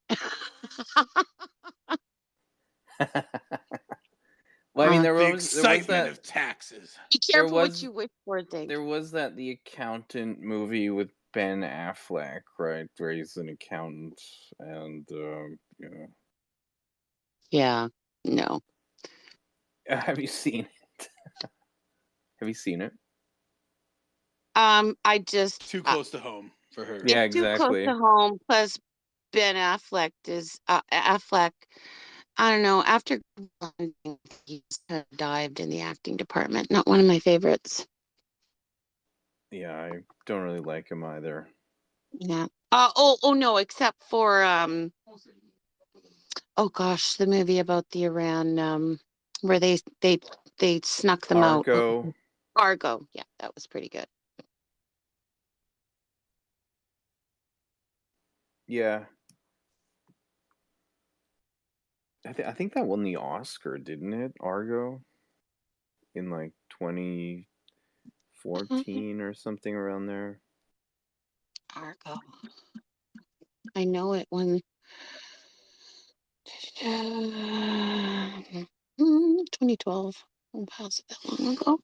Yeah, no kidding. It's like 7 nominations, including Best Picture. Oh, it won 3: Best Picture, Best Adapted Screenplay, and Best Film Editing, and 5 Golden Globes, Best Motion Picture Drama. Alan Arkin was Best Supporting Actor. Yeah. Yeah, not a huge Ben Affleck fan. yeah. Yeah, it's the same with that with books about writers. Like they tend to be, like just fetishizing, the creative process for like most writers are just, kind of on their computer, right? Just like steaming, trying to come up with ideas and like just kind of ripping off someone else's shit, and like Yeah. they always gonna romanticize that. But I have to say that movies or writers are good. Have you guys seen Barton Fink or Misery or I've I don't seen know? Barton Fink. Yeah. Yeah, I Oh think yeah, it's pretty fun. Actually, when they make him wacky like that, or even Misery, right? Like about just a writer in the background, but not about writing itself. Nope, I hated Barton Fink because it's about Hollywood, and I hate movies about movies. Oh, so Misery, That's yeah, fair. with Kathy Bates. I did like I saw Yeah. that I as a did like kid, and Misery. that messed me up as a kid. Yeah, she was like, What Oh, Misery? Misery is Yeah, it's Misery. great I'm though. doing this because I love you. Yeah, She no. lops off and she breaks his ankle with the. Yeah. Super psycho. That's probably the reason that I divorced and I'm single now. Like, this woman gave me a trauma to females. Same. I'll bet she was supposed to be intertwined with someone like didn't want her, so she went rogue and with the silk scarf. Yeah. That movie was yeah, it was really like suspense. I like suspense. Wait, which I'm movie? looking. Misery. Okay, yeah. I No, read it's the book just and the movie. for a movie, it's just two people in a room. The whole movie, it's pretty awesome. I mean, pretty intense. I'm looking down the list of like Nebula Award winners. And that's what like the movie The Shining, right? Because I mean, it just you know three people in one space, right? Like I find those movies interesting, but it's almost like a theater stage, right? When you can movies where you can just I feel like if you could just transplant them to like a stage, like to me they're really interesting, or like a lot of in the acting and like the suspense, just the kind of interactions between the characters, like that's cool to me versus some like CGI, like high fest, right?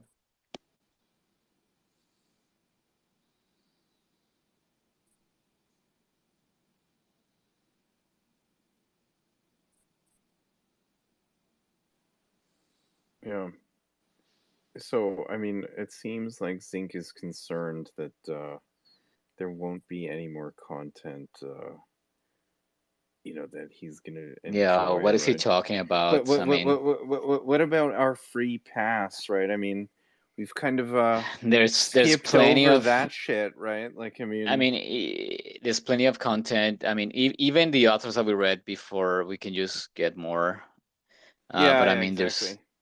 we're just like I mean, just scratching the surface, and we never even kind of focus on, like, let's say there are some Japanese authors that I find are really awesome. You can go international too, right? We might do the Akutagawa. three body problem is still on. I need to go and test it. What 'Cause- about Rashomon? Did you find something where that's because like I mean, you were saying the other day that you like Ghost Dog, the movie. I mean, that is like the Rashomon, the Akutagawa books are like yeah, but featured there's in no that, audio. right? There's no audio. I mean, that's why we didn't do the Camp of the Saints. Shit, 'Cause I the should only audio. record an MP3 for you, like me reading it, and then you can just like speed it up or something. Well, I'll train my language model, and I'll get Greta to read it for me. But I'm looking because the three body problem is still. I always wonder, like, what's lost in translation now. That one, maybe it's always my worry with translated books, right? Like, what am I missing? Although The Name of the Rose, I mean, we'll probably do that one maybe at some point. That's my Christmas movie. Yeah. So yeah, no, we might start doing more like the three body. Did you do that one, Speedy? I read it. If I read it, Yeah. yeah, I read the trilogy. Yeah, yeah. That could work. It's just a trilogy though. Like, I don't know how we're gonna break that down, but it's three long books, like three long Is it a novels. So long? Yeah. Is it a long? yeah, no, Are they it's long. okay? It's long. Because And like technically, and it's I mean, because it's a trilogy, right? We can break it down like three books, but there is still a single long novel. yeah. And I mean, I don't know if you wanna like implement trilogies. I mean, We might as you try guys know, that though, with the Southern Reach there. I'm the 'Cause least those- picky among you Yeah. guys. Like I can read anything, and like even like what I said to you, like I've been to book clubs where like I go pick a trashy novel and just for the fun of like like just picking it apart, right? Just for like completely sarcastically going and like break the novel to pieces. Like I just love that too. So I would read anything compared to you guys. But I mean, I understand the adding value to the book club as well, right? I'm just saying that my threshold Yeah. is pretty wide. My problem is just like finishing it, right? Because yeah, like sometimes I'll listen to some trashy Well, but ones. we can But do what about Larry the Niven. Yeah, you Nivens? can do Yeah, I Larry was just Niven gonna is say the so much. Nivens. We Yeah, can I do mean, Dan Simmons as Hyperion. We can do that. Yeah, I don't no, know. I mean, and I've done all those. Yeah, it's just trying to schedule them out I and don't know figuring it. where Because at Zinc that point is we just saying there get is no content, bro. I mean, well, no, it's no. At that point we just endless get content. we get niche again, right? Because yeah, if we run down the Larry Niven rabbit hole, guys, it's gonna be like 4 months of Larry Niven. Yeah, but C.S. Lewis has sci-fi. Philip K. Dick. I don't know. Louis McMaster Bujold has amazing sci-fi. Selazny. Yeah. But did we? Would you guys be down to do Solaris, something like that? More like cosmic, horror-ish sci-fi. I don't know. We I could mean, there's try so much though. Solaris. There was Solaris. There's also the guy. Did you do? Well, I saw the movie of Solaris, the original Russian one. yeah, me The too. guy, I've the seen guy who that. did that. Did you guys ever watch the movie Stalker? I think Oh we my God, I mentioned was it gonna before. say that. Yeah, Roadside Picnic, the book, Yeah. the kind of novella. Oh yeah, that's Yeah. wait, yeah, the movie's called Stalker, right? I love no, that movie, even though it's like super slow and weird. They just like meander no, I around. love that movie, bro. Yeah, that movie, I don't know. See, like the cinematography, I find it amazing. Being a little hipster here, but yeah, it is slow as shit, right? I mean, it's very. Actually, that's what I realized. Stalker. I'm pretty sure somewhat of the Southern Reach is based off Stalker. Yeah. Oh yeah, absolutely. Like conceptually having these I zones think where like I need to the finish loss the of last. I need to finish the last Southern Reach, but I think we might You do the guys, Southern Reach. what about The Left Hand of Darkness?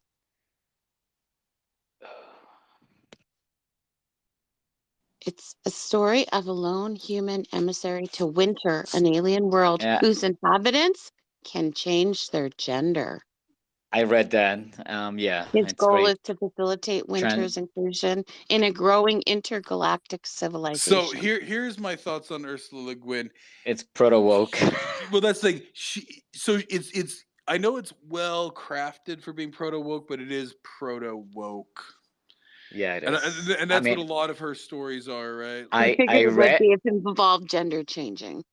I read it, and it's also very like kind of collectivist. Most of the ideas it's in her very books. So feminist. It's feminist. I mean, Is it? Okay. it's very like, and I know it's probably good for feminists. Like I've heard good things about it that it does seem more compelling than a lot of the feminists. Like it's back when it wasn't just like it's being sold because it was feminist. So she was putting it in there Yeah. and it was still well crafted. But yeah, it's that's exactly it's just very good woke feminist leftist literature. Okay. Let's scratch that. well, it was actually it was coined progressive sci-fi because of her. So progressive, yeah, that tells you a lot there. Yeah. But yeah, no, I'm thinking. I think when we want to do the Well, and Southern Reach. there's also remember Zinc like when we read Canonical for Leibowitz, like we talked about books where it makes sci-fi and religion. Like there's a bunch of those too, right? Yeah, Lady of Early Legs, The Sparrow, right? Like I mean, if anything, we could pick them like from those as well. Some of them do it better than others. Like I've because the Canticle for Leibowitz, like that one mixes them well, right? Like because it doesn't. Like I said, I'm not that I'm religious, but like sometimes I find the ones that mix religion, like it's just there to beat on religion, which isn't very deep for me, right? Now the one I have mentioned before is Silence, right? That's the Japanese author about like the two priests there. like that one. It's not sci-fi, but Oh it's yeah, just, yeah, yeah. And yeah, and the silence. Scorsese made the movie of that one, right? Well, he recently there was an old Japanese I movie make of yeah. it too that I saw. I've So, seen the Scorsese yeah, I've seen both. version. I've seen. I guess there was a Portuguese version in the '90s, which I'm sure is not very good, but You know I mean, yeah the Scorsese one was actually quite good with it was like Andrew Garfield, or some driver, Aaron or yeah, yeah, Adam Driver Adam and Driver and Liam Taken. Neeson. Yeah, What about The Time Machine by H.G. Wells? Hell it's a bit yeah. over. I don't know. There's It's a bit just overdone. A.G. Wells. We can do. I mean, not a time machine, but he has really good stuff though. We could explore H.G. If we Wells. were to, I do Journey to the Center of the Earth. There is a weird one. You guys can go check it out. It's read on LibriVox, but it's by one of the better readers on there. It's called The Moon Pool, and it's also subterranean fiction. It's in the same sort of vein. I listened to Right. that one a while back. It's interesting on a number of levels there. I do have a thing for subterranean fiction, which was So that popular in the 19th Oh, and early you 20th should century. watch the Apple TV Plus TV series Silo, and it's about this entire subterranean community. It's got Rebecca Ferguson in it. It really is quite good. I think you I would might. It enjoy does it. sound it because it has a special place in my heart. Yeah, and like the tech, basically the tech people are are the ones that run this society. the moon pool Um, looked good. it's actually quite good. Yeah, it looks So really good. What Silo. about? Have you guys read or know about The Moon is a Harsh Mistress by Robert Heinlein? No. So yeah, libertarian sci-fi, also classic, no woke bullshit. I mean, I love Heinlein, so if you guys sort of want to read Heinlein, we could do that one. The Moon Ooh, is a Harsh Mistress. in I've always meant 2070, because I loved the Starship Troopers movie.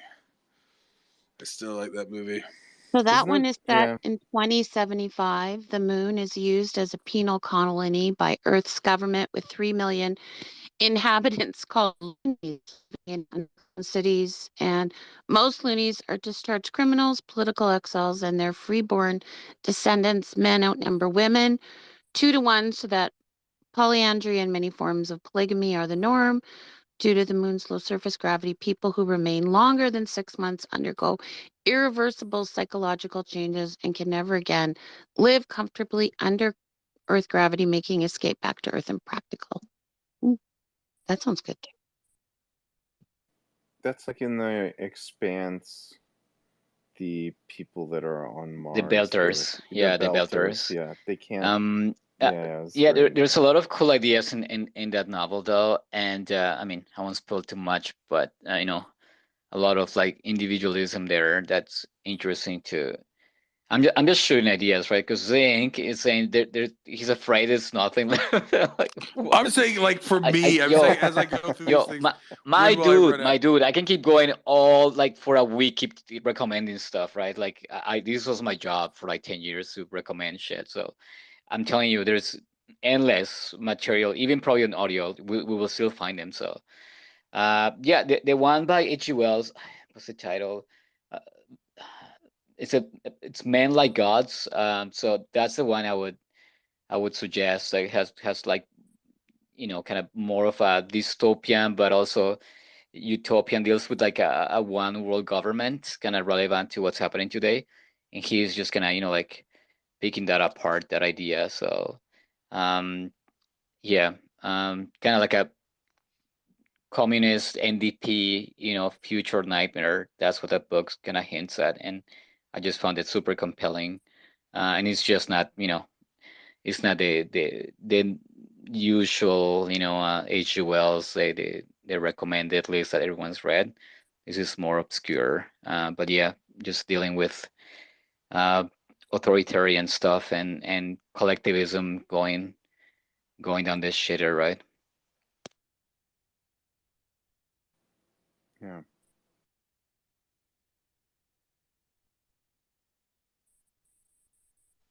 I'm still not sure if that's the title. I'm gonna actually look it up because I don't remember. Yeah, that's the title, and it's Oh, thank you. yeah, it's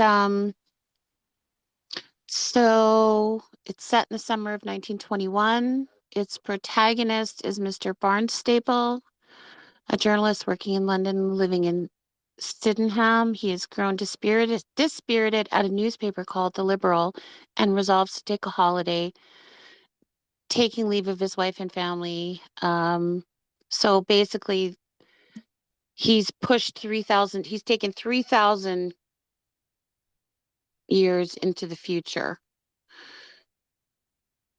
Yeah, it's like Futurama.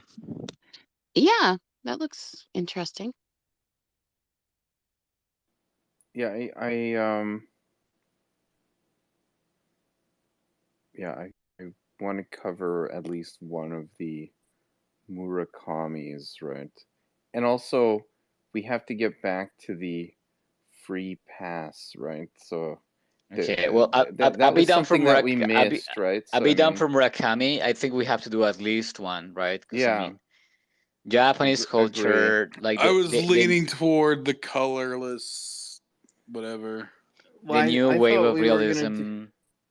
Well, Um, Carlos said the one that's like probably the best one to get into is that the wind up bird yeah, but it's long chronicle though. thing. But I mean, like I don't know.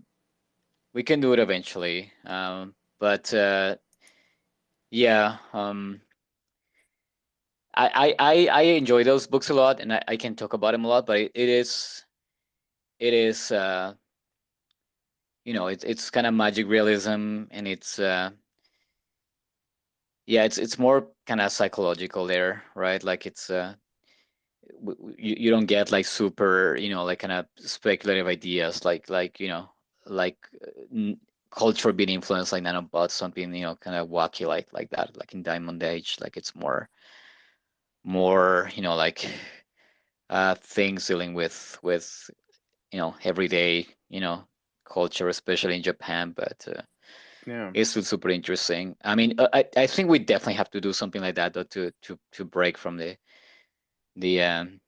you know, the super speculative, you know, like high top sci-fi. sci-fi. Yeah, just to give it a break and see, I mean, see what how we interpret that. But um yeah, at the same time, like I feel like something more speculative like gives kind of gives us more material to discuss, right?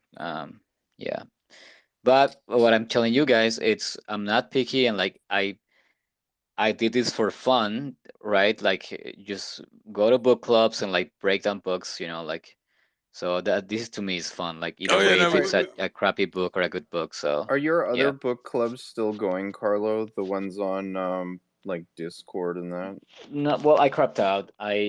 After, you know, like I told you guys that I've been trying to, you know, like kind of be more self-sufficient and like, you know, like learn more like, you know, like survival skills and all that. So I just dropped that Yeah. book club because I didn't have time. It was either yeah, like dropping this one or that one. So I'm just whatever. I never cared for that one too much either. So, but yeah, in many of those, especially that book club too, like it was just crappy books, and I would just go, you know, like just go ham on them and like, you know, like be the highbrow dude, just, you know, trashing the stuff we were reading for fun. There was also mention of that Emtherio by Jack Vance. That was another one that we had Oh yeah, that discussed. I mean any Jack Vance and Jack Vance sci-fi, we should also try it just for fun. Um, Yeah, I still think we gotta get to the Rialto, the Marvelous, right? well, we all read it, so oh, I don't know if Jody wants to read it, but she'd probably enjoy it. I mean, I was laughing my butt off reading that, honestly. Yeah, So it's so funny. The Rialto? yeah. It's called Rialto, the Marvelous by Jack Vance. Actually, I would say that like the so I have both the audiobook and the ebook. I would say that the but she'd audiobook. have to get through all the other Dying Earth. No, she can read That's Rialto though. she can do Rialto. It's not. It's It's not. quite It's good. not like. I feel like you would have to read Diner to get Kugel, but like the short stories. But Rialto, it's like, and super like disconnected from the rest. I mean, she might be a bit Yeah. lost at the beginning in the universe, but like I think had I read Rialto first and then the rest, I don't think it would have mattered, to be honest. Yeah, the Arthur Mori though definitely does make it. Now I do have to read or go through Kugel again, as you guys say, the audiobook, because I just read those. But yeah, I could see how the Arthur Mori Oh my God, like the voice he does narration. for Kugel and for Yukano are so awesome and so memorable. Like just for that though, like what I said, like when I'm bored or when I can sleep, I just play it though. Like if I can sleep, I just play it and like fall asleep on that because it's so awesome, so entertaining. Is that how he says it? He's like Kugel. Kugel. Yeah, it's always like that's Yukinu's voice. Yeah, and it's very nasal. It's very nasal voice, like by no means. It's super nasal. Yeah, His voice.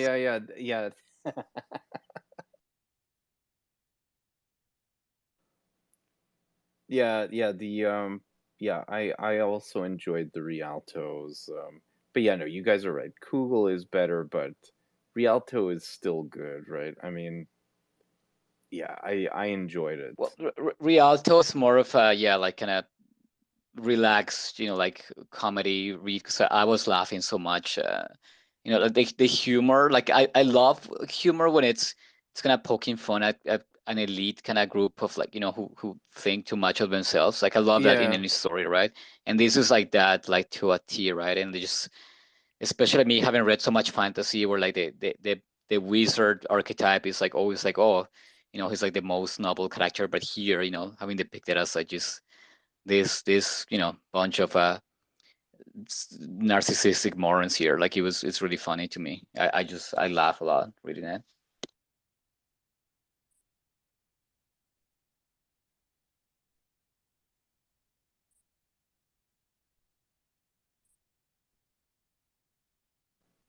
Sorry, I'm just eating cheese. Are you considering maybe even some of the Dune, like the Children of Dune and like that other stuff? Well, I mean, one second. Wait, I want to ask Jody. Jody, what do you usually read? Like, if it wasn't for any structure from a book club, like, what would you read on your own? Well, I've actually been thinking of like reading the classics.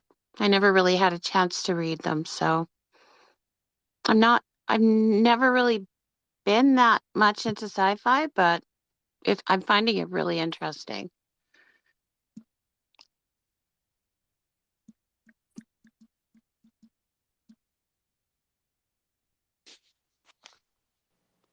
yeah, so some of these though, like sci-fi, but they do like crossover with just like other things, right? So it's like um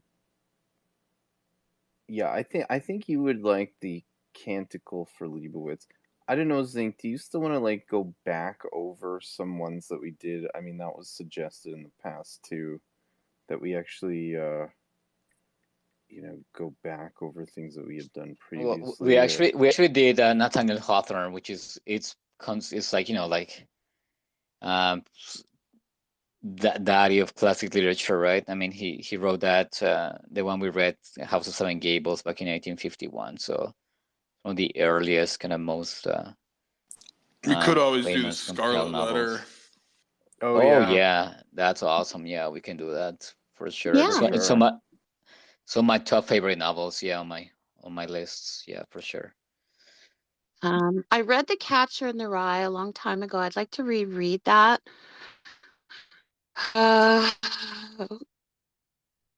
What else? That's going to turn you into a right-wing assassin.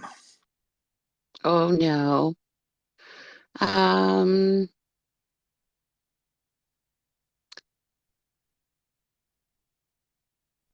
Brave New World is a book I've always wanted to read.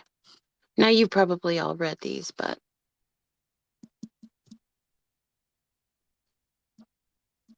So yeah, Brave New World. I have read it, but I think we talked about it in the past, and like I don't know if we're gonna do Count of that Monte one. Cristo is another book. Carlo has Um, suggested that previously, Count of Monte Cristo.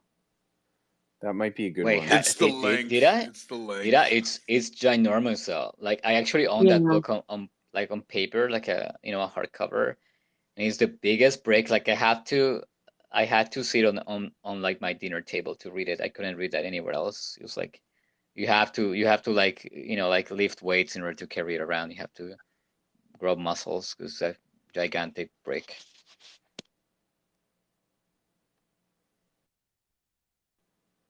Yeah. No, honestly, that book, I don't know. That and Les Mis, like I would not do it for a book club. They're just way too big.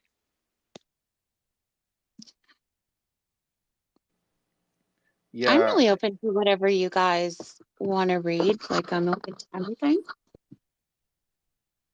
Just not a lot of like I'm not big into like graphic horror and that kind of stuff. Yeah, so Yeah. no Clive Barker. Yeah, I guess the That Clive No, Barker sad is out, face. yeah. Sad face. w- Go, w- go, go cry. we never done actually we I'll never done still read any it if it's a horror. big deal, but it's not my favorite. We never done any horror though here. Like we never done any actual like gory stuff. It's all like all the horror we done is like classic horror. Yeah, we never done I any like modern suspense horror. dramas. I like I really love I love things to do with like military like Like military history, strategic military strategy, book. Yeah. strategy. And I I like mean, We'll read all the Richard Sharp's books. How about that? sure. Bernard Cornwell. Yeah. I mean, I like read quite a few of those when I was younger. the thing with like the thing with I feel with this book club is like like Zing said, that it has to be something that like kind of adds value and like, expands your brain, right? Like, I mean, there are so many things we could read for a book club, but I feel like Zing is really good at picking something that's kind of goes beyond just entertainment, but like it really expands your intellect there, right? Like it's just not like something to pass the time, but like it's making you really, really like reconsider like your beliefs, right? Like that to me, like, and especially like I'm happy that I found like you guys this book club, because it's really hard to find people open-minded. Like a get someone to read is like like pulling teeth, and B getting to read something that is not like spelled out like spoon-fed just a story, right? That it's just spelled out for them, because that's what people read for, right? They just want to be entertained. um if the ones that read like mainly just want to escape, right? And they don't want to think politically or whatever, right? But to have like a book that it can entertain you, but also kind of like either challenges or like expands your beliefs, right? Or like makes you just reconsider what you believe, or like makes you speculate on things that you kind of normally dismiss. So I think that's the value. So like reading any historical fiction or anything like that, like I do. I love historical fiction, and I it would love books that are set in anywhere between like the 1600s and the late 1800s. I like that period of history. I find that it just really adds the best content in a lot of books. Yeah, but what I was saying, like it can just be like a gimmicky of like having a character, right? Like kind of relive things that we know from history, right? It would be. Did you ever see the cartoon, Carlo? Because it was a French cartoon, the Seven Cities of Gold or whatever.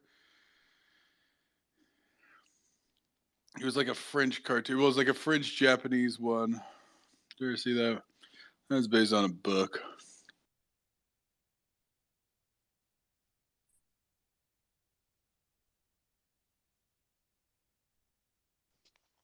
Wait, I'm not sure. Maybe in French. Oh, what was it called I in don't remember French? that. If maybe because I watched a lot of TV in French when I was a That's child, right? Like, Aztec mythology. wait, was that? That's Aztec mythology revolving around the pueblos of the Spanish Nuevo Mexico. Oh, I know Les this. Yeah. Mysterious Cities Door. Les Mysterious Cities Door. I gotta try Is and that put that. French? Yeah. The Mysterious Your Cities of accent Gold. is Well, I'm not trying. straight. I'm not trying to try right now. No, It's Are you yeah, painful. it's fluent? Are you fluencing? No. No. But Like- I could do a better accent than that. I'm just not even trying. no, I know it's certain. Yeah, it's Les Mystérieuses Cités d'Or. Yeah, I definitely watched that. Yeah. Oh my God, yeah, it's just bringing back memories. That was on Télé-Québec when I was a kid, and the animation is weird though. It's like kind of half Japanese, half like Yeah. But it was based. I know it was American based on like an cartoon. actual. It's the same with Do you live in Quebec? Me? Yeah. Yeah, and I went to school in French. Like I probably speak French better than English. I don't like it because we're forced Really? here to speak French, but Oh wow. oui, bien sûr, ouais, je parle mieux français qu'anglais, bien sûr. Je fais comme toute l'école, puis tout en français, donc ouais, malheureusement. Jeez Louise, look at that. Malheureusement. You got that, Adrian? Yeah, I was in French immersion when I was a kid, so yeah. No, here they were really aggressive against the Anglo. So if you spoke English in your like during your break, people just give you a dirty look, and like the teachers they would just shut up. Like he was pretty intense. Did you go to Montreal? Was it Montreal? Yeah, it's in Montreal. Yeah, when I was a kid, I lived more in the East End, so there was this kind of like aggression and rivalry toward the Anglo. So well, the farther east you go, it wasn't fun to live in that atmosphere. But I mean, I didn't know, I didn't understand what they were doing it right. I get it now, but growing up, like in that milieu, it's not fun. So that's why I do speak French, and I probably sound smarter in French when I speak, but I just I have this kind of like just bad like taste in my mouth because of the kind of repressive experiences that I went through. So to speak, right? Yeah, and I don't know, and I don't feel comfortable anymore in French. I used to when I was younger, obviously, but now it's like I'm always like kind of like looking for words, whereas in English you just kind of flow out. So even in what I said, like probably sound better in French, and even have less of an accent and stuff. But yeah, I don't know. It's psychological. It's like emotional too, right? You sound fine in English, just fine. It's like emotional. My relationship with French, right? Like it's I have like a yeah. So you were born in Mexico? No, I was born in Montreal. Oh, you were born in Montreal. Italian hospital. Yeah, I was born in Montreal. It almost sounds like you have a Spanish accent, right? No, I do because my family went back to where they live in South America when I was 6. So I did went like back to them. Yeah, when I was 6, I did 2 years of school, and then when I was 8, I went to Italy to live with my nonna, who's Italian. So I spoke Italian, for like 2 years, and then I finally came back here. So you speak 12, English, Italian, French, and Spanish. Wow. Yeah. So you can literally go anywhere in the world and be They're just all fine. pretty much the same, though, right? Like, I mean, no, excuse me, they're not. They're so different. No. They're close, I find though, Spanish right? and They're French interrelated, right? Italian and Spanish are similar enough. It all goes back They're to closer. Latin, guys. It all goes back to Latin. No, but that's like saying that Chinese and Japanese are similar. Like I mean, yeah, they have like similar vowel system, or like Korean, whatever, Korean and Chinese, but they're not the the same at grammar all. is similar. Like a lot of the grammar is similar, I find. Well, like I mean, yeah, like the structure, right? But like in some of the syntax, but I mean, a lot of like like the kind of expressions that are idiomatic are super different, and like French is very removed from Latin. The other two are kind of closer, but it depends on which Italian dialect. Yeah, and also in Spanish though. In Spanish, people that never think about this, but they have many dialects too. Like people from Argentina or like I don't know, like the South, compared to someone from like Well, Ecuador I'm or saying Colombia, like Italian super dialects different. are actually separate languages. It's not just a different accent or dialect. Yeah, Like no, they are Italian, separate. Yeah. there is no Um, such thing as Italian. well, there is Italian though. It's the Florence. The one is considered the the kind Dante's of Italian, yeah. lingua franca Italian is the one from Florence, right? Like that became the TV, Italian from TV and the newspaper. But no, yeah, there are many like dialects. There are actually like little sub languages there, like like yeah, it's super complex how it went there. Actually, like my nonna, like my grandma, she speaks a dialect. Like it's not the actual Italian. Like yeah, the words like she uses are different and like lots of things.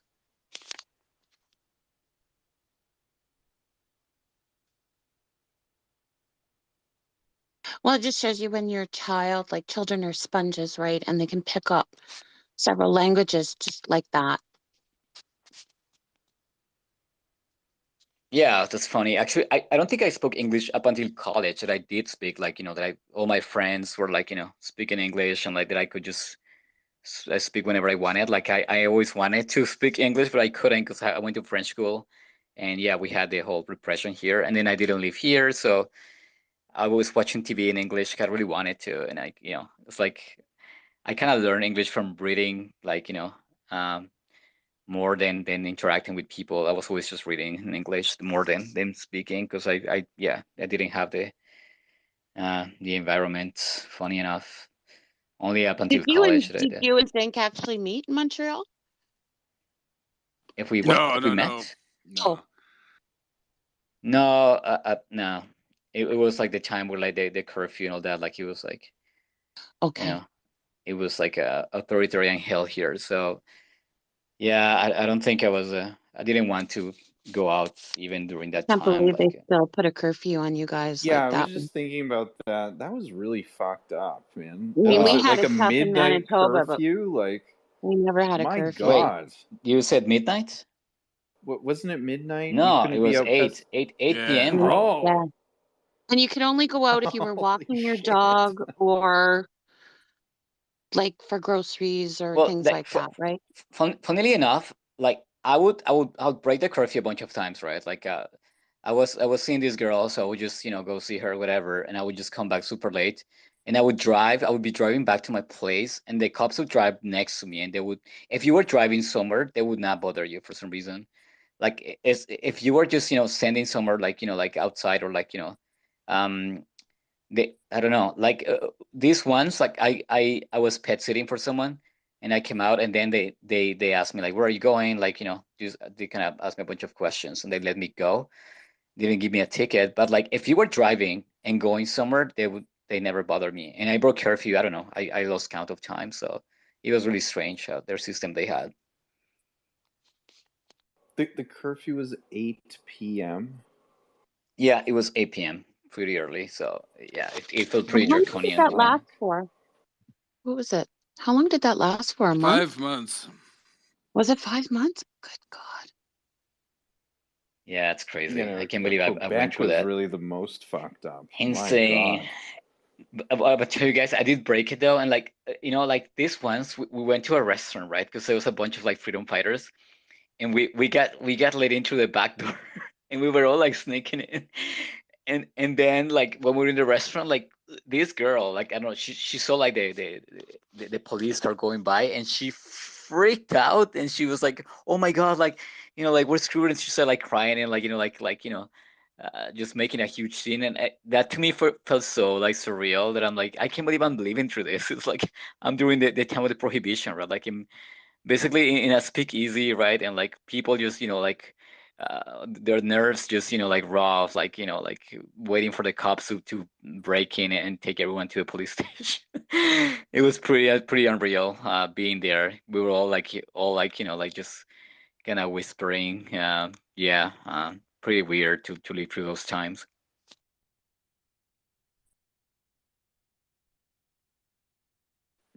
Yeah, I mean, I thought the vaccine passport was bad, but 8 p.m. curfew. Yeah, I don't know. For some reason, I thought it was midnight or like 11 or something. Wow, I mean 8 p.m. Jesus.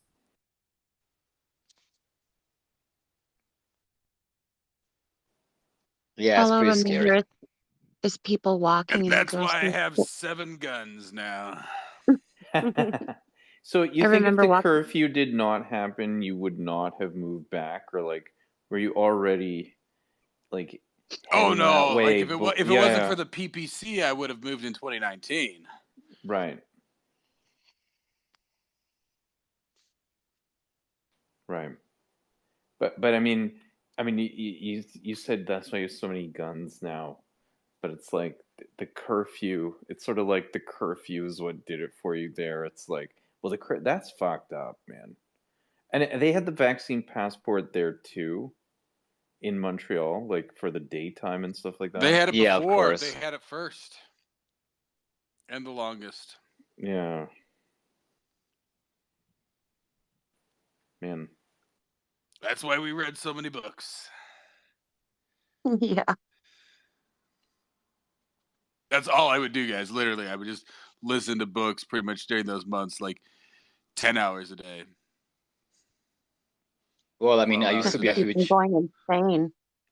Well, I that's just used to all I be a did. Like I would huge. work, listen to books. I would eat, listen to books. I would play games, listen to books. And I did that for like You months, know, months. I did that. I did that before the whole COVID thing. I used to be a big reader, so to me, it wasn't a huge difference. But for sure, I read more, and I got into book clubs online, which I never did. Like I always, when I did book clubs, I always like I like to go to and like meet up with people, right? So like I always been kind of like I prefer to do things in public. I mean, before, now I don't give a shit, but before I made an effort to go meet with people.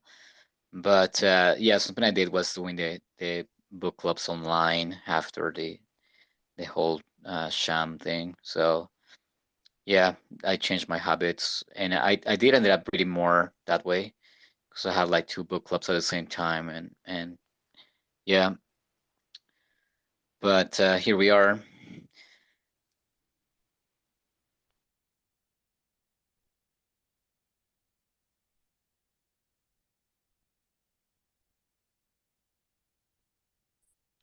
Oh, hey, Jody, are you're in Manitoba, right? Yes. Wait, so how do you feel about the NDP winning the seat there? Well, I'm not happy about it. Not at all. I think it's the death knell for this province. It's going to be handouts and freebies and spending and no accountability and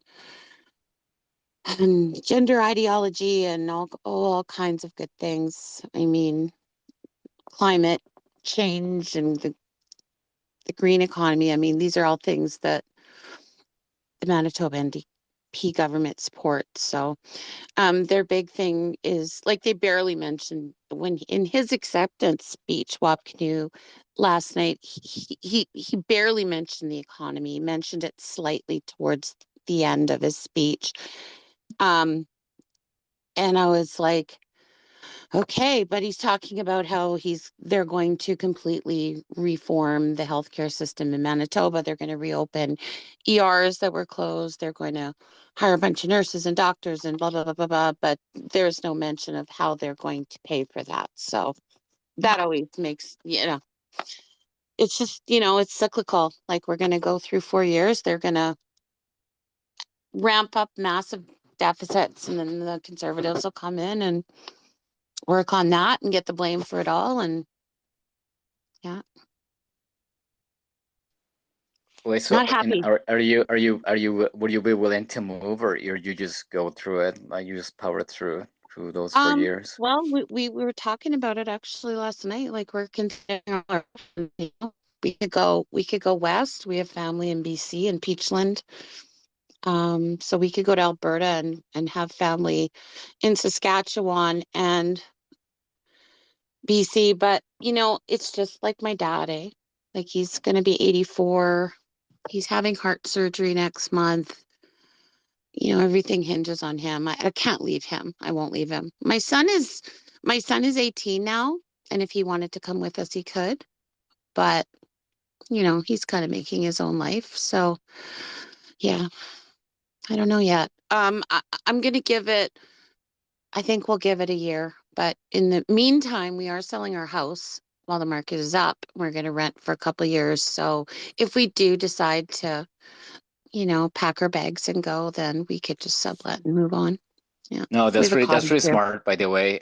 Yeah. I know many Yep. people here, like kind of friends or like people who I met protesting who want to leave, but they can't because of their house, right? Like they're just tied down with their house and they don't know what to do with their houses. So I think that's smart too. Maybe Well, we're selling it keep mainly your because options open there. the market is inflated right now. So we'll get more for property now than, in 6 months when the market crashes, the real estate market crashes, and it will. I mean, it just will. And so we'll take that. We'll make a little money off of it. We'll rent. You get a rental credit here in Manitoba. It's not huge, but it's a bit. Our rental market's pretty affordable, all things considered. So, that's kind of our plan. We have our cottage and then we have an acreage on the other side, but those we could rent out or yeah, so we have possibilities. We want to retire in 5 years max too. So we'll see. I'll give it a year. And if I start seeing a horde of little purple, green, and orange haired people walking down my street, then I'm out. Speedy, Yeah, did you read The City at the End of Time No, I haven't. by Greg Bear? No, I know which one it is. No, I haven't read that one. No. Because it says it's actually inspired by The Nightland, which I keep telling you guys is simultaneously one of the best and the worst books I've ever read.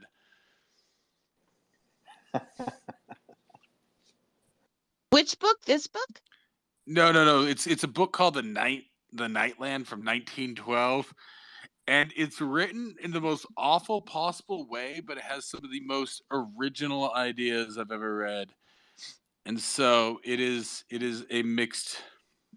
a big old mixed bag. You can find it on. Is that William Hope Hodgson? Yeah, it's on LibriVox and it's read by, like I said, one of the better readers on there. Same with The Moon Pool. I think you streamed that into a space one time last year, maybe, didn't you? Maybe. Yeah. I frequently listen to that one to bed because, it's so meandering, but at the same time, it's amazing. I tried that book and I just can't retain anything. Because usually when I audiobook you have to listen to it. No, I will have to read it. This book I can't listen to it. Like you got to listen to it 5 times. I'm not kidding. Like it is. You're not selling it, thing. Well, no, that's what I'm saying. It's just so bizarre. It is so unbelievably original, but written in the most awful way. I'm telling you though, like I tried. I keep going back. I'm like, wait, I'm not retaining anything. Like I just get lots of description and like the weird narrative there, right? It's like anyway. But I guess this City at the End of Time is maybe a better version because it's also in the Dying Earth subgenre. Do you want to do this for the book club? I've seen this book so many times. I mean, we got it came out with like a new cover. We got it at the bookstore. It has like the cover had like it's like this kind of metal contraption there with like and like a green font and the author on white. I can remember that cover because we got that version. So, but I never read it. There's also a Hot House. I think you'd mentioned that one. Yeah, no, I read that one. That was awesome. That one's funny because I guess I live under a banyan tree, which is what Dutch keeps saying my picture is of a banyan tree. It's not a banyan tree. Yeah. No, Hot House was really interesting. I mean, in terms of classic literature and classic sci-fi and kind of speculation. I mean, you have there's also always the Vampire Hunter D books. Oh my god, really? You would do that? interesting. That's very Dying Earth. Honestly, like that is the most Dying Earth, non-Dying Earth like stuff that I read. Like it's so, but I mean that's very cheesy. I don't know if you guys would mind that. I'm not sure this would roll for the book club. Super cliche, cheesy, like pew pew. You know, like There's always the laser Book of the New guns. Sun. Oh, okay. You think Adrian and Jody can handle that, or We'll drive them out. No, We'll drive them out. I can read anything. So what's this Greg Bear one that you want to cover that's like based on that? City at the End of Time. I don't know. It might be too long. It's like 500 pages. What about the Nightland? No? Oh, if you could get through it, then go. Then we'll discuss it. If you can get through it. no? I don't think I can get through it. I mean, if it's we have a deadline for the book club, I don't think I can finish it. And especially like you guys know me, like I really like to get granular and like like look at details, take notes, like kind of break down So the would you books, prefer the other the one? structure. So Well, The other, City at the End of Time, I think, is yeah. more accessible, probably. City at the Mhm. Three drifters in present-day Seattle who are tormented by strange dreams of the Kalpa, a city 100 trillion years in the future. Ooh. Yeah, it sounds Um, very well, Nightlandish. that's a lot oh, like that the actually looks really good. Yeah, no, I'd enjoy that. It's long. It's like 500 pages. That's okay. What is 500 pages? Looks really interesting. well, You've read it, how many pages is Diamond Age? Not sure. 556. Wait, how do you know that? Because I recall weird figures and facts. It's my job. Oh, I wow. remember numbers. It's Oh my 556 God. pages. Yeah. Let me see if I can find that great. on. What I do for a living, I break things down in numbers. Let So me I see what memorize that is. passwords and yeah. Let's see what it is. Let's see if they got on Wow, audiobook. Jody, I'm impressed. It's just it's practice. I've always just been I can remember phone numbers and passwords and like I don't write my passwords down, they're all in my head. And I've got lots of them. And phone numbers, I can remember your phone number. Yeah, what else? Oh, I'm really good with like I never forget a face. I can remember addresses, but if you tell me your name, you have to tell me twice. I never remember it the first time. So I developed a strategy that when I meet a new client or whatever and they tell me their names, I always somehow work it in that they have to spell out their names for me in the meeting, right? Because I have to be told twice every single time, even if it's John Smith. What I if don't you tell retain it. what if you tell yourself twice? Like they say, "Hi, I'm John Smith," and you're like, I guess "Oh, I'll hello, download John the. Smith." Is it like? Would that reinforce it? No, it's just like it's in, it's out. I mean, I'll remember it for a few seconds and then it's just gone. It's a weird thing. I don't understand why, but if I hear it the second time, it sticks. And that's So do you just with like me. Greg Bear there? Yeah, that looks good. City. No, I'm talking to Carla. Have you read Greg Bear? Oh. Because I thought you said you'd read some Sorry. Greg Bear. Yeah, I definitely have. I mean, like the one I just mentioned, Blood Music, it's by Greg Bear. What's your thoughts? Is he good or?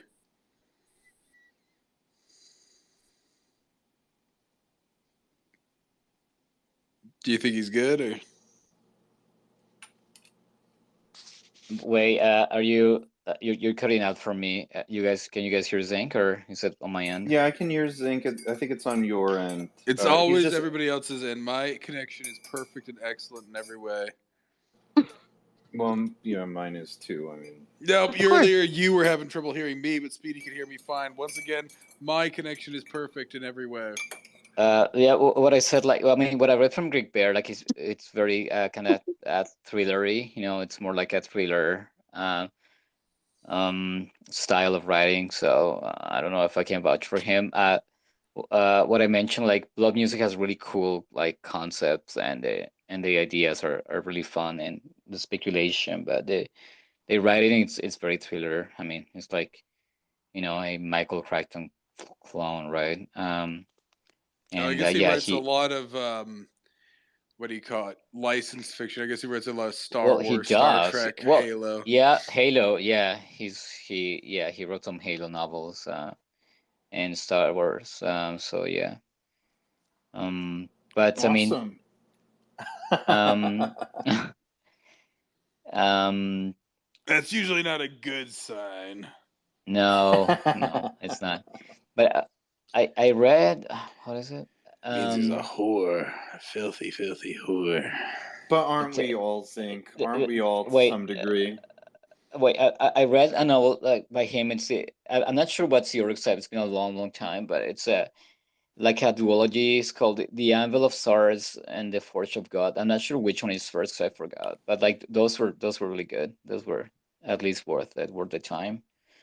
Um, but yeah, when I read Blood Music, I'm like, oh, I love that. Like, and the novel goes in a super wacky direction, but the writing, the structure is very thriller. It's like a thriller novel. So yeah, there's that.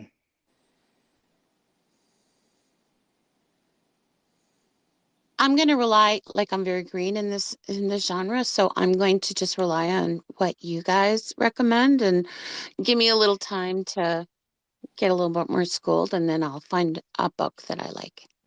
I still want to know what's going to happen with the free pass there, where we get to. You What chose is too that? awful of a book. That's your answer there, Wait a Adrian. minute. You What is chose this an free pass? awful book. We did not get to it Wait, even though. wait, what was the awful book? What is the He free took pass away thing? 15 minutes of my life that I can never get back. Listening to What what are was you that? What was talking that about? book? It's about But no, something no, in California. less than zero. Oh, Less Than Zero. You didn't like it, Zink? It was It deals painful. with California teenagers, so no, he did not like it. In the 80s, being all cool and edgy and shit. But then I changed it actually to the Seducer's Diary by Soren Kierkegaard. And if Wait, you what can find about me an audio of that, let me know. the perfume by Patrick Susskind? Oh yeah, Remember? The Perfumer. Yeah, I saw the movie. That's another interesting one. That it's actually a historical book there. So yeah, yeah. So I don't know when Zink is gonna run out of books, but like I can keep going on all day. I'm trying to see if I can get this, find out how long this City of the End of Time is. So we've chosen the two for Monday, and now we're trying to choose the next one for full Yeah, book. we're just figuring out what's interesting. Because Wait, now but that are we gonna just stick to horror or like suspense at least for October or no? unless something else comes up, but I mean we can just dig it out there. I might want to toss out some Clive Barker. I've never done Clive Barker. Unless you guys got any other things. I don't really like suspense, to be quite honest.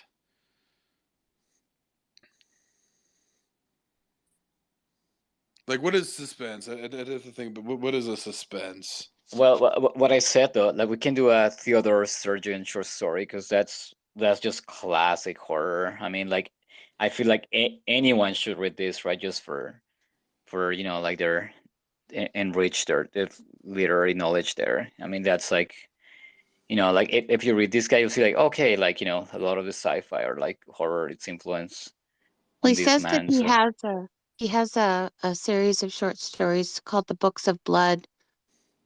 oh, Barker, yeah. I've read Clive most of them. Barker. And then I guess his stuff There's was some really have crazy you? ones in there. Oh, so he was his fiction was adapted into films, Hellraiser series. Oh, Yeah, and what you would call it, the Candyman. Yeah, no, I love Clive Barker. yeah. He's sometimes a bit edgy for people though. It's Some weird, sexy stuff in there. He used to work as a rent boy. If that tells you anything. Is that what I think it is? Yep, he was a male prostitute. Really? Yep, he's a weird guy. He's also like does a lot of art and stuff, but yeah, he's a weird guy. But no, I love his stuff.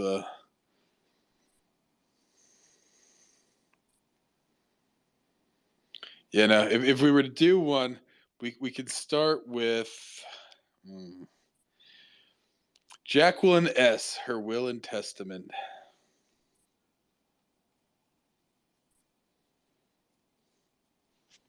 Don't read the synopsis, otherwise we'll completely spoil it.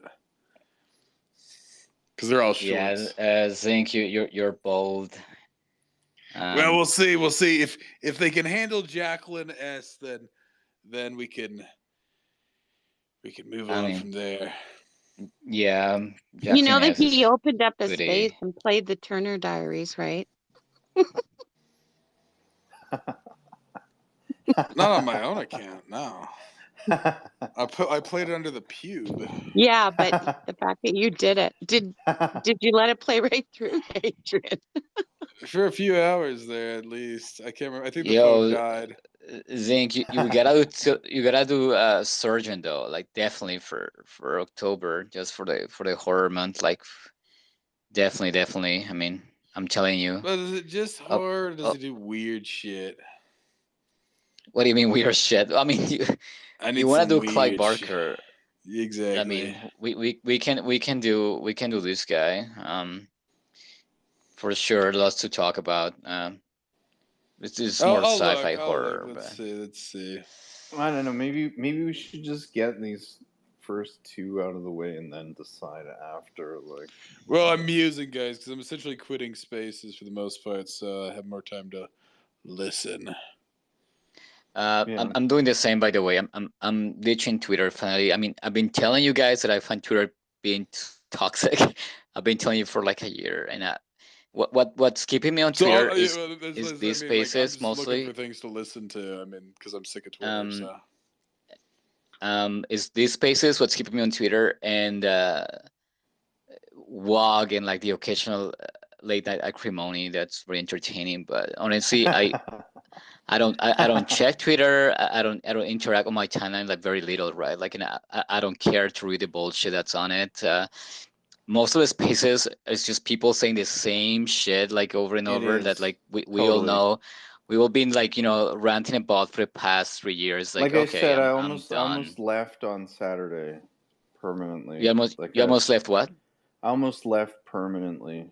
We don't need to go into permanently. Why, but I'm not going to go into why, but Speedy's in the DM group there, so I mean, no, I don't want it on the recording. That's all I'm saying, guys. I didn't want. Okay. Yeah, I know. I know why though. So understandable, bro. Like if I were in your position, same, by the way. Like I think I posted on the group there. Well, so I mean, that's what we're talking about. We're not just talking about. I'm just looking for books because I'm gonna have lots of time. One of the things that just bothers me the most is what you're going through. So I get you, but yeah, no, I mean, I'm sure you noticed, Adrian, that I've been going on for a while. Like, oh, Twitter is toxic. Like, I want to, I don't want to spend too much time here. I keep going on and on about it. And like, honestly, even on the DM groups, like, I'm not ever there anymore. Like, rarely, right? Like once a day or like once every 2 days. Like, I'm not interested anymore. Well, I mean, you did leave for quite a while there. It was like. Can I make a suggestion for a book? Sure, go ahead. Okay, I was just kind of looking up horror. So what about Carmilla? It's a Gothic novella, author Sheridan Le Fanu. 1872 Gothic novella. And it was first published as a serial in The Dark Blue, and then it's about a female vampire, later revealed to be Mircalla, Countess Christine. The character it predates Dracula. Let me see here. Yeah. So it's kind of a lesbian vampire. Oh, is that what you're What- into? Shut up. No, it just looked interesting. Yeah, it looked kind of interesting. I could take a look at it. I think I've heard of it. I'll have to check it Yeah, out. just kind of stood out as something that you might find interesting. It's been used on like, you know, if you watch like cheesy vampire movies, you have that character, Carmilla. Even in the Vampire Hunter D, there's a character named after her. So yeah, influential. Yeah. I actually have to say I love vampire movies. One of my favorite vampire movies was with Frank Langella. A lot of people don't know of that one, but it's one of the best ones out there in my opinion. And I love I read all the Anne Rice novels, so I love Interview with the Vampire.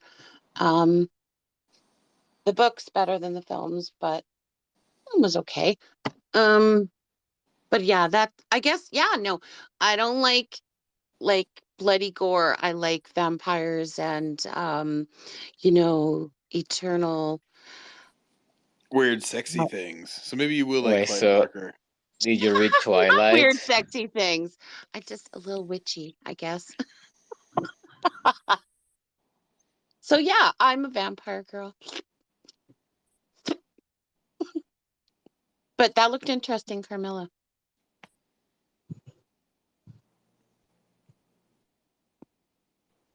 Yeah. I mean, I'm open to whatever. It just depends if, I don't know, with Halloween, if Zinc wants to try once again, most likely in vain, to bring in more of the normies, right, into the group to discuss the short stories or something. I don't know. Or Well, like I said, are we just abandoning that? We'll do the at ones this on point? Monday. But maybe I will do Clive Barker. I'm going to hoist Clive Barker on you guys. I'm going to abuse you. Lovely. Adrian, are you doing acrimony tonight, or are you going to bed? I think I'm gonna go to bed. To be honest with you, I don't think I'm gonna do it tonight.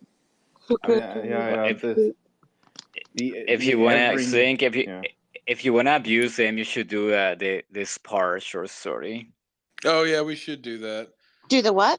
Spar. We're going to do Spar. Spar. Send me other ones like that there, Carla. I want to abuse them.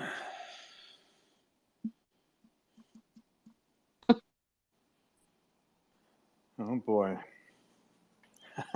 I think you guys will enjoy Spar. Maybe Is that Karen Volkman? Who is it, Carla? Who wrote it? You know, I think people enjoy Spar. They just want to pretend, like they don't, and they're outraged. But I'm sure everyone has like some kind of affinity to it, or it clicks with something in their brains. Carlos, is that Karen Volkman? No, this is a random short story that I listen to. Well, I used to listen to its podcast called Drabblecast, where like they pick these random like kind of disturbing stories, and that's one of them that it just it was pretty memorable to me. So I sent it to Zinc, and he like I wasn't sure how it would react, and he was like, "Hell yeah!" So yeah, that's I don't know. Keith Johnson. I think we did Keith briefly. We briefly discussed it like after everybody left one night. I think briefly. Yeah, for like 10 minutes or something, and not long. Yeah, but honestly, I didn't expect you to be like, "Oh yeah," like I totally and I'm get the this. I'd be kinky like, one. I'm the kinky one. I just read what that's about there, Carlos. A survivor of a space shipwreck is trapped in a raft with an alien and is pitted against it in a sexual competition for survival and dominance. Oh, really? Mm-hmm. All right, so we're gonna do Spar. That's fine. Let's do this fucking weirdo one. Like, Oh, go for the It's not gold. Turn that frown upside down, Adrian. Well, we'll pair it. Like I said, we'll pair Spar and the Will and Testament of Jacqueline S. Maybe for 2 Mondays Yeah. from Oh now. my God. Yeah. Do that. Just the Somebody kink get me in a kinky group. day. Yeah, it'll be kink day. It'll be extra sexy. What day is that? So what is the day? Today is. Did anybody? Adrian, did you die? Did you die today? Oh, so what it Why? is? I didn't even what realize. was Yeah. it? Did you No, Oh, you the know what it you have was. to get nanobots. your No. phone out of the microwave? No. So here's what it was, guys. It was just a test of the emergency system. It was literally just a test of the emergency system. Because like suddenly, like we were in a restaurant, like at lunchtime, and everybody's fucking phone went off. So I'm guessing that's what it's going to be on the Well, 11th too. So that's what all these guys were gunning nothing up for. happened here though, and like I mean, a bunch of people put their phone in the microwave or like put them in the tinfoil, and for nothing, because nothing happened. Yeah, I got but nothing. it was My literally. phone was I'm on. guessing. So that's what it was. It was a planned test of the emergency system. That's it. That's what all these fucking tards were getting But all worked up for. they do these tests all the time though. I get it on my phone, just Well, that's what I'm saying. So I that's get what I'm saying. annoying Is that buzzing. they'd probably read somewhere that it was going to happen. So some troll out there on 4chan probably put it out there that this was going to happen. So all these people were sitting around, and when it went off, I'm sure somebody lost their fucking shit.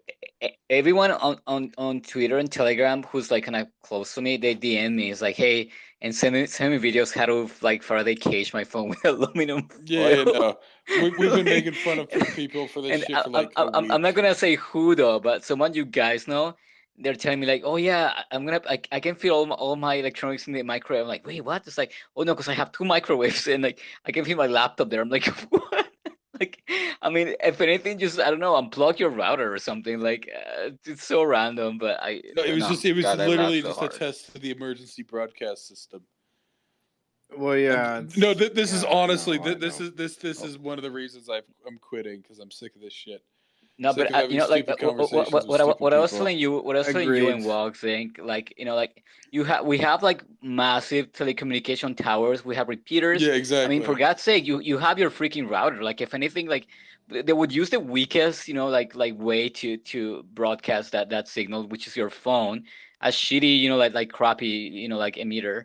Instead of, I mean, if anything, they would use their gigantic towers they have, right, or like the repeaters. Like, it makes absolutely no sense if you just sit down and think about it for like 3 seconds, right? Like, I'm like, wait, what? It's stupid as shit. And this is exactly what makes people like us for like kind of questioning things look dumb, right? I mean, like, that's how they make all of us look stupid, right? With this kind of shit. Oh shit! I didn't realize Brian Aldiss, he wrote Super Toys Last All Summer Long, which is what the movie AI was based on. I read that for a film class about adapting short stories. You guys ever read that? No. Yeah, I told you. No. I think we talked about Aldous, but yeah, I read that. Yeah, no, I didn't We realize should that was we should him. do Aldous here. Also awesome. I'm looking at him. He may be brought into the lineup. Even though he's British. Isn't Barker British? Yes, but he's weird, so that's different. Aren't It's all super British gay, weird? but super gay, but he embraces it. They're all super gay, but he embraces it.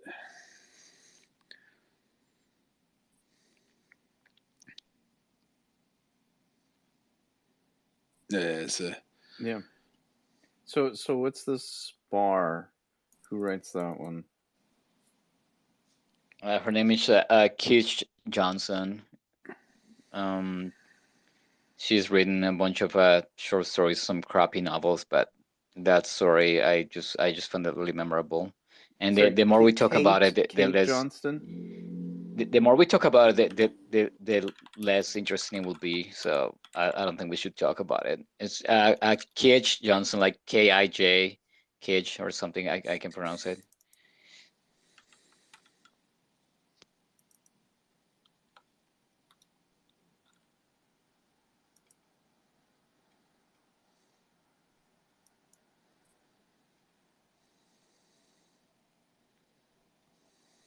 Is it relatively new or? No, I don't know. I 2010. listened to this on a podcast long time ago. I guess Yeah, it got the Aldis. Nebula in Huh? 2010 for. It got the Nebula in 2010 for short story. What? Spar? Yeah, What? Get out of here. Oh, weird. because I was just looking her up and yeah, her winnings and yeah, winner short story 2010 Spar. Oh, what? Okay, Is there an interesting. audio book of it or Yeah, must be, yeah, there right? is. Yeah, there is. I think I sent it to Zinc. Yeah, there is. I can send it to you guys. I mean, what I said, like that was on a podcast, on Travelcast, but I can find it. So. Yeah, there is an audiobook. And actually, like the actress, like the voice actress, it's amazing. It's one of my favorite, like short story Yeah, send it voice to me actors again. I there. guess drop it in the chat and then yeah. Oh, it's Wait, a what? free What? one, is it? Yeah, I think it is. What I said, like this was on a podcast on Spotify or somewhere. Like it is free, as far as I know. Oh yeah, no, I can. If you go to the Wikipedia for it, Spar short story, you'll find like yeah, Spar Escape Pod podcast. I don't know if that's the one you sent me. Was it? Let me hear. Yeah, I Yeah, either I'm pretty. Yeah. send you that or Drabblecast because it's on both. So yeah, either.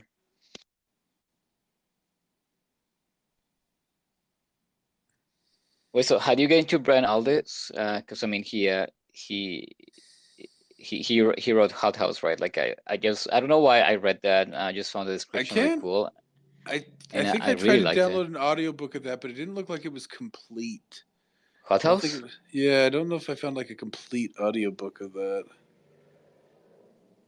Oh, Oh, because okay. I bet you, because yeah, it looks like there was like an abridged version of it. Yeah, kind of.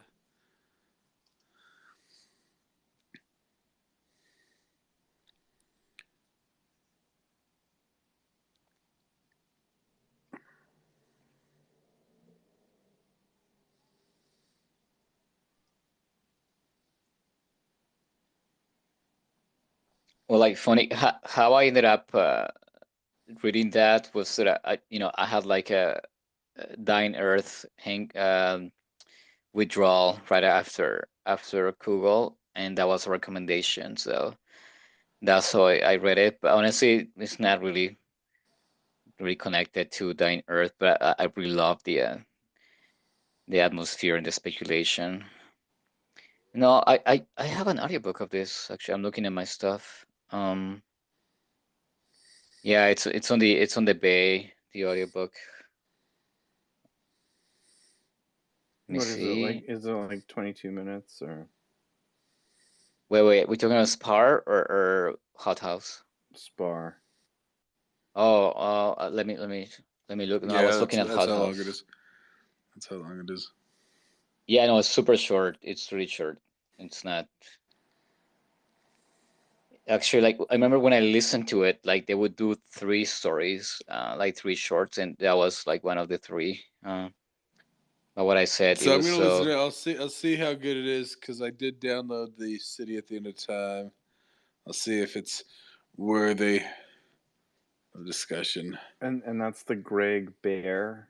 Yeah, but like I said, I'm not sure. I'll listen to it because it is 20 hours. So I don't know if it's. Oh, bro, that is long. Yeah. I mean, like if it's good, it doesn't matter. But if it's mediocre or like it's something I dislike, it's gonna be torture. So, I mean, Carlo, do you enjoy Greg Bear overall?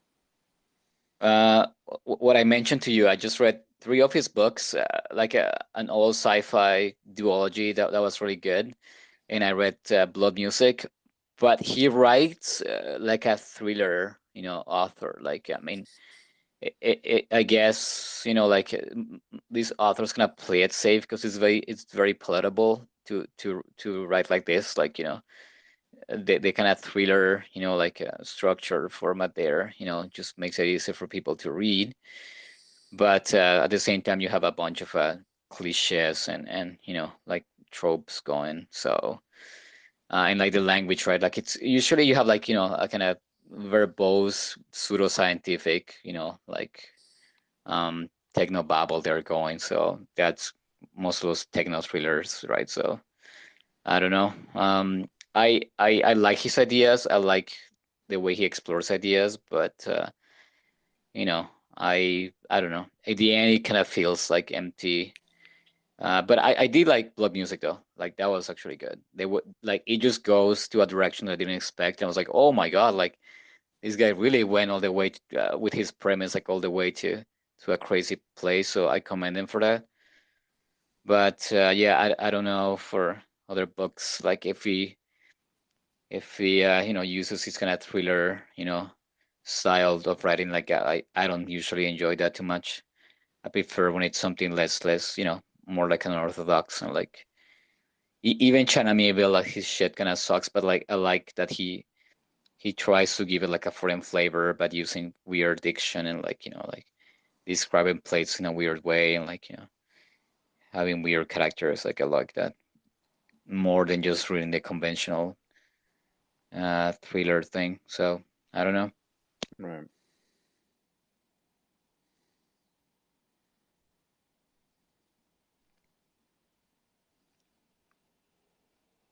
Anyway, so yeah, I think for Twitter, I mean more and more like I feel like I'm less on it, right? Like and it's more like it's morely because of you guys, like like I like to listen to you, Adrian, to Zinc, to Walk, right? Or like when you guys from space and your vibe, yeah, like I like to listen. But what I said, I've been saying this for a long time. Like my interest is just doing lane, right? Like, and what we all say, right? Like just the people when they go to space, I'm like, oh my god, we talked about this like 3 years ago, and like we Yeah. went deep into something, and like just you have people saying that same stuff that we've been like beating Well, I mean, the dead how horse much for how 3 years. much can we So talk about the vaccine, right? And I mean, well, the invariably in the vaccine, Canadian spaces that the we all the frequent, convoy, yeah, it's like, right? Like I'm like, oh god, like I'm so over this. Like yeah, but and like or like things, the whole, I mean the things that you have no control, right? Like if anything, I like to talk about things that I can myself kind of make a difference in my life, like have more control. But when things like I can control a bunch of shit, right? What's going on, right? That um like example today, right? But like, well, there might be nanobots activated by your phone. Like, even if that was true, like I can't control that. Like, why am I gonna torture myself with that? Like, whatever, just move on. So, well, I mean, it's just um, absolutely ridiculous, right? It's like, and honestly, like me being more of an outsider, like I see a lot of like kind of like little drama, or like like little like conflict between people that I'm like, oh, you guys are making a big deal over really small things. Like, who cares, right? We're like, there's you have like actually we're facing really crazy things, right? Like in our daily life and all that. So yeah, I don't like drama, and I'm seeing it more and more. So in between, like the infighting among people. So that too, that I'm like, oh yeah. So and now that the Nostr spaces, like are working, and like for me, like they work better in terms of like the technical aspect. Like I have no issues. I have no like hiccups going on with the Nostr things. Like I feel like I would move there eventually, because it's I've been really impressed by those. it's so No, funny. Like, I've been trying to get people on Noster for I like know, the you last got me on 7 months. Nostr. I mean, You got I me on kept Nostr. I kept pushing it in the DM group. It's like, guys, it's really so much better, because like I I thought know. my account was gonna get nuked because I was just saying a whole lot of shit. Um, Somehow it doesn't get nuked, but anyway, I was trying to get No, you people you on there, you and got me on it, I and got a I you know couple people, right? Yeah, you're one of, yeah, Dr. Fringe came on there, and like, yeah, you're one of them, and like, but some people, they just are like, oh well, who cares, right? They just go back to Twitter. But like now it seems more people are like moving over there, right? So no, but you know what? I had my account though, and like I went to like a couple of spaces there, but like nah, they were like in Portuguese. I'm like, like I mean, there was, I didn't find anything going there, right? Like, I mean, but now that I know more people are there, that's interesting to me, and like hopefully more people move there. I mean, because Twitter is back on their shenanigans with the censorship, so hopefully we can move there, maybe at least partially. Can I make a suggestion? Yeah, go ahead. I was just looking at books and I saw, I don't know, it came up. Has anybody ever read anything by Catherine Dunn? I have not. There's Maybe. a book called Geek Love. And it sounds really interesting. Is this the Sam Bankman-Fried and like that Ellison chick, like, love story? No, not at all. No, I'm just joking. I I'm just have joking. I actually read one of her books. It's called Geek Love, Yeah, that's what I'm and talking about. Yeah. it's pretty effed up. It Is was it very bad? interesting. No, I loved it, and it's, I mean, it definitely pushes the envelope. That's the Very one I'm talking about. transgressive fiction there. I would say some parts, like, like sensationalist, kind of, exploiting a bit. But that novel, Geek Love, was really interesting. And in terms of kind of, like a part of history that you don't look at too much. I feel like that was Right. cool too. Yeah, looks Um, interesting. It says here the Wachowski, well, I guess now sisters, have also expressed an interest in adopting it for the screen. what, Geek Love? Yeah. Oh, really? Damn, that's So not the style at all, though. Not the Wachowski's style at all. Interesting that would pick that novel. It's pretty dark, and it's pretty gloomy, and like kind of very like self-flagellating there for a novel. Like, that was, yeah. I don't see it as a big flashy movie. like the Wachowskis, like, I mean, so it was Larry and somebody else Wachowski, and now it's like Lana and like something, like, I mean, do you think they just did this for like effect? You know what I mean? Like Lana and Lily Wachowski, like, I mean, do you think they just got that cert? Because it's like the one did it before the other, and it's like, uh, Wait, it for seems what? like just for effect, right? For like, What, they're like probably, trancing? yeah. Okay, well, yeah. Like, I mean, because it's like the one did it before, and it's like, really, you both felt that you should have been women, right? It's like, it seems suspect. It's like, because like a lot of their ventures past the Matrix have not met with much, um, critical acclaim, right? It's like they had that Cloud Atlas, which was, I don't know, it wasn't that great. They had that one show on Netflix with Daryl Hannah. Well, they made a movie. Was it before Cloud Atlas? Jupiter Ascending? As total trash. Did you watch that? Oh yeah, yeah, Jupiter. Yeah, sorry, was that them? Yeah, 100% them. Yeah.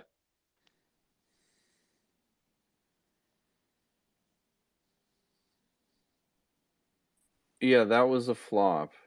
Yeah, okay, yeah, I remember it now. Yeah, no, that was, yeah, Mila Kunis. Yeah, brutal. Yeah, it was bad.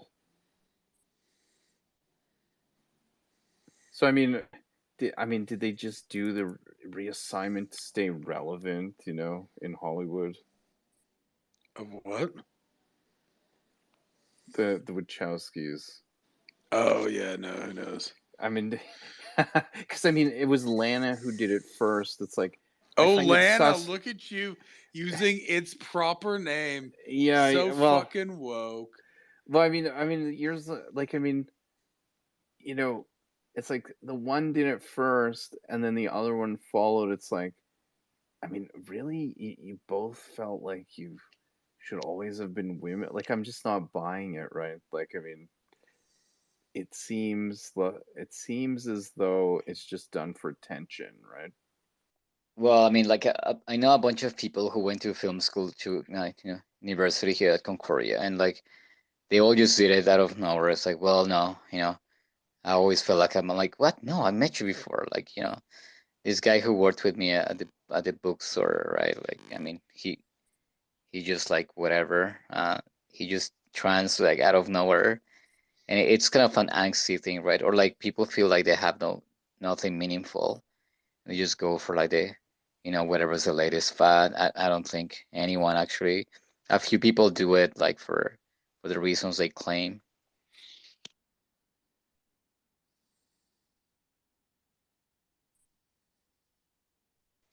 Yeah. But yeah, Geek Love, it's a crazy book. I mean, I would that could work even actually for Halloween too. Yeah, I mean, there's a whole subgenre or these books kind of dark carnival subgenre, and this is definitely one of the best. I don't know. What do you think? Geek Love. What's this? Geek Love by I'm Catherine actually Dunn. It was just Jody's suggestion. it just seemed a little bizarre and interesting, Let's see. considering Halloween. Doesn't all have to be all horror, right? It can be freaks.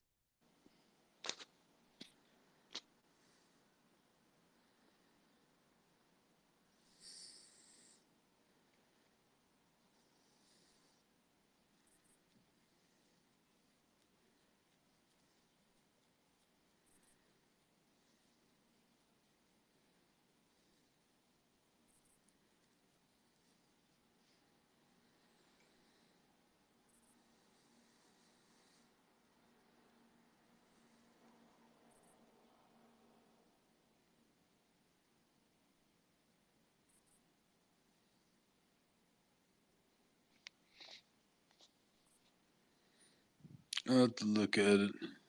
It's interesting. Yeah, it kind of sounds interesting. What about well, this is probably a little bit more too. The Fall of the House of Usher. Oh, Did we do it? I forget. Did we do it here? Did we do that's Usher?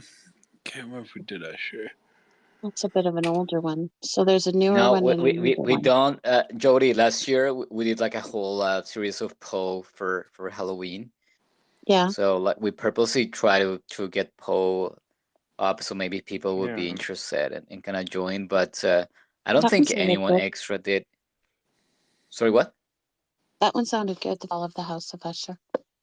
Yeah, maybe we Oh, should do that. I love Poe. It's great. I love Poe too. I mean, and I mean, actually, like people who watch horror movies for Halloween, I always read Poe for Halloween, like just Well, for it's a fun. classic, right? It's classic. Yeah, pretty fun. Yeah. So that's from 8. Oh gosh, that's an But old yeah, one. wait, what did we do last year for Poe? It was Bernice, Yeah. Bernice, yeah, Tilted Heart, right? Telltale Heart, and Amontillado. Yeah. Oh Amontillado. yeah. Oh man, that was so cool. Yeah, yeah. So we did Poe last year. We kind of had the same idea. And honestly, I thought the room would be bursting, and like just I would thought we had like just dummies even there, like like just saying stupid shit about I it, think but it turned out like not somebody, like even. some big name was running a room or something like that. Well, there's something old and something new. Those two appeal to me, so you guys let me know. So What's that? Geek Love. So Jody's are So Geek Oh, Love Geek Love. Geek and the Love, Yeah, and then Fall of the the House House, and the of Fall the, for Usher. sure. the House of Usher. Tale of Family Secrets and Tragic Decay. Ooh. Yeah. Hi, Tracy. I'm down for whatever. I mean, I'll whatever.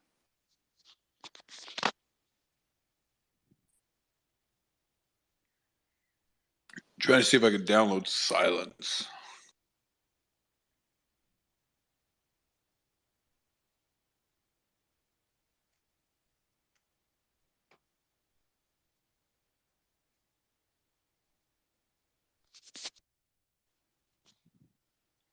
Any final thoughts on the story?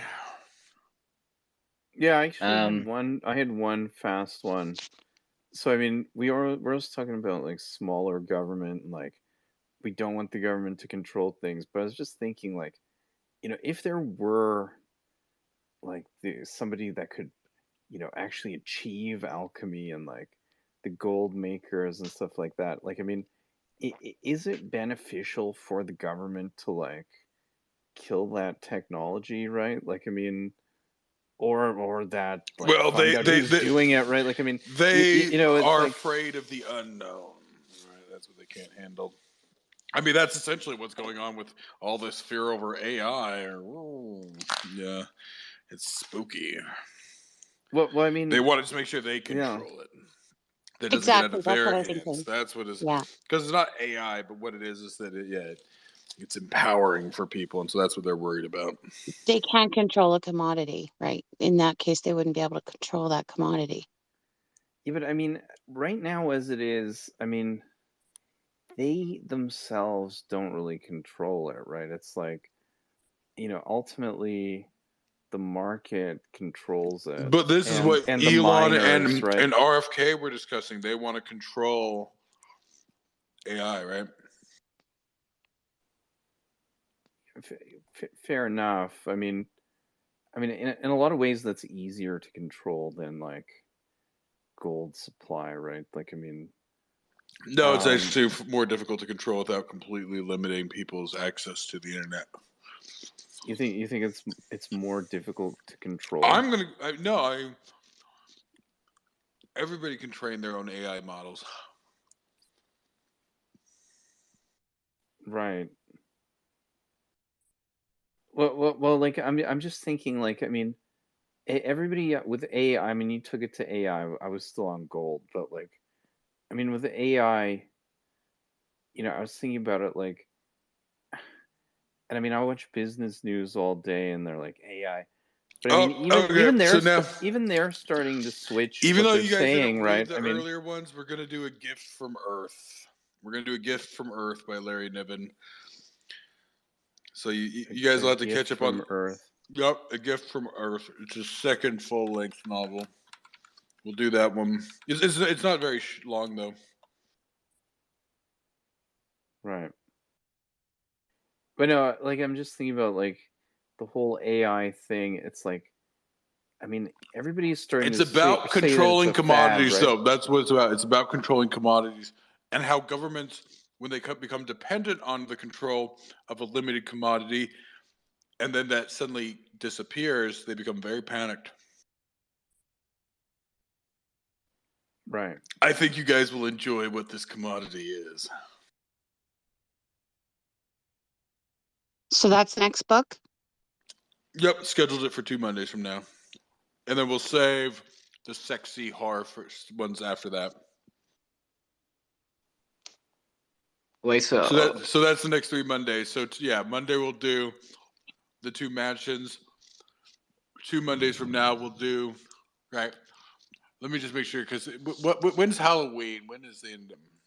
31st. 31st. Well, I know, but what day of the week is that? Oh, it's a it's Tuesday. a Tuesday. Tuesday. Yeah. Oh my God, that's Okay, a really. Oh no, that's a really bad day for me.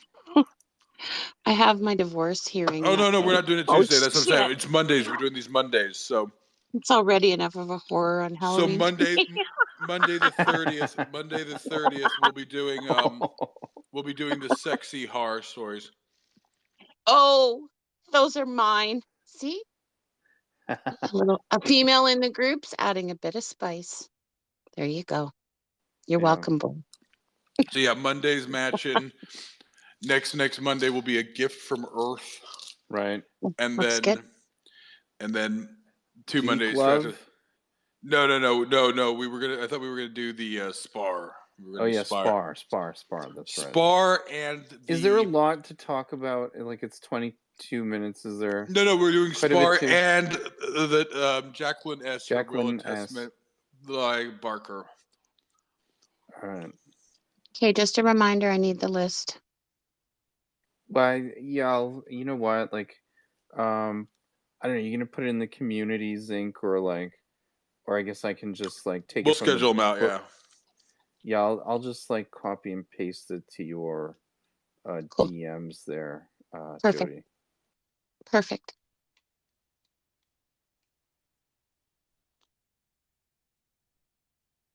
So a gift from Earth. Okay. So It I mean, sounds should really I good. read if I want to? Should I read the neutron star? Will they give me a better basis for what's going on? I mean, Well, there's you can read Neutron Star, and then I think he explains it well enough. So it kind of he reinforces concepts. He's very good at that. It's going to give you deeper depth, but I think you can read A Gift from Earth on its own. But you can read Neutron Star if you want to. I mean, well, no, it's just there was also you a novel. You were saying This was previously. also his second novel. There was a previous one. I forget what it's called, but this one can stand on its own. But yeah. Yeah.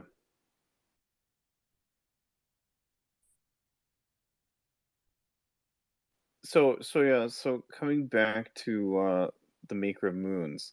So I mean, like I said, if there's something that is making gold, right? I mean, like, isn't this a situation where the government should kind of stop it in a sense if it's gonna like fuck everything up? I mean, I'm no fan of the government, but I Nope, mean, like, you're you weak. know what I I mean? I'm want you just to lose playing all your devil's fucking. advocate here. Nope. If it's inevitable, it's inevitable. You can't stop progress. This is what I was. I agree. Yeah. If Skynet's going to happen, it's going to happen. So just embrace it. Yeah. Well, in that is what you mentioned before, saying like if you kind of like block yourself, then someone else will do it, and like that's a super huge thematic thing in science fiction, right? Where like in many sci-fi stories, like that's the theme, right? Where you have a culture or like a nation, whatever, that they kind of put the brakes on tech, and then you have a rival nation that eventually conquers them for that But I reason. mean, Because gold is not tech. Well, I guess if you're turning something It else is. into gold, it is tech, right? But I mean, yeah, if you have like some well, I mean, odd if you have source of if you have like infinite getting gold, gold, you can fund your weapons program or whatever. You can use that to boost your tech or whatever, your so definitely part of tech. If it's inevitable, you should then switch over to something else and then flood it out and then take it over, right? So I mean, you can't stop it from happening. So you should rush forward. Well, that's what I was thinking. If the supply of gold becomes unlimited, then it's no longer it's no longer considered like valuable in the way it Exactly. used It to wouldn't be. be yeah, it wouldn't be a exactly. currency. And something Wouldn't be a will currency replace it. anymore. Like Exactly. because without technology, without progress, right, you can't have adaptation. And the world will adapt naturally. It'll just But something as else an will answer replace to your it. question, Adrian, A Gift from Earth. There's the answer to your question. All right. I seem to have I inspired you with that little. Yep, you asked a last take dumb there. question, so I had to answer it. Zink, can I ask you a question? 9 inches uncut. Great. Good to know. Liar. No, I'm cut. I'm cut. Liar. Still 9 inches. Yeah.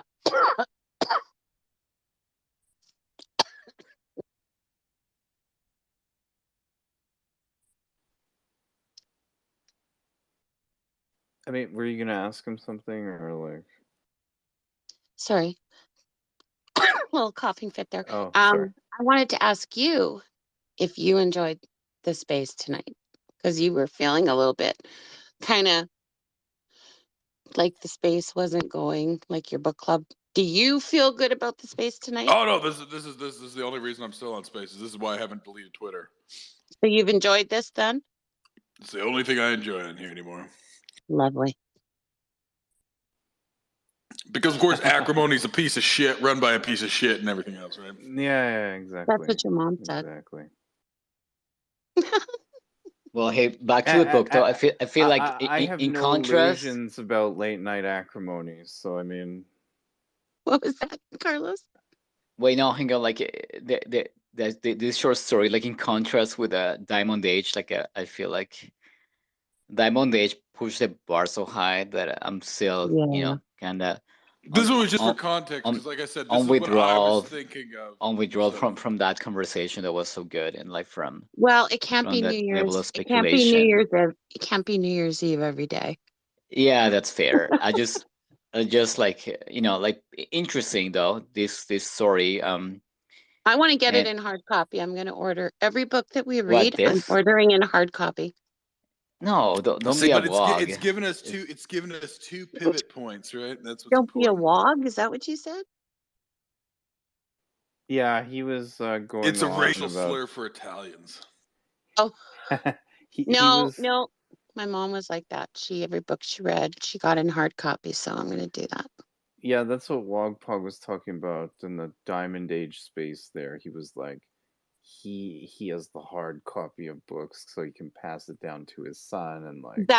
Yeah, him and I are like that way. And you know what? Like I plan, after we retire, I plan to spend a lot of time either on a beach or at the cottage just reading anything and everything I can get my hands on for Well, the no, rest but of my his life. point, and it was also Unum was in here, because they're censoring the books and they're fixing it. Was like, and I think that's what it is with this book.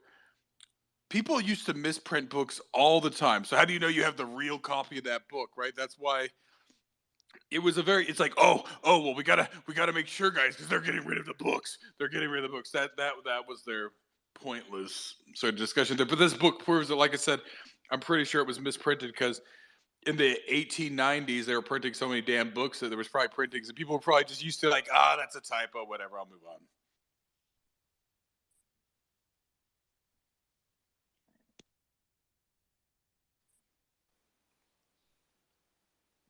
Yeah. Well, this has been very intellectually stimulating. Yeah, that's how I feel with these spaces. Yeah, these are good. I agree.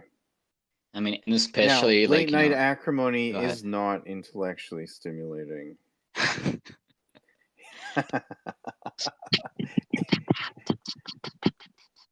Raw. Yeah. As I said, I have no illusions about it, right?